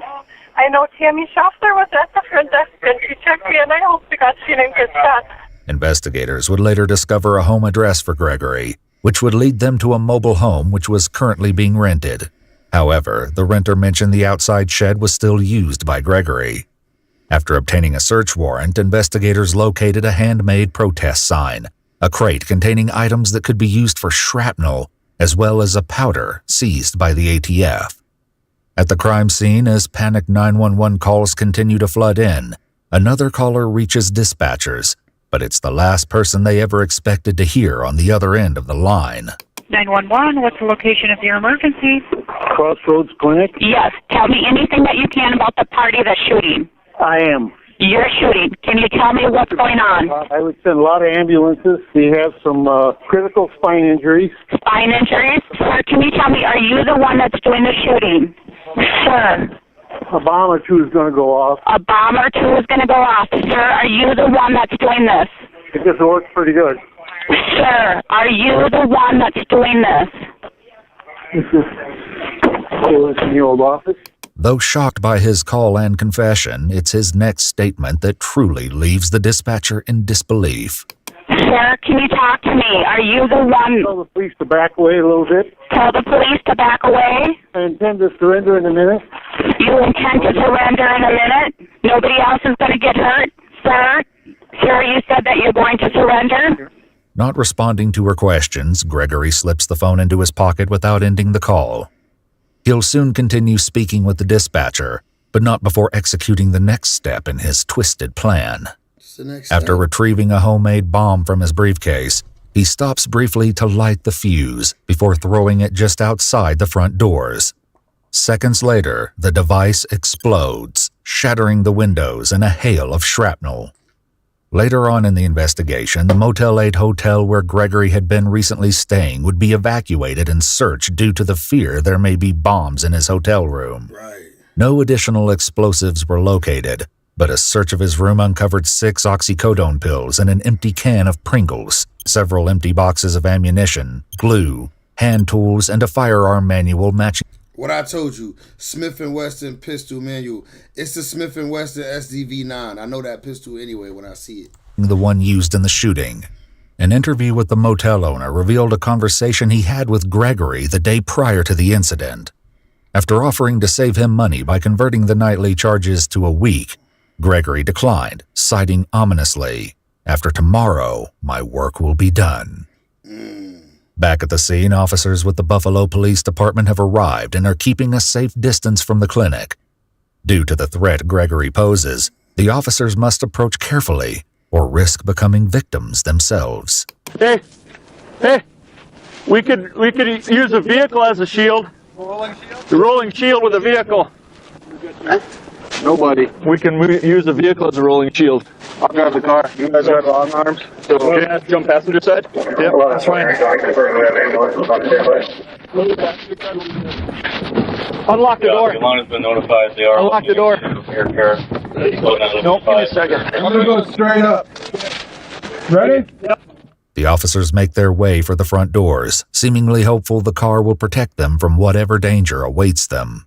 They've yet to realize just how dire the situation is for victims still trapped inside, who are seconds away from another brutal attack. Gregory retrieves a second bomb from his briefcase before heading toward his next target. As he passes the patient still hiding behind the wall to his left, he delivers a chilling message of reassurance, which can be heard as the dispatcher continues to listen. Just stay there. You'll be fine. Get out of there, lady. Get out of there. Okay. He let her go. Talk to me. Lady out. You're letting a lady out. The male party is letting a lady out. He let her go. That was just another one of my last bombs. Okay, so how many bombs did you have, sir? Now I'm ready. I'm glad that lady got out, man. Good lady. You surrender? Okay. The front vestibule.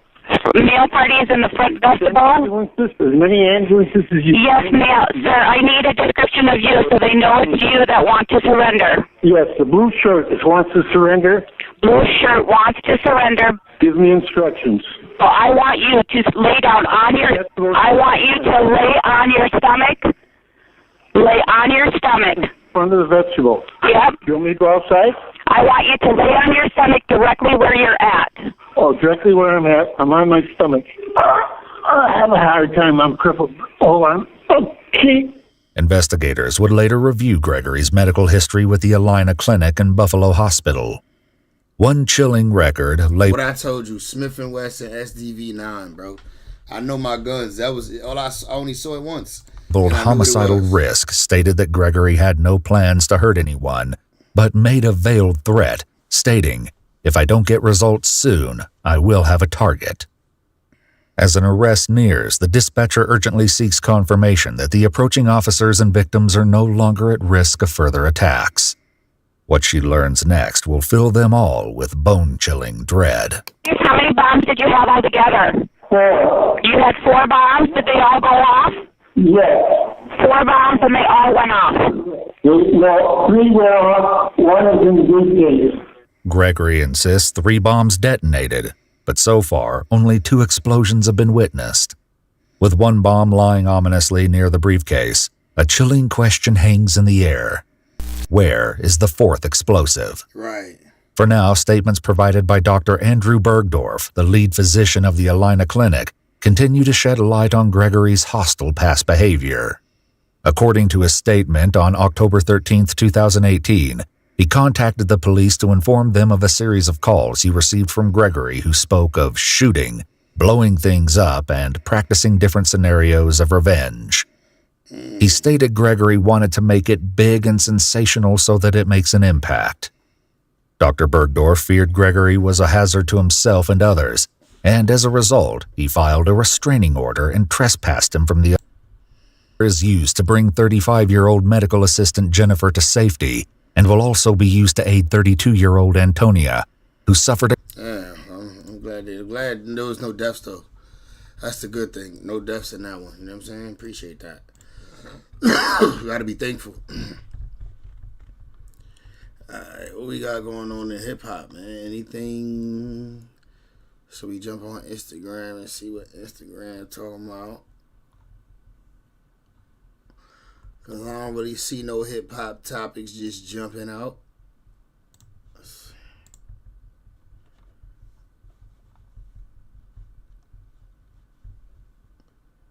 Alright, let's see this one. And I'm an artist. Okay, show me what that. You did And if you do, and I do, and if I do, and if I do, come on. As I try to warn people, be very, very careful of the energy that you put out.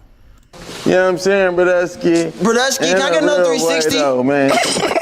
That nigga hair dry as hell. I got drum on. I got Cantu in my head right now. I got Cantu. You not talking about Nubby, buddy. On my mama. You not talking about nothing. You on my daddy. On Cantu. I was shot you on my mama. Nigga, dad homies, you won't slap me. Cantu. On my mama. Dad homies, you won't slap me. What you gonna do? Dad homies, you won't slap me. Slap me, nigga. Slap me. On me, what you gonna do? Slap me. What you gonna do? I'ma stand right here. Oh, he slapped him. It was soft, but he slapped him. Yeah, like that, on my mama. What you gonna do? Dad homies. What you gonna do? Hey, Nah, we gotta. Nah, dead homies, bro. The nigga try to slap. Watch out, bro. Watch out. Watch out. We got a hit. Dead homies, we got a hit. Dead homies, we got a hit. Nah, you good. I slapped your Andrew. Get his ass. Get his ass. Bro, move, bro.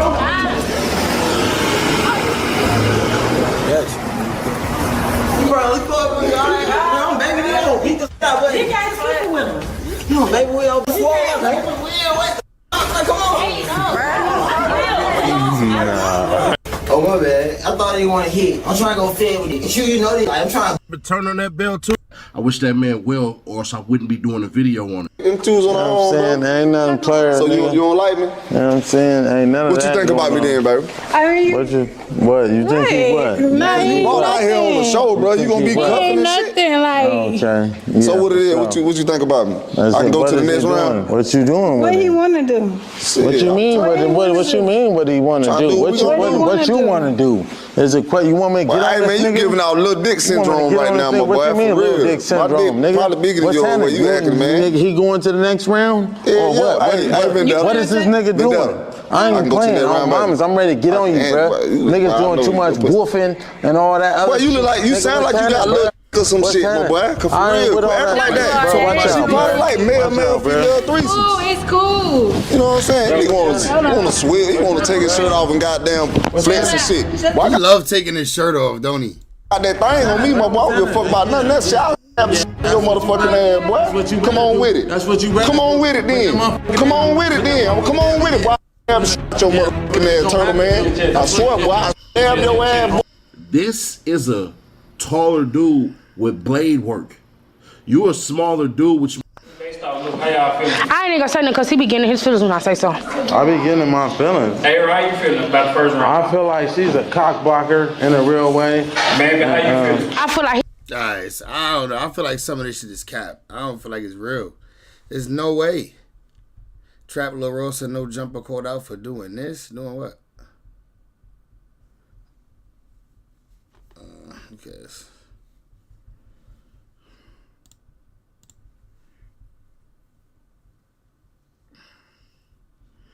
Boston man arrested on firearm charges following traffic stop in Dorchester.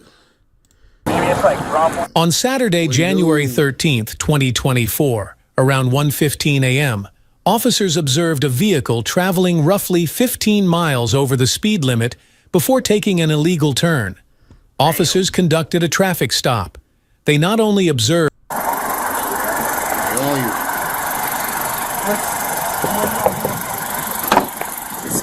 You flying?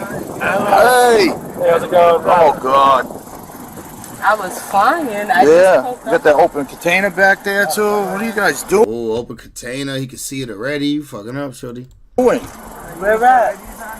Back there. And this nigga look nerdy as hell, but he was strapped. ID on you? Right there. I see it. Huh? Got ID on you? Hold on, because we didn't do anything wrong. Hey, yo, Daddy, stop. So please. just give them what they want. We didn't do nothing wrong. Please stop. Container, you know. Okay. Like, you understand? I'm sorry. All right. Okay, it's a $500 fine if we want to go that route. Yeah, just give them your ID. Nobody ID. Give it to the other cop on the other side. Where's the ID? I got it. Get him out the car. I just pulled over. Look it. Hey, what the? On some real shit. 111. Alright. We still got homie right here in the car. You got to get out, Four Eyes. What's up? You got to get out, Four Eyes. We're all stepping on each other. One at a time, alright? Everyone chill out.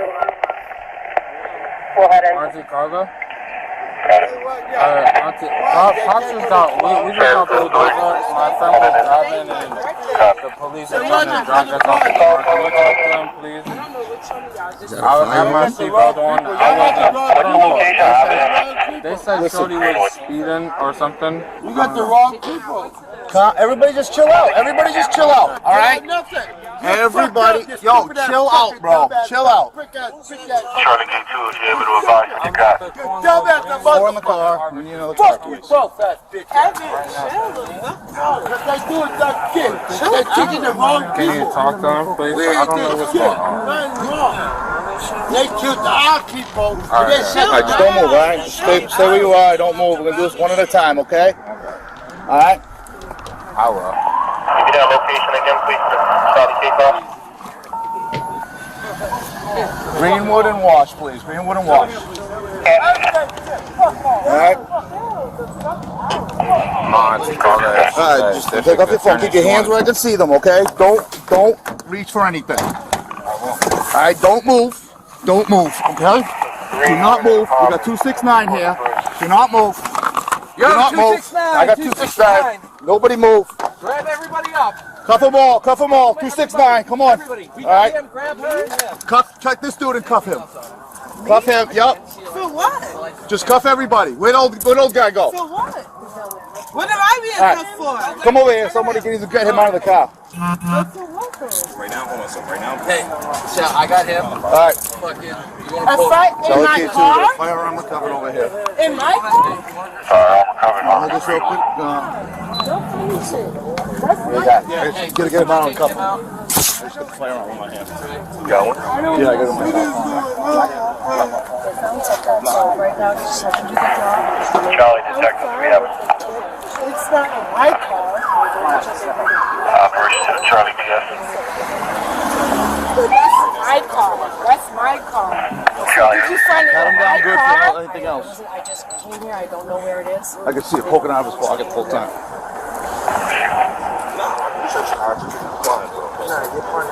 Did anyone get the old man? Mark, 269, put him in. Jacob 3. Out of all.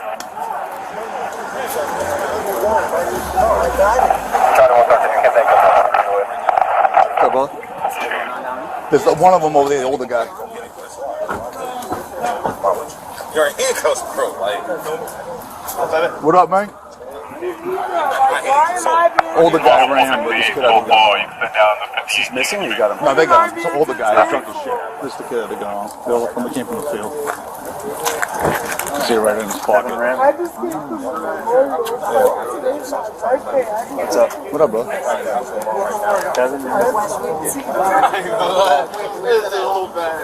You got a gun box? Yeah. Throw him in a cruiser. Out of his coat pocket, left coat pocket. You can see it from the window.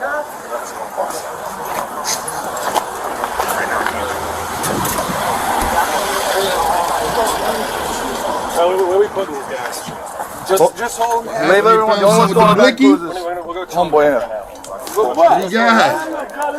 I missed it. They found something to blicky in there. What's up, man? It's good.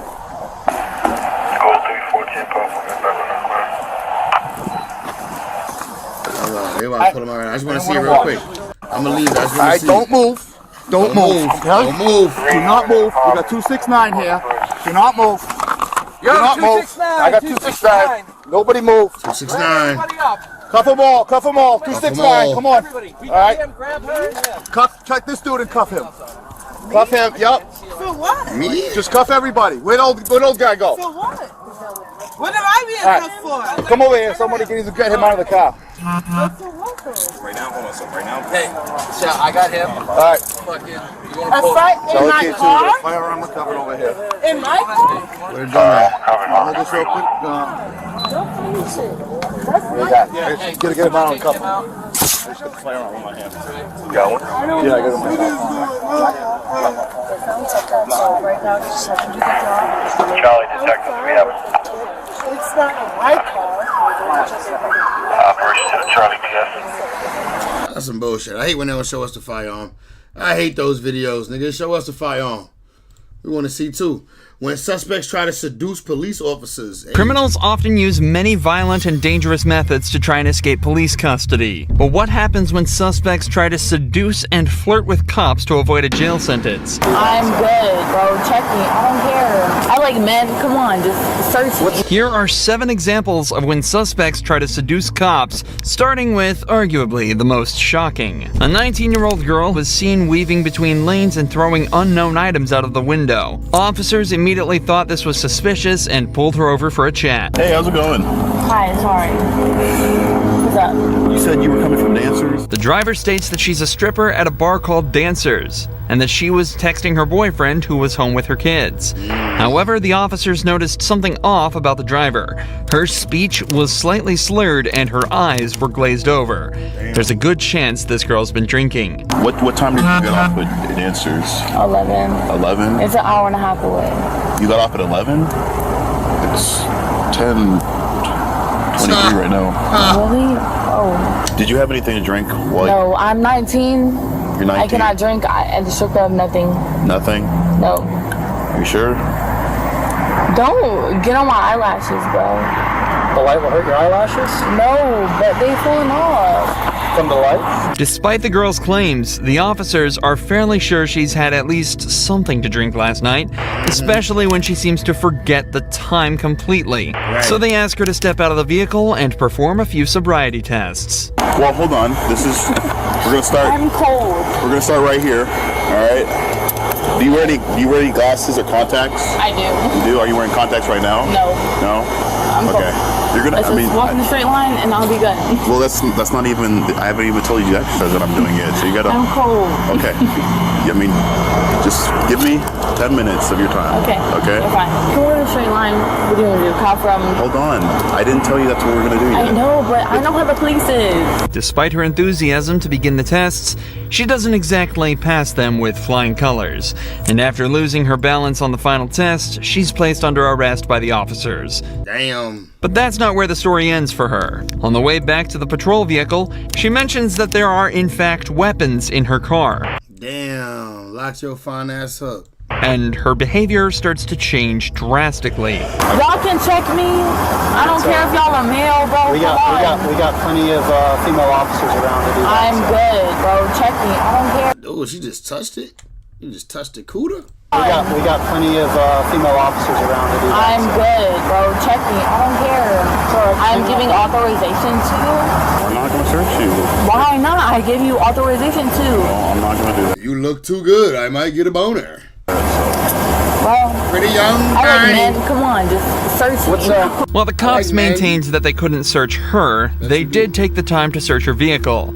Inside, they found multiple guns, a large stack of cash, though it was decided this was likely just tips from the bar. Right. However, she was still charged with DUI and sentenced to 9 months probation, despite also being underage. It was fairly difficult for the cops to judge if this girl was drunk or not. However, this next girl didn't show the same amount of class, instead resorting to manipulate and trick the cop into letting her go. Hello, how you doing? Officer, how to New Mexico State Police. Using for the stop.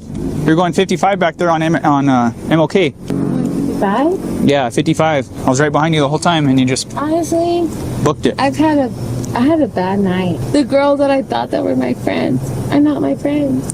I'm sorry to hear that. Where are you coming from? Oh yeah, she drunk. Once a girl start telling you her life story, she been drinking tonight.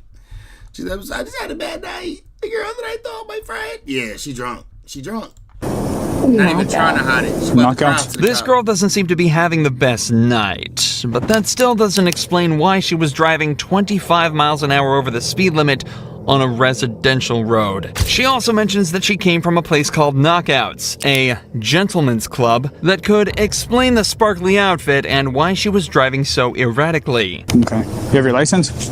Our second dance of the night. Like, how are you gonna tell me you're my friend and then do some bullshit? Yeah. Here's my registration. I have Do you have a jacket or something that you could put on? what?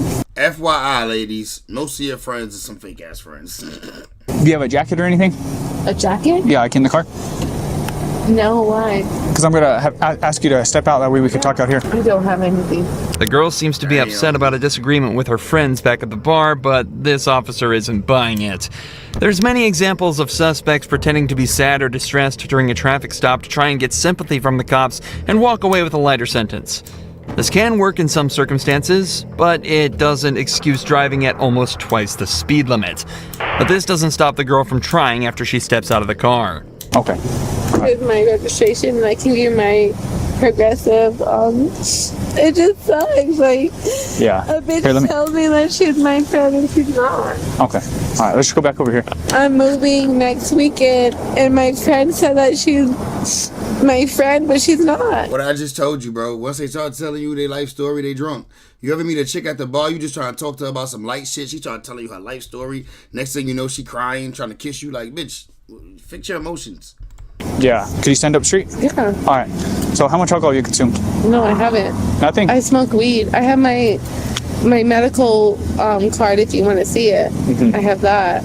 But I've been smoking because I'm mad. Yeah, you're mad? You know what I mean? Like, okay. all the friends. Here, just try to calm down a little bit. So you say that you haven't consumed no alcohol. Just be honest with me. How much alcohol? Work at Knockouts. Honestly, the way I feel is that the girl, she went behind my back and shit. You know what I mean? No matter how hard the cop tries to keep the girl on topic, she keeps breaking down and talking about her friendship issues. After some more pressing by the officer, she admits to smoking marijuana and alcohol back at the club. But she keeps trying to excuse it by saying she's having a rough night, and that's her way of dealing with it. Unfortunately for her, though, I never heard her admit to alcohol. I heard her admit that she smoked. The officer needs her to focus, which she seems to be having a tough time doing throughout the sobriety tests. All right, just wait right here. I'm gonna move my unit back just a little bit, and I got 2 more tests to administer. You feel okay walking in those shoes? I mean, I'm just fucking upset. That's it. You're just upset? I'm just fucking upset. So, Miss Ramos, my main concern is just that you're safe to drive, okay? Obviously, you're No, I truly get it. traveling at a high rate of speed up. I have 3 kids. Okay. My baby daddy just died. I'm sorry to hear My that. best friend just said that it's just a lot. One. What's she saying? If you're gonna talk about her this whole time, at least tell us the tea. What's your best friend said to you that got you crying? Like, it's 1, 2. Unfortunately for the girl, though, complaining to the officer didn't seem to sober her up at all, and she failed all 3 of her sobriety tests. So all that was left was for her to be arrested, a fitting end for what appeared to be a pretty rough night for her. All right, so at this point, you're going to be placed under arrest for DWI, driving while influenced of intoxicating liquor and or drugs. Just face me real quick. What's in your mouth? Nothing. Open it. Lift up your tongue. Alright. So on my watch, 0213, okay? But Kelly Barton made it a little easier for the cops. Not only was she seen crashing into a lamppost while transporting a special needs patient, but when police arrived, she was looking a little worse for wear. Kelly? Yes. How are you doing? Good. Kelly admits that she had too much to drink that evening, but doesn't admit to driving, despite it being her job. Unfortunately for her, though, security camera footage from the gas station proves that she was, in fact, behind the wheel, and is now facing charges of both DUI and neglect due to the responsibility she carried while driving with the patient. But as an ambulance pulls up to perform some tests on her, Kelly reveals that she has another trick up her sleeve, and begins repeatedly flirting with all of the officers at the scene. That's not gonna work for you, shorty. Maybe in your younger years, maybe when you was 21, 25, you look good. But shorty, flirting with niggas is not gonna get you nowhere. Look at you. Look at you, handsome. Do you want the light squad to check you, ma'am? Yeah. Let them do what they gotta do. Come on, boys. Hey. I want the little young boys. Ask me how I'm feeling. Let the little young boys tell me. Let me tell you something. What I would do to you with your blue eyes. Well, let me check your blood sugar real quick. Look at him. He look like he'll let her suck it. I would do him in a way that he won't admit. Hey, look. He can look tough all he wants, right? Don't let me get him.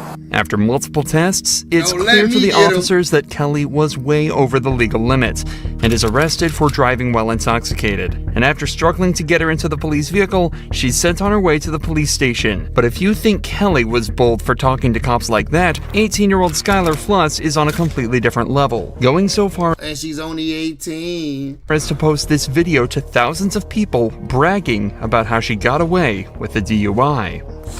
Bro, the cops let her go away with a DUI and she's 18. She shouldn't even be drinking. And she got a DUI and they let her go? That's crazy. Went out of a DUI and got let off with a warning. Right. Skylar was pulled over after an officer saw her weaving around the road in a way that suggested she might not have been completely sober. But according to her video, she claims that using her flirtatious and quick wit, she managed to trick the officer and get away with a warning. I blew a 3.8 and he let me off with a f***ing warning and gave me his number and said we should meet for coffee or lunch. He was hot, so I'm getting lunch with him tomorrow. If her story is true, then the officer would be in serious trouble. But luckily, the officer in question recorded the entire interaction on his body cam, and the video tells a completely different story. Hello. My name's Deputy Stahl. I'm in the Jefferson County Sheriff's Office. I pulled you over because you were weaving a little bit back there. Where are you coming from? I was coming from my friend's house. I actually just got dumped. Okay. So I was like crying and like I'm really okay. Were you on your phone and stuff too? I was trying to call him to get a hold of him because my heart hurts okay. so bad. Well, I'm just concerned that you were weaving because of alcohol, but if you're on your phone, have you been drinking or anything tonight? No? Okay. The deputy then does give Skylar a card with the sheriff department's information on it, but it didn't include his personal number and it didn't come with an invitation to dinner. Sounds like you're having a rough night, so I'm not... And he didn't even have a blow into the joint. I'm going to add to that by writing you a ticket or anything, okay? So I'm just going to give you a warning. It's not a big deal. I just want to make sure you're okay. You were weaving a little bit, and I just want to make sure you're okay to operate the motor vehicle. She capped and lied. And I believe you are. So my information's right here on the front. The reason I stopped you here is on the back. Wherever you're headed, get there safely, and I'm sorry you're having a bad night. Yeah, I'm just right down the street. I'm okay. sorry. No, you're fine. Yeah, no, you don't need to apologize. I mean, you were weaving a little bit with no traffic out. I just want to make sure you're okay, that's all. Skylar's video doesn't just contain disgusting footage of her laughing and bragging about exploiting this officer's kindness, but also states that she blew a 3.8 on the breathalyzer, ignoring that she wasn't even tested in the first place. Right. The legal limit is only around ugly ass just lying for nothing. 0.8 and already makes driving dangerous. But a reading of 3.8 would imply Skylar was not only blackout drunk, but close to death, as at a level of 4.0, respiratory failure is likely. But this doesn't mean Skylar was lying about being drunk underage. Videos were later discovered of her chugging tequila from the bottle and acting drunk at a party just hours before she was caught driving. After she was confronted with this, Skylar confessed and admitted to everything. I ended up getting a little too intoxicated. I was taking shots all night, and I decided to make the dumb decision to get into my car and drive. She also admitted that the officer never asked her out. That was just a lie for social media attention. Regardless of her confession though, no further action was taken against her or the officer who failed to test her. But the same can't be said for Lydia Badillo. She was caught trying to transport 2 illegal immigrants over the Mexican border at a Oh, 2 fine-ass illegal immigrants, too. Dio. She was caught trying to transport 2... Okay, this one right here. I see you, mommy. It's a little sexy top. Even her right here, you got a big face, but I see you. You got potential. 2 illegal immigrants over the Mexican border, and as soon as everything started to fall apart, she decided to try... She was the madam. ...by seducing the officer. Just wait for me right here, okay? You don't have anything... Sorry, sir. What? I was taking shots all night. You look pretty handsome. As she decided to try seducing the officer. I bet she did. Just wait for me right here, okay? You don't have anything... Sorry, sir. What? I'm looking at your eyes. Why? You look pretty handsome. As soon as the officer realizes something might be up with the IDs, Lydia starts to smile and stare directly at his eyes before telling him how handsome he is. Obviously, this is just a trick to try and get out of the position she's put herself in. A trick that isn't going to work on this officer. Estos documentos por un montón de tiempo. Por un año. Ok.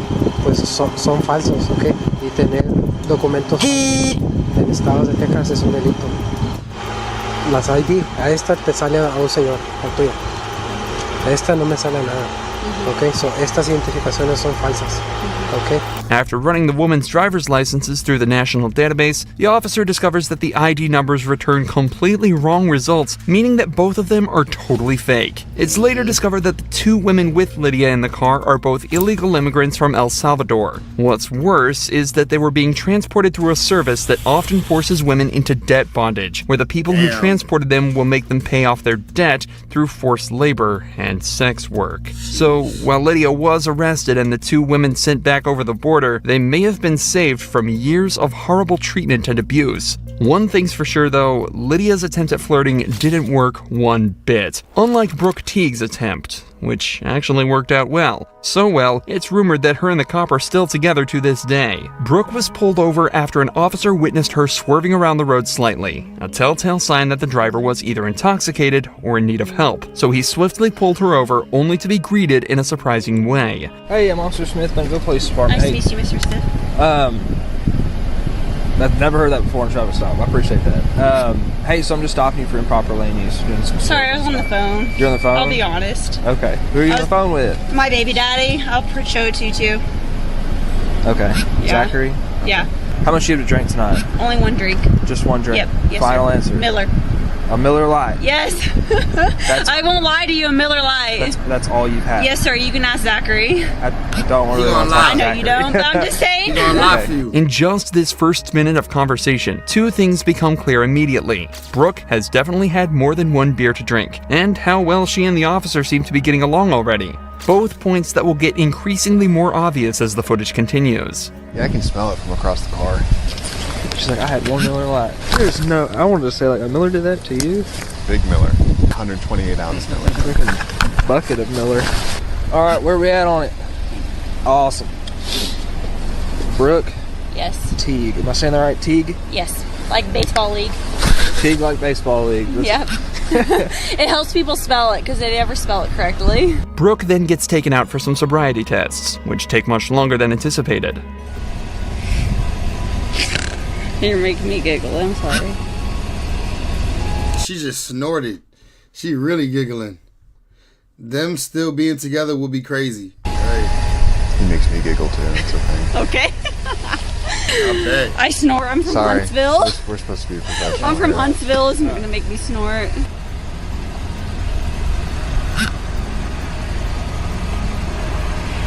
Alright, stop laughing because you're making me... He's like, damn, she's beautiful. I'm not. Seriously. I'm giggling. I'm All right, sorry. this is a serious deal. All right. Okay. You're smiling. I can't help it. All right. Stop. Okay. I'm sorry. Unfortunately, despite all the jokes, Bricc failed all the sobriety tests and was put under arrest. How much you've actually had a drink? I've had 2 Millers. 2 Millers now? That's it? Yes, sir. You can call Mitchell, the manager. Okay. Well, hey, go ahead and put your hands on your back for me, okay? Yeah.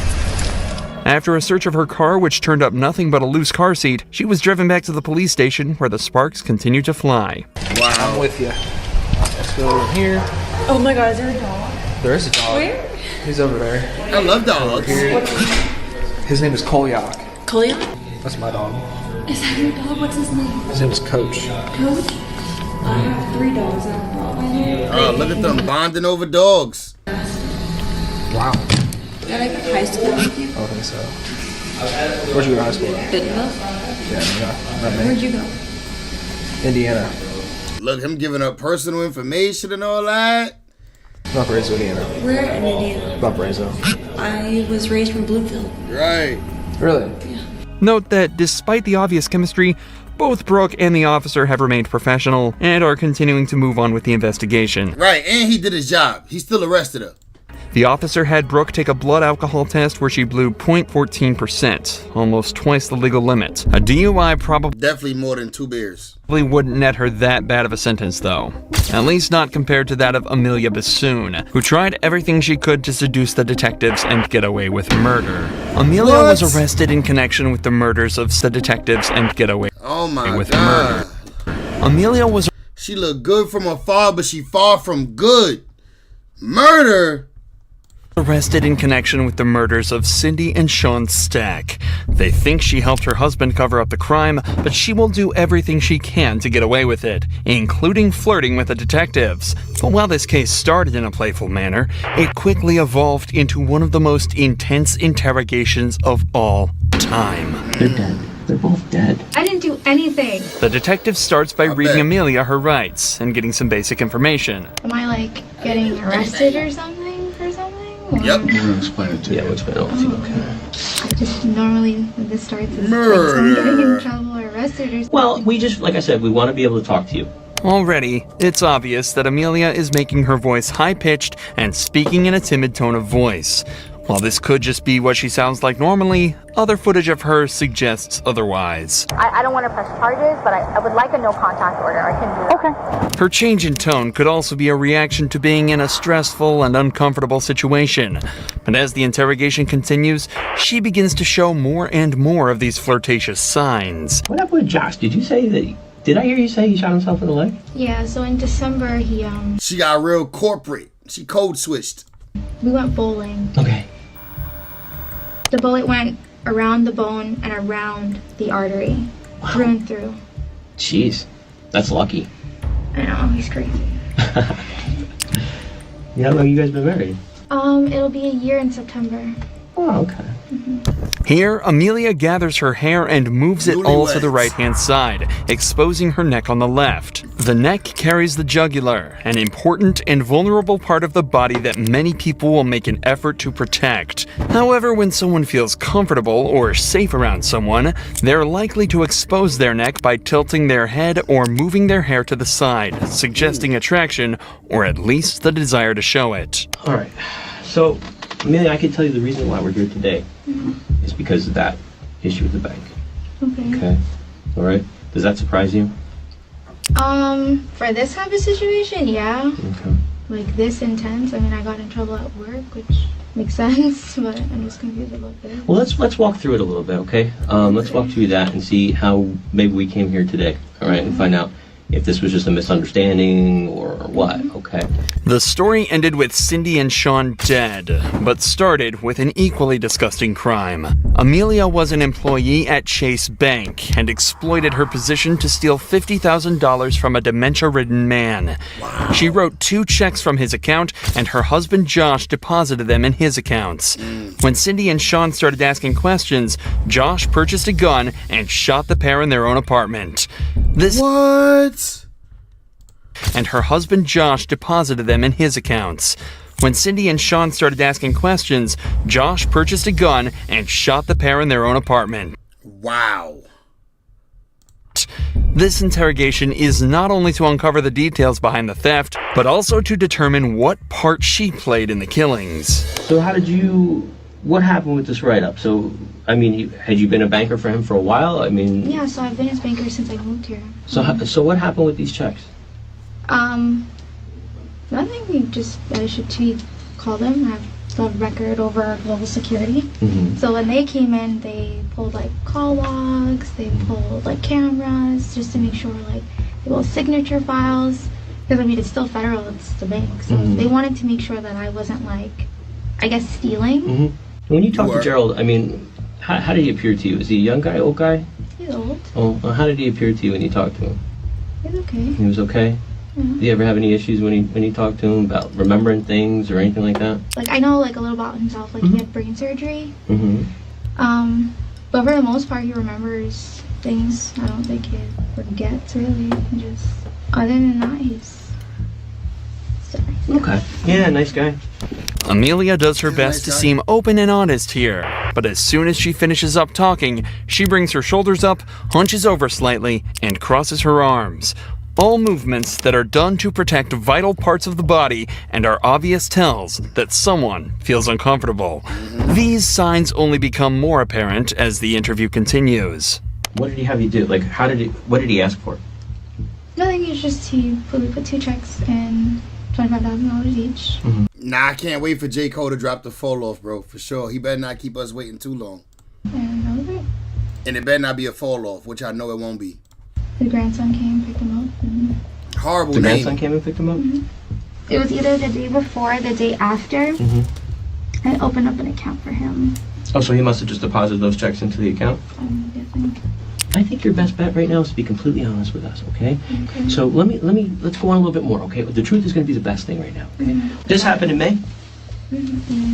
My write-up for work in May, yes. Is the account still open? The grandfather? No? Amelia's speech has become much shorter and unclear, and she continues to seem more and more uncomfortable when pressured about Gerald's banking records. Of course, the detective has noticed this and is seeing straight through her original timid and playful demeanor, so he decides to ramp up the pressure. Amelia, listen. Forest Hills Drive for sure, bro. At a certain point in time, we have to move past it, all right? No features, platinum, and I believe it went #1. It's a classic. He's a nice guy, and I'm sure you really do care about him. I do. Do you see now? But it's not like I don't want to make it. Okay. No. Did you take advantage of that old man? Yes. I don't want to say I took advantage of him, because he's a really nice guy. Yeah? And Josh, did he ever talk to them? No. He never spoke to them. He doesn't even know who they are. Cap. Would he have been at their house? Him? He doesn't even know where they live. I don't even know where they live. Well, you have access to his account. Yeah, but I haven't... You opened it. Yeah, but I don't remember his address. You talked to Cindy? Possible she gave you their address? Is it going to be in the text messages? No. But you don't remember if she gave you the address or not? She never did. She had no reason to. It's possible Josh went over there and you didn't know? I mean, how would he know where they live, though? That's not the question I was asking. Is it possible that he went over there? Not that I know, no. So you can't say for sure he did or didn't? I can say no. How can you say no? Because he doesn't know he doesn't know them. Amelia now decides to change strategies. Instead of her original flirtatious and playful demeanor, she's switched to an innocent and clueless one. At points, she even smiles and laughs while being asked serious questions in an attempt to downplay the intensity and pressure. This is a sign that the facade she's put up is starting to break, and the detective takes this as an opportunity to press her even further. I think you need to start understanding the severity of the situation, right? Because I don't know if you really do. All right, and I think you need to start understanding that how this interview goes and what decisions you make here are going to affect your life for a long, long, long time. You think that you had this all planned out, and I think and again, not saying it in a bad way, but this is what we do. Okay, when we make mistakes, we figure things out and go, okay, all right, there's a lot more going on here, all right? And you know whose name is all over this right now? You and Joshua, okay? You need to start. No role models, and I'm here right now. No role models to speak of. Searching through my memory, I couldn't find one. Thinking real hard and real fast, okay? Who is involved in this and what happened, okay? That's all I know. Okay. Things got out of hand. Okay, this got out of hand. I think what happened was Cindy was asking you for this money back and you didn't have it, and there's some issues there. Okay, sometimes again when we make a mistake, we do something wrong and the ball gets rolling and we can't stop it. You understand what I'm saying? Okay, listen, you have your whole life ahead of you. I know. You have a 7-year-old son. You have an obligation to him. You do. So, whatever happened beyond this, we think about your son. To know, because if you want to keep going with what you're telling us, okay, then we're gonna have to go on that, all right? And you have to understand. Yeah. Okay. So somebody did something. We need to know now. Talking about her son obviously strikes a chord with Amelia, and as interrogations are all about exploiting emotions to extract the truth, the detective jumps on this to make her as vulnerable as possible. Did Josh put you up to this? No. Well, this is the stuff we need to know. Listen, if he put you up to it, he put you up to it. That's okay. Again, like Detective Murphy said, I think you're kind of at this crossroads right now, okay? You've got Josh, who you probably love, and he's your husband, okay? But you also have Julian. And you got to picture that little boy. If Kendrick is smart, he would drop again this year while he hot. Boy, you got to picture not being able to watch him grow up. Think about that for a second. Think about being put somewhere very far away from him, and the only way you're going to have contact with him is through letters. You're going to get pictures in jail, in prison, of your little boy growing up.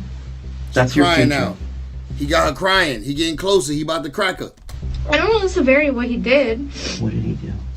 But he knows the relationship that I have with Mr. Stack. He knows that. I mean, I would take him food, like. Listen to me. So at a point, he would get upset with me that like I'm too nice, that I can't kind of act with my customers. But he's the old guy. He has no family.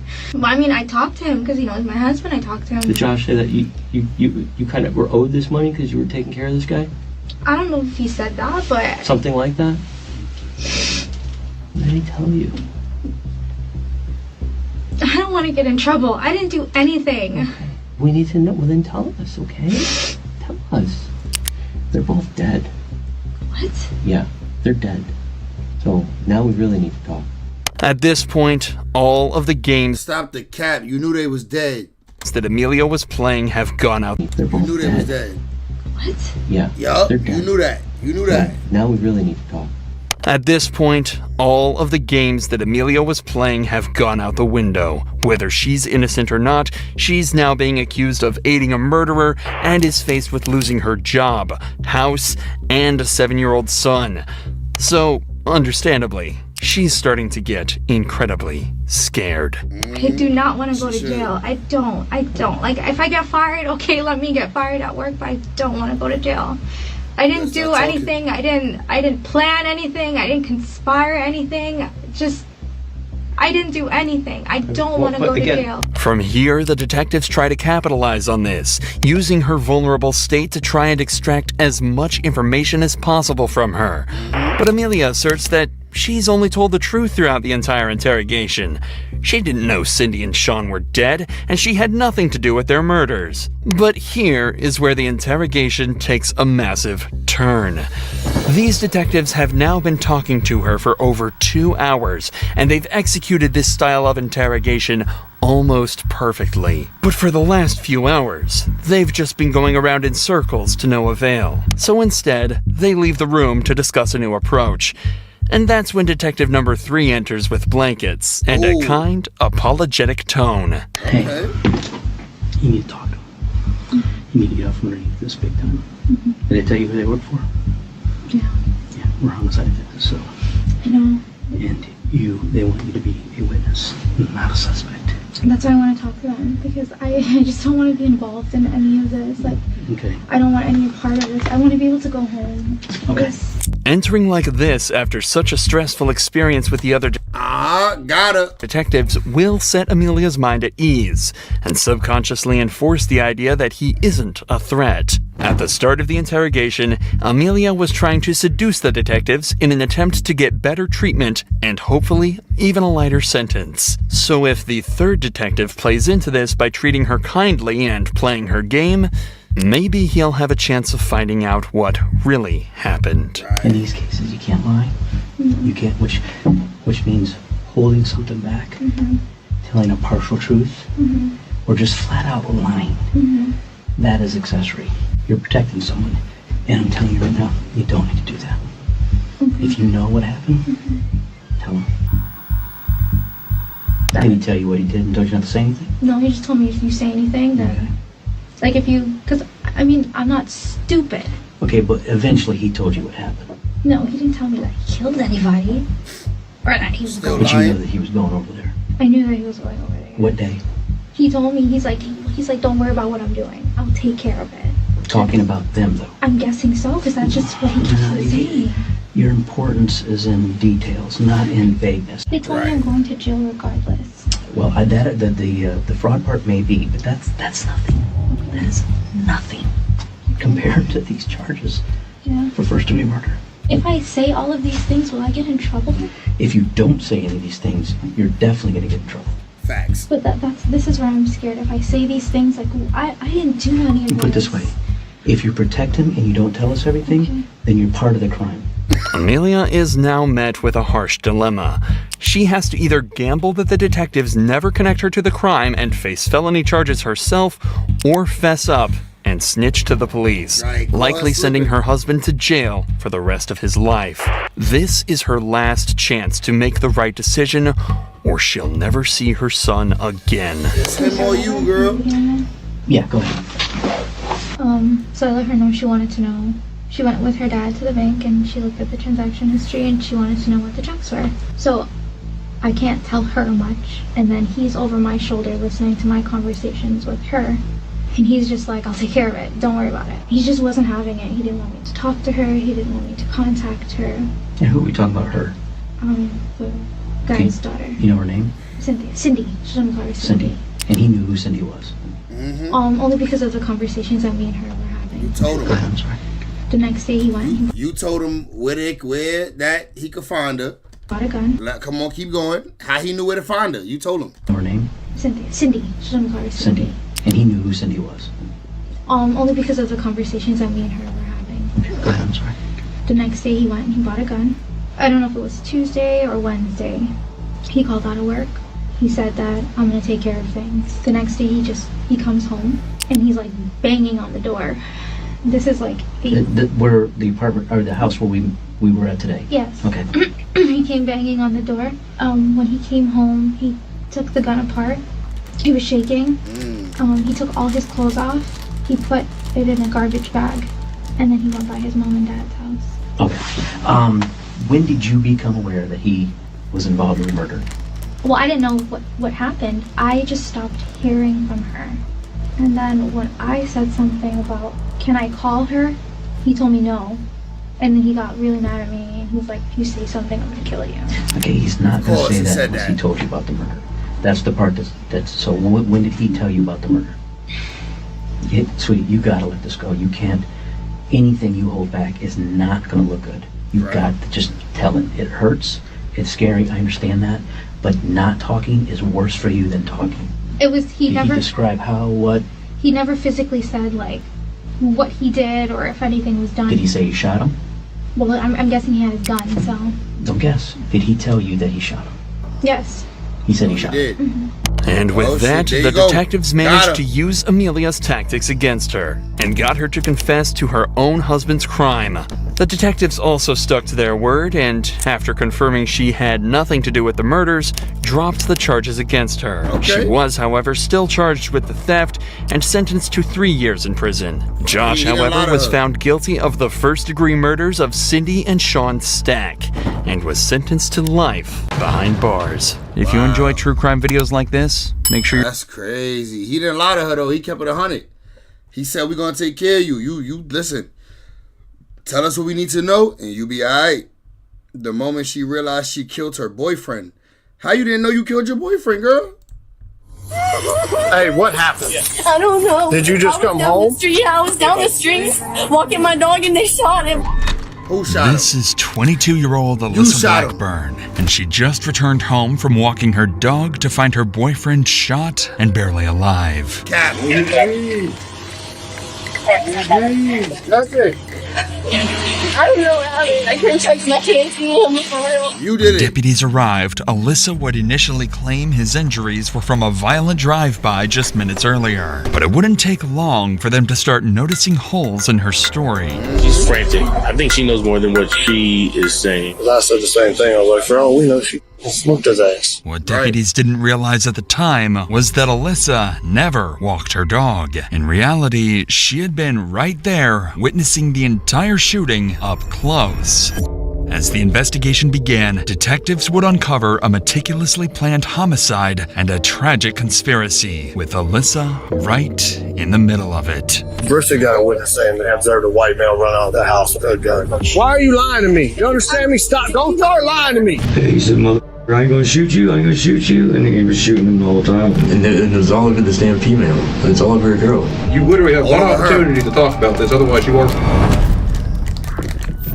Right, should be out in like 18 months, you right. On October 29th, 2022, the Escambia County Sheriff's Office received multiple 911 calls from frantic residents on the 1100 block of Medford Avenue. Earlier that morning, a driver in a black sedan had reportedly opened fire on a home in a small neighborhood. Hours later, at around 2:00 p.m., the sound of gunshots would be heard again, but this time followed by a young man's anguished cries for help.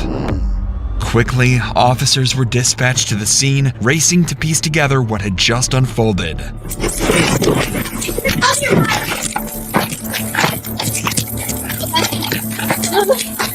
What we got? 331, we need EMS and round gunshot victim inside the house.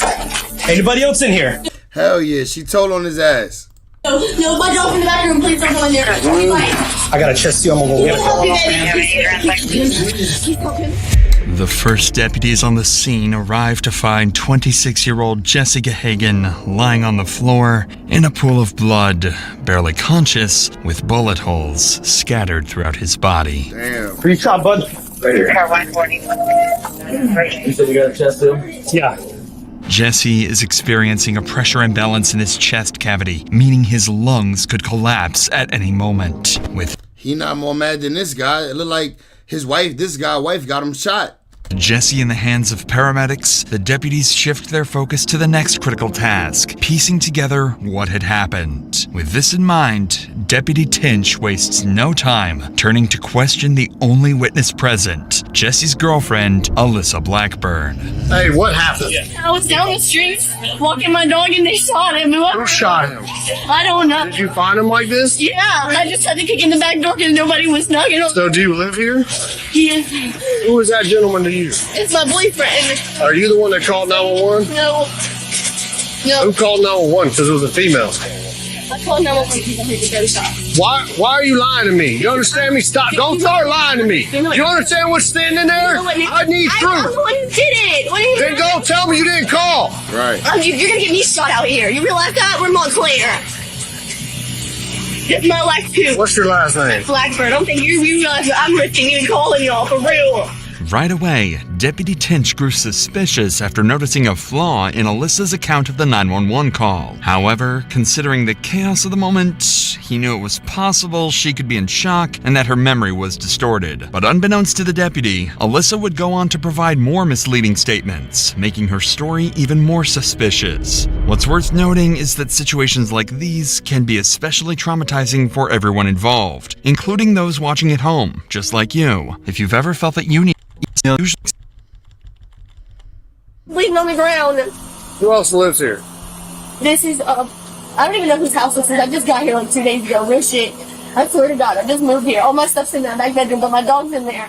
According to Alyssa, the shooting occurred in the small window of time while she was walking her dog. But none of this would matter to her, as her boyfriend would be carried out in a stretcher unconscious. But the glass, was it broken before you left?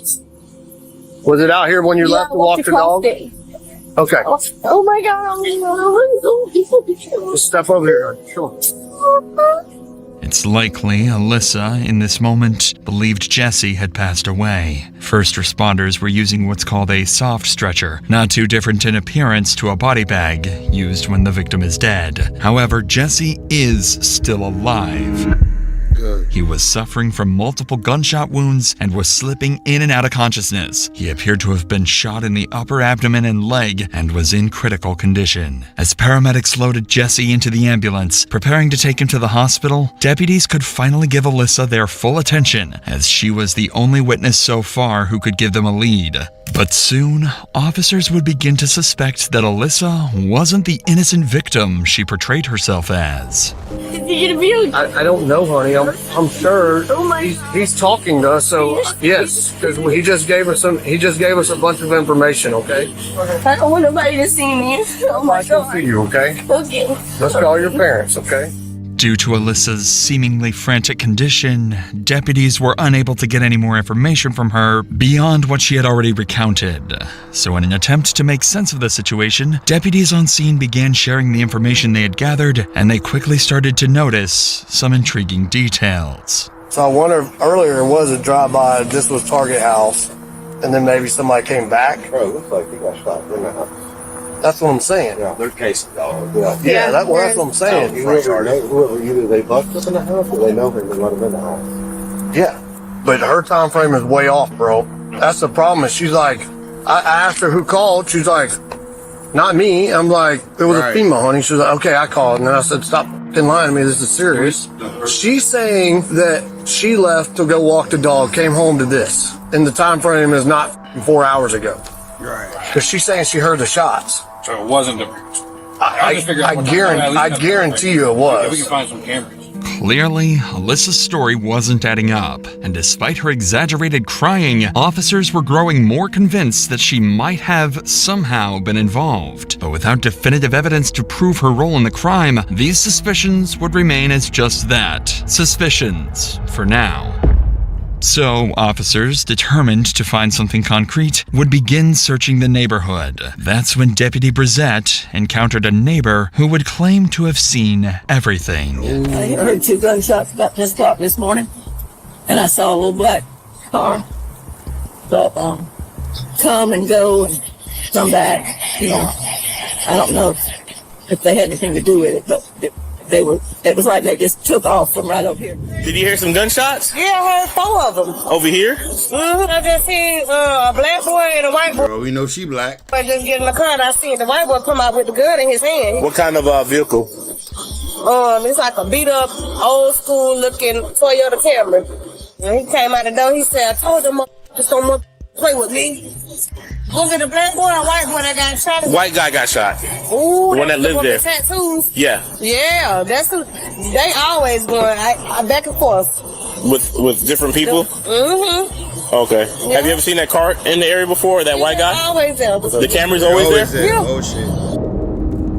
What these witnesses just revealed was critical. According to them, shortly before the shooting, a beat-up Toyota Camry pulled into the driveway of Alyssa's house. 2 men stepped out, one white, one black, and made their way towards the home. Additionally, one witness noticed something even more alarming. The white male was armed, and moments after they entered the house, white boy had the Glocky. Gunfire erupted, echoing throughout the neighborhood.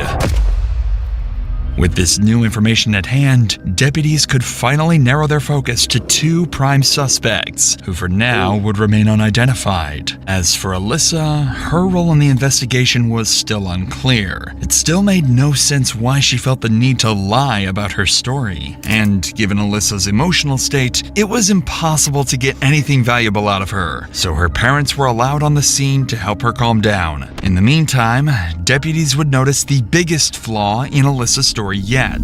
She was in that fucking house. So she did it? No. Bricc got a witness saying that they observed a white male run out of the house with a gun. Oh, okay. This house is not just 2 days lived in. Hang on. Right. There's other people that live there. Right. So who are they? This deputy just picked up on a very important realization. The house Alyssa claimed she moved into with Jesse only 2 days ago looked well lived in, contradicting her entire story. With this new suspicious clue, Deputy Davidson devised a genius solution to finally determine if she was just an innocent witness or if she had a bigger role in the shooting. If I ask if lives here and she says no, she's lying. Why would she lie? Okay, I'm just gonna go for it. Does anybody else live here with you and Jesse? I don't know who lives here and who don't, because there's people here all in and out all the time. I'm not gonna lie to you. There's a dude named he sleeps on the couch sometimes, I guess. I don't know. Because he was like, I've been letting you stay here because he stayed in tip. But the way they were talking, it sounded like he just got here. You know what I mean? Like, they haven't been there that long. Alyssa finally cracks, admitting that one of Jesse's friends was living in the house with them. This is important because he could potentially be another witness to the shooting or even a suspect. Deputy Davidson would go on to press Alyssa for more information about this friend, but to no avail. And with nothing else to go on, deputies reached a dead end in their investigation. So far, they knew that 2 unidentified men had carried out the shooting of Jesse and fled the scene in a black Toyota Camry. They also discovered that others had been living in the house with Alyssa and Jesse, opening up possibilities for even more witnesses and suspects. Lastly, Alyssa's account of events had proven quite unreliable due to her frantic condition. So with the on-scene investigation at its end, Jesse clinging to life in the hospital, and Alyssa the only immediate witness, the next move. Right, he sleeps on the couch sometimes, but they just moved in 2 days ago. What is sometimes? Y'all only lived there 2 days, so every day? Was clear. Take Alyssa to the police station for a formal interrogation and get to the bottom of whatever she's hiding. She hiding a lot. An hour later, Alyssa and her mom would be transported to the police station and placed inside an interrogation room while detectives gathered all the evidence from deputies. Alyssa doesn't know it yet, but this interrogation would go far worse than she could have ever imagined. I swear to God! I swear to God! No! Don't touch me! She's crying already. Don't you touch me! There's no reason you have to talk to us by yourself. There's a camera in here. There's audio in here. We can hear everything. Yeah. There's no reason you have That's how we know. to talk to us by ourselves. You're right. Alyssa realizes she's being recorded and immediately makes her mom aware. It's clear this isn't her first time in an interrogation room. And it's clear she hiding something. Unfortunately for her, the cameras would turn out to be the least of her worries. You know David? How do you know him? Experience. Experience? Yes. I got in trouble. The only 2 times I've been in trouble. Then maybe we can possibly start tracking and find him. Okay. Sure. No, I'm not going to question you at all. So that's why I was asking, I'm not asking like to pry, but maybe something's missing and maybe we can track it and be like, I know y'all are just trying to help for real. I'm not that type of person. I know y'all are just trying to help. Okay. Alyssa has to be feeling the pressure at this point. She's told her version of events several times by now, and yet investigators keep asking the same questions. Perhaps that's why, after an entire afternoon of speaking to law enforcement, she finally gives them something substantial. All right, so it's just you and Jesse that live in that house? No, there's 2 males there and there's Jesse. But there's people in and out of there all the time, you know what I mean? I mean, it's like literally like a ghetto trap, kind of like out here. You know, you haven't seen the house, but the whole house is like trashed almost. I tried to clean it up and I mopped the floors and all kind of stuff like that because I don't know where to go. But there's a dude named Ian for sure. I know because he sleeps on the couch, and I know he was getting help from somebody. The dude who lives there, I guess, around a regular, trying to get off of drugs. Okay. Is he a black male, white male? He's white. Okay. Yeah, he's tall. He's real tall. He's like real tall to me. I'm like 5 foot. Alyssa confirmed that 2 other people lived in the house, noting that individuals are constantly coming and going, a detail that could suggest drug activities considering her previous statements and frantic behavior earlier. But most importantly, she mentions one of the roommates by name. If investigators can track him and the other roommate down, they may not have to rely solely on Alyssa's version of events, as it's obvious she hasn't been telling the whole truth. So the detective continues to question Alyssa in hopes of extracting another name. Start from what did you do today? From when you got up. You got up. I woke up on the couch and he was on the couch across from me. And I thought the nigga be sleep. I thought it was a nigga who be sleeping on the couch. Jesse was sitting in his chair. It's in the living room, whatever. I called my mom and dad because I was supposed to go over there. There's voicemail, so you know what I'm saying? But we called him. I don't remember exact time. You called us? But the other dude that lives there, he wasn't there. He was supposed to go to get a hotel room with a girl the night before, so he hasn't been there. Who's that? I think his name's... Okay. It starts with... Yeah, but he wasn't there at all. Alyssa doesn't realize it yet, but with the other roommate's name obtained, the investigation has already taken a sharp turn. The detective's top priority is no longer just her story. It's tracking down the roommates she previously lied about who could be key witnesses to the shooting. But before they could get to that, Alyssa and her mother would share one more major detail from the morning of the shooting. We go to my new house where we're building because we're moving into it. We just closed on it. So we go over there. She has somebody else come and get her to go through her paperwork for work and stuff like that because we're moving. And I don't know who it was. It doesn't end up working out. Because I went to FedEx and stuff like that. And then I got... Did this person come pick you up? Did you call them to come pick you up, or they just showed up? It's a friend. I don't really know him like that, you know what I'm saying? Jesse doesn't like anybody to know where we stay at all because of what he does. And obviously y'all know what he does, you know what I'm saying? Because I told the police. I don't know if y'all talked to the police yet. Yeah, okay. Yeah. And what did he do? Sell drugs? Allegedly. Allegedly. What's important? I don't even know if I just used that right. Yeah, he sells drugs. He sells drugs. And what kind of car did this person pick you up? Well, a black car. Yeah, I don't know what kind of car. It was just black. It's a older vehicle that doesn't even have the emblems on it. Did you see it? I didn't pay attention. Yeah, it was black. It was Looked black. like it was spray painted. Yeah, maybe. I don't know. It was. I know it was black, though. I didn't Like pay all attention. Toyota or something like that. It was definitely a small sedan. What's a sedan? It's a sedan car, correct? Yeah. Yes, maybe. Well, that's I think it's 4-door. Alyssa's mother just described the same car that witnesses saw fleeing the scene, a black Toyota Camry. But what's even more crucial is Alyssa's own admission. She was in that very car after being picked up by a so-called friend. With this insight, detectives now have a major person of interest, whoever was driving that black Camry. Now their top priority is clear. Identify this man.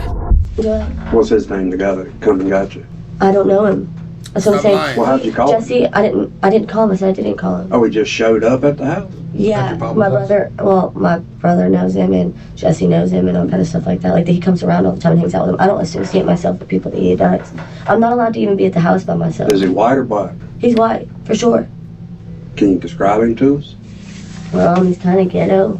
I know he's ghetto. He's got tattoos. Yeah. You can tell he's been to jail. 20s, 30s? At least like his late 20s. Despite the vague description, detectives can now confirm the driver of the black Camry is a white male in his late 20s with tattoos. Combined with all the other information, these details are enough for detectives to begin searching. But before detectives wrap up Alyssa's interview, they would have to deliver the tragic news of what happened to Jesse. I did just get off the phone with the doctor's office, and he did not survive. You swear to God! You swear to God! No! Don't you! Don't you touch me! Where's my dad? Why you mad at your mom? Here. We can't leave. Why you mad at your mom's for? What'd she do to you? You swear to God he did it. You swear to God! Jesse Gehagen had died. Alyssa seemed truly upset at this news, even though she almost certainly expected his death, as detectives would come to find out eventually. But while it's not officially confirmed, all signs point to one chilling reality. This is, most likely, all an act, and it would be revealed soon. Yeah, we can get you out of here. Raise your right hand. Somebody killed your boy. Yeah, I called the police! I tried to save his life! I'm trying to make him do better, bro!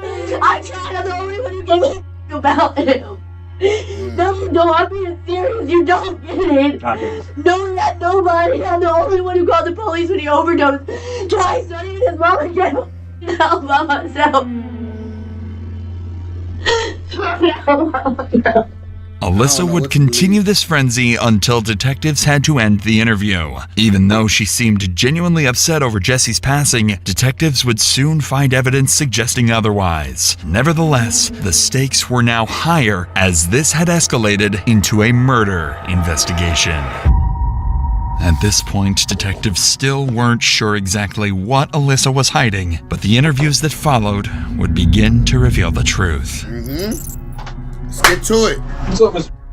Hello, how are you? I am Investigator Alvarez, the one that you ignored last night. Yes, sir. I know you got my text. This is one of Jesse and Alyssa's roommates. It's unclear how investigators first located him, but what is known is that he was initially reluctant to cooperate, ignoring multiple calls and texts from detectives. Perhaps he was hesitant to get involved, but when he finally agreed to an interview, he would deliver the biggest bombshell yet. All right, man. So let's start from the very beginning, okay? Yes, sir. Now, I know before you came in here, you said he knows who did it and who he can get us hooked up with that person and everything else, because he tried catching up with you at Tom Thumb yesterday. So, before we get through all the details, who is that person that actually pulled the trigger? It's Jacob Colville. Okay. Who was the black guy that was there with him? I've never seen him before in my life. Okay. If you were shown a picture of him, would you be able to possibly recognize him? Should be able to. Okay. How long have you known Colville? Colville, I met like in 2018 in Walton County. He was we were in the same little pod together in Walton County. Locked up together. Finally, thanks to the roommate, detectives have identified the white man with the gun, 29-year-old Jacob Colville, the same so-called friend Alyssa and her mother described earlier. But to the detective's surprise, the roommate had even more to reveal. Colville showed up with his two kids in the car and got out and started an altercation with Jesse. And this is all over a female. This is all over a girl. What's her name? Alyssa Blackburn. I guess Colville's in love with his girlfriend or something. I'm not even sure who the girl liked, if she liked either of them or not. Wow. And I thought they were supposed to be friends. But no, as soon as the girl comes out of the house and says Jesse's inside, they didn't hesitate to, should we leave it? No, they went right inside my house. And they go down the hallway and they look through the first room, look through the second room, and I'm at this point I'm playing stupid. I'm like, what's going on, guys? And I don't know what's going on. I wasn't watching. I did not have my head turned towards down the hallway, but there was two gunshots, and I hear screaming. And there's two gunshots, and then by the time I look down the hallway, I see Colville backing up, like with the guns on Jesse, and Jesse looked like he had blood right here, maybe like in the stomach, and then in the chest or the shoulders. And even when he was on the ground, he shot another couple rounds, I believe. How many rounds total? I can't. Quite a few. Yeah, I can't even tell you. Whenever Colville and the black guy run out the front door, they took off. What happened to the DVR? I could show it to you. Do you have it? Yes, sir. Okay. And there's the camera in the living room. Yeah, I noticed. What the roommate just revealed to detectives is everything they need to crack this case. It appears that Jesse's murder stemmed from a long-standing conflict that began in an altercation between Jacob and Jesse, likely during the drive-by incident reported earlier that morning, followed by Jacob returning an hour later to fatally shoot Jesse. Meanwhile, Alyssa not only fabricated her entire version of events, but the whole altercation centered around her. According to the roommate, she was in a love triangle with Jesse and Jacob. And she told him he's in there and let him in. That turned deadly. It's likely that Alyssa had grown fed up with Jesse before orchestrating the shooting with her friend, or perhaps lover, Jacob. This finally explains why Alyssa had been lying all along. She wasn't just a witness, she was an accomplice to murder. Fortunately, the roommate had the shooting recorded on surveillance camera and agreed to hand it over to investigators, providing them with undeniable evidence to bring the killer trio to justice. This incredible stroke of good fortune would continue when the roommate successfully identified Jacob's accomplice from a photo lineup of known offenders. He was 44-year-old Lawrence Bonner Jr. Damn, he got my name, Lawrence. The Escambia County Sheriff's Department quickly launched a statewide manhunt, alerting police to stations and the public to be on the lookout. Not long after, authorities would make a critical discovery. The black Toyota Camry had been found underneath the mobile highway bridge over 11 Mile Creek, burned down to the frame. While the search for the assailants continued, detectives wanted to solidify their case against Alyssa, so they would bring in the other roommate she mentioned earlier, and he would reveal crucial details about Alyssa's sinister role in her boyfriend's murder. That little black Toyota Camry or Avalon or whatever it was, you know, the car they showed up in? Yes. Whose car is that? I think it's Scoville's. He burned it. He what? He burned it. Did he? Well, yeah. So do you remember any of the conversation that was going on in the house? Like when they come back, you told them that Jesse's hiding in the back, correct? Yeah. Okay. What was being said after that? Nothing. They were so quiet. Okay. They were just creeping through the house looking for Jesse, and they didn't find him at first. You remember seeing Alyssa come in with a gun? Who? Alyssa, his girlfriend, Jesse's. No. When she first walks into the house and you're on the couch, you know she's holding a gun because we have the DVR. Yeah, I did notice that. Coville did say to Jesse, he said, I ain't gonna shoot you, and he was shooting him the whole time, because Jesse would say that Coville would never shoot him, you know what I mean? Coville shot. You know where Coville might be right now? I have absolutely no idea, man. Well, we already have one of the three, so. Oh, do you? Yeah. One of the three? There's another person that helped them out later. Really? At this point, detectives had multiple statements from both roommates that not only implicated Alyssa, but also discredited her alibi of being somewhere else at the time. Combined with video evidence showing her holding a gun inside the house before the shooting, there was no denying that Alyssa was certainly involved in the murder of Jesse Gahagan. While detectives were wrapping up the roommate's interview, one of the killer trio, Lawrence Bonner, was arrested after deputies surrounded his residence. He was brought into the interrogation room directly across from this one. Detectives didn't waste any time with Bonner and would immediately confront him with video evidence to make him give up Jacob's location. We want to know why he reached out to you, what he told you, because we already know you participated there. We know you didn't pull the trigger. But at this point, you literally have one opportunity to talk about this, otherwise you are, and I'm going to be very straight with you. And if you want to see the video. Yeah, we'll show you the video if you want to see it. Let me see it. Okay. You text, they just asked if I wanted it. Perfect. How is this going to help me though, man? Why? Because you didn't pull the trigger. I mean, I see your face in there. But I'm still. you acting like, what the going on?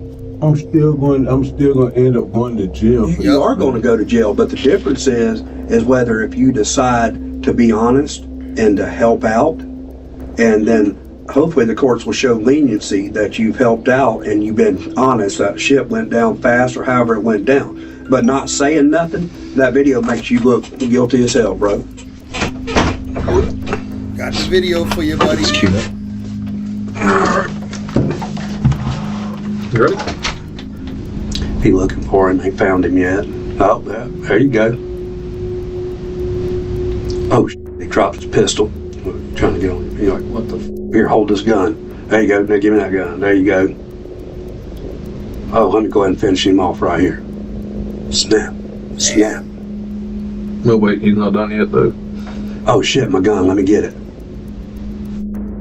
Oh, damn. Oh, let me give him one more, which he did right there. So now you know we're not bullshitting. Which Hey, can I talk to my girl, man? And I'll talk to y'all, man. Now that Bonner understands the gravity of his situation, he agrees to share everything. You know his heart just dropped.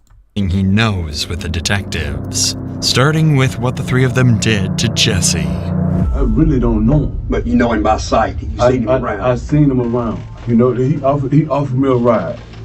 I took the ride, right? Yeah, we put up at the house. The girl in the car, she was just like saying that the dude was selling, but something about the busted the windows or some shit like that though. And then old girl, she's knocking on the door trying to get in. Yeah. And then she comes back to the car and she throws something in the car and then she goes and walks her little dog. And then the rest of it's self-explanatory. We see the shots that happen and all that. Y'all walk back outside and y'all get in the car. And where's the girl? Does she get in the car with y'all? Yeah, she had them ran up. Okay. Bonner had just admitted his role in the shooting, going so far as to confirm that Alyssa had been present the entire time. Under pressure from the video evidence, Bonner would eventually confess to something even more damning. He had provided Jacob with the gun used to shoot Jesse. Damn. With that admission, Bonner officially became an accomplice to murder. Investigators would wrap up Bonner's interrogation and book him into jail. One member of the killer trio was down, 2 more to go. A week later, on November 5th, authorities tracked down Jacob Colville in Eustis, Florida, attempting to evade capture disguised in a wig, glasses, and makeup. But his cover didn't last long. An officer recognized him, initiated a traffic stop, and took him into custody. When finally apprehended, Colville was found with a loaded handgun and drugs in his car. He would reportedly state, "I don't regret it," when inquired about the murder. As for Alyssa, a warrant for her arrest was issued, and she was quickly apprehended, held in county jail without bond. While the killer trio's exact motives remained unclear, investigators determined that Colville, Blackburn, and Bonner were driven by a mix of personal vendetta and criminal intent. Their actions were likely tied to drug dealings and internal betrayals within their circle, leading them to see Jesse Gahagan as a liability that needed to be eliminated. Nearly 2 years later, in June 2024, Colville was sentenced to life in prison for the first-degree premeditated murder of Jesse Gahagan. Yep, hit him with that life. Meanwhile, Lawrence Bonner and Alyssa Blackburn were also charged as principals to first-degree murder. As of this writing, both remain in jail awaiting trial. If convicted, they too will likely face life in prison without the possibility of parole. What is this? Police discover a killer's hidden torture forest. I don't know if I want to watch that. Let's see what else we got. Dramatic into a high-speed chase caught on camera. The moment a killer mom realizes she's been caught. What? So he said he was going to his friend's house to play video games. Wait, let's do it different. I don't want to do Dr. Insanity again. We've been running it into the ground. Teen killer laughs after realize. Oh, we saw this. She's crazy. We saw that. Serial killer realizes police found his body collection. Whoa. It's Dr. Insanity though. I don't want to keep on going. I want Dr. Insanity. What's this? Yesterday we found out. Oh, we saw this. Bricc Baby, Big U, Luce Cannon fight, jail, and Op did this. Oh, we know what's going on. You record something and I play it? Yeah, that's what we're gonna do. Okay. Don't play it. Okay, all right, it's recording. Yeah, so shout out to Flacco and Remo jumping on. A fight that took place. Now, Luce Cannon will break this down. And he was like, man, y'all got to stay locked in. So it's not like we listening, but you know, I am basically start something, I'm gonna finish it. That's how it goes. Mm-hmm. So you're telling me when you went back from being in the hole the first time, as soon as you arrived, they started it off, popped off again at you guys?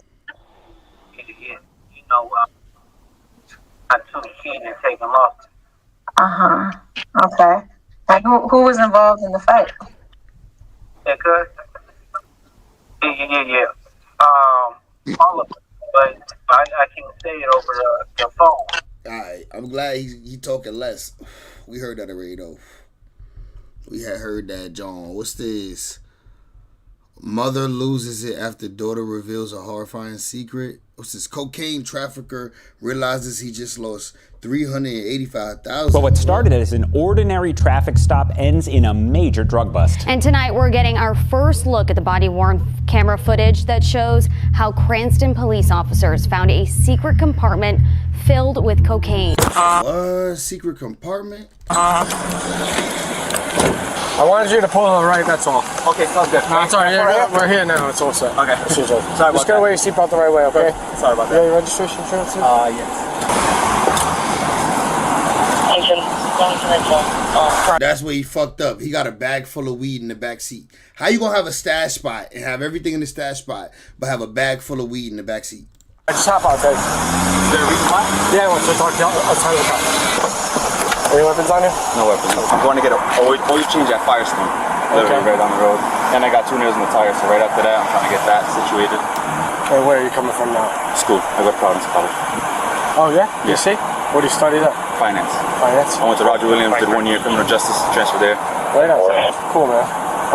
What do you do for work? Right now I'm a bus driver. I'm a bus monitor. Yeah. I want to become a bus driver. My mom's a bus driver. She's trying to get me at that. And I'm a lifeguard on weekends. How's your license? My license is good. I just got into an accident. It's all active though? Yeah, everything's active. No warrants or anything No, like that? Okay. You ever been arrested? Never been arrested. Never in your life? Never in my life. So you're not on probation, bail, parole, nothing like that? Have you had any recent tickets or anything? I probably got like a speeding ticket about a couple months ago. They definitely was tipped off about this. Anything illegal in the car? No, nothing illegal. Okay. No firearms? No firearms. No cocaine? No large amounts of U.S. currency? There's probably like $1,000 in the car. $1,000? Okay. Fentanyl? Marijuana? Large amounts of marijuana? I mean, I smoke marijuana, but... Yeah, no big deal. No large amounts of marijuana in the car? Okay. No unprescribed medications? No. What's in the... Is it that all medical marijuana in the trash bag? Yeah. In the back? But there's probably like... Are they empty or full? Well, a lot of the boxes are empty, but there's There's like 1,000 of them in there. No. Trash bag's full, so no big deal. Not 1,000. Yeah. I mean, there's a lot. It's full, so. I like simple. I'm a smoker. Yeah, that's cool. Okay. I don't do nothing else. Yeah, I got you. Anything legal on you? No. Is there anything pat you down? Yeah. All right, just don't phone. Put your hands in the car, relax. All right, listen, I've been doing this a long time, all right? All I look for is drugs and guns. So if you're forthcoming with me, I'm gonna be cool with you. I'm just telling you my I'm telling you my side, all right? I understand. So obviously I have a job to do, all right? And I'm good at my job.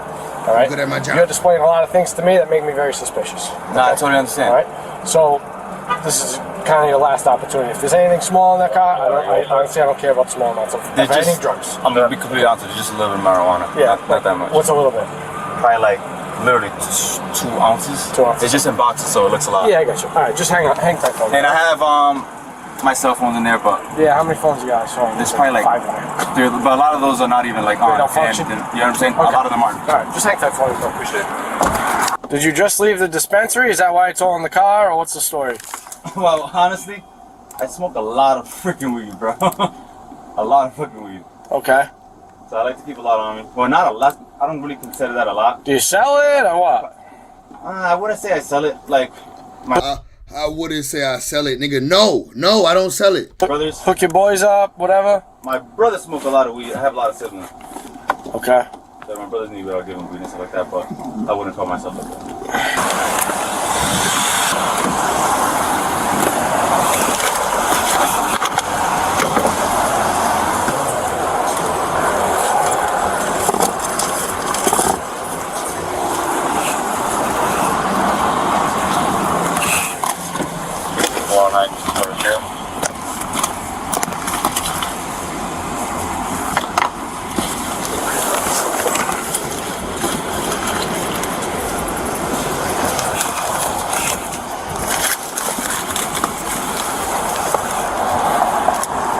More than 1,000. More than 1,000. It might be 1,000. A lot of ones.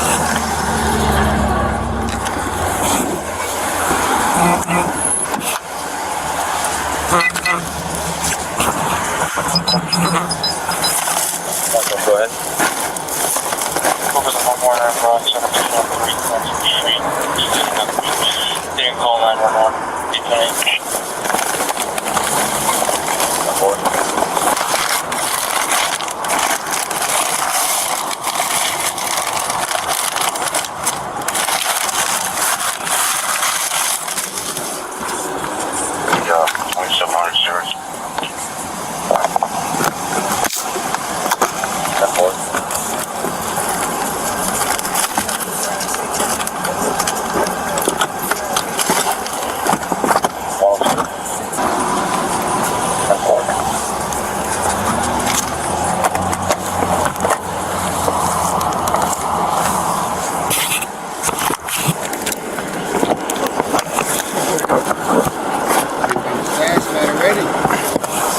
Wait.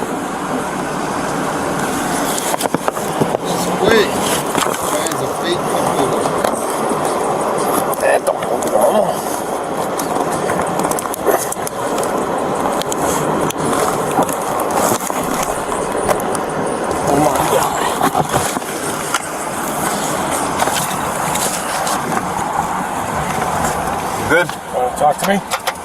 For what? It's behind the cup holder. Behind the cup holder? In the back seat. I don't know what you're talking about, boss.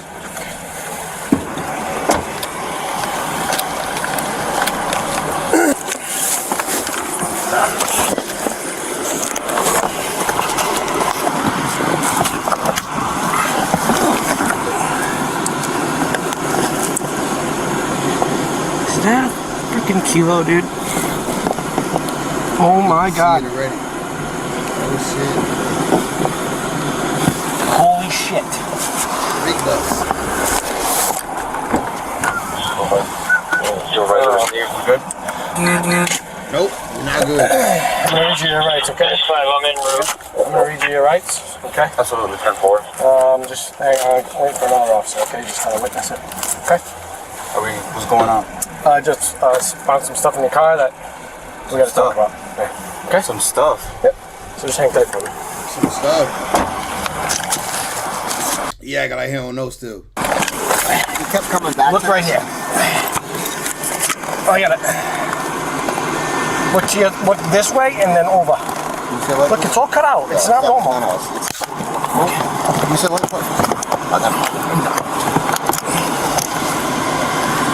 See it? There's 2 over here too. Definitely. It's a kilo. Definitely. Right? Rip that off. Get in there. Grab, sir, can you grab me my phone? Alright, do you understand? Absolutely. Okay. Do you want to talk to me? I don't know what's going on. I found some packages in the rear quarter of your vehicle that are indicative of heavy amount of narcotics. Okay. What do you know about it? I don't know nothing about it. Okay. So you don't know if this car's loaded with a bunch of kilos? I don't know nothing about Because it's it. loaded with a bunch of kilos. I really don't know nothing. Okay.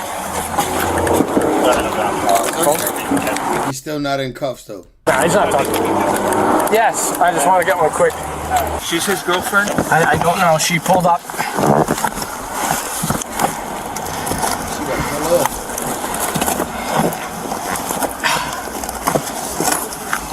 I got it. Hey, can you hold that like that? I got it. I'm just trying to grab these. We'll just leave them in there. Well, actually, you already got a picture of them? Want to get another phone? Yeah, I got some.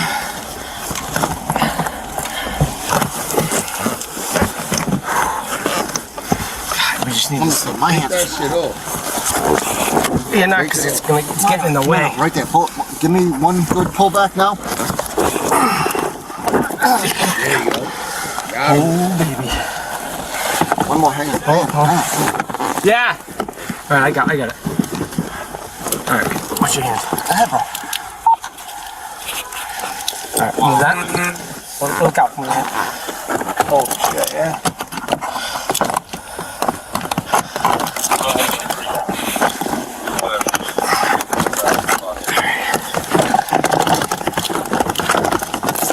I think I just broke your multi-tool. I don't care. It's worth it. Yeah, fuck it. Yeah. Another one. Just leave them all right here for now. Maybe you can assist that. Yeah. That could be anything. Could be fat coke. Oh my goodness gracious. This is insane. He hyped. He like, this is the biggest bust of my career. Holy shit! They coming, keep coming, baby! Keep coming! Pause on the keep coming. Holy fuck! Hang on. There's more? Can I see a flashlight, bro? Please.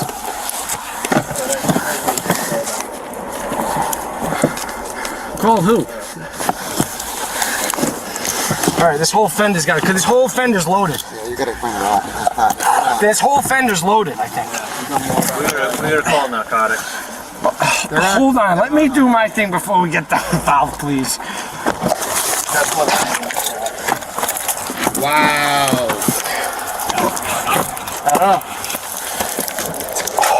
Wow. They all just smiling. Happy.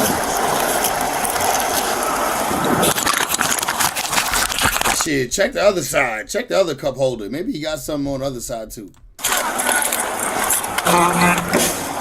Alright, put your hands behind your back.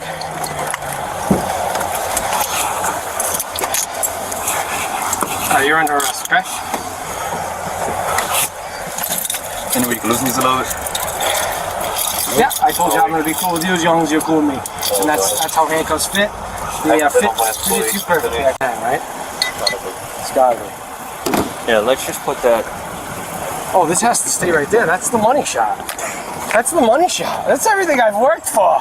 In total, police seized an estimated $385,000 worth of drugs during the traffic stop, including 11 kilos of cocaine, 11 pressed fentanyl pills, and a garbage bag full of marijuana-infused edibles. In a city environment, to seize 11 kilos at a traffic stop, it's highly unusual, Cranston Police Department Colonel Michael Winquist said. Providence College confirmed Lopez as a student and said in a statement, "The news of this incident was both surprising and disappointing. We are gathering all necessary information to determine next steps in accordance with our student conduct policy." He was charged with possession of cocaine over 1 kilogram with intent to deliver, 2 counts of possession of Schedule II narcotics under 10 grams, and possession of marijuana with intent to deliver. He was held without bail, with a status conference scheduled for April 3rd, 2025. That's crazy. He about to do some real time, for real, for real. Let's be honest. He about to do some real time, gang. Man, we've been rocking out for about 5.5. I'm about to get about this nasty soon. Let's see if we got anything pop up on the joint real quick to react to before I go. It has been a good stream. Killer has no idea her evil secret was caught on camera. She looked crazy. Look at her with that gun. I'm gonna watch that on my off time probably. Other than that, I'm gonna get up out of here, bros. Appreciate everybody that tapped into the stream. Hope y'all enjoyed, man. Hope I entertained. That was my goal when I came in. That's my goal every night. So I hope I did. I'll see y'all in the next one, gang. Love. I'm gone.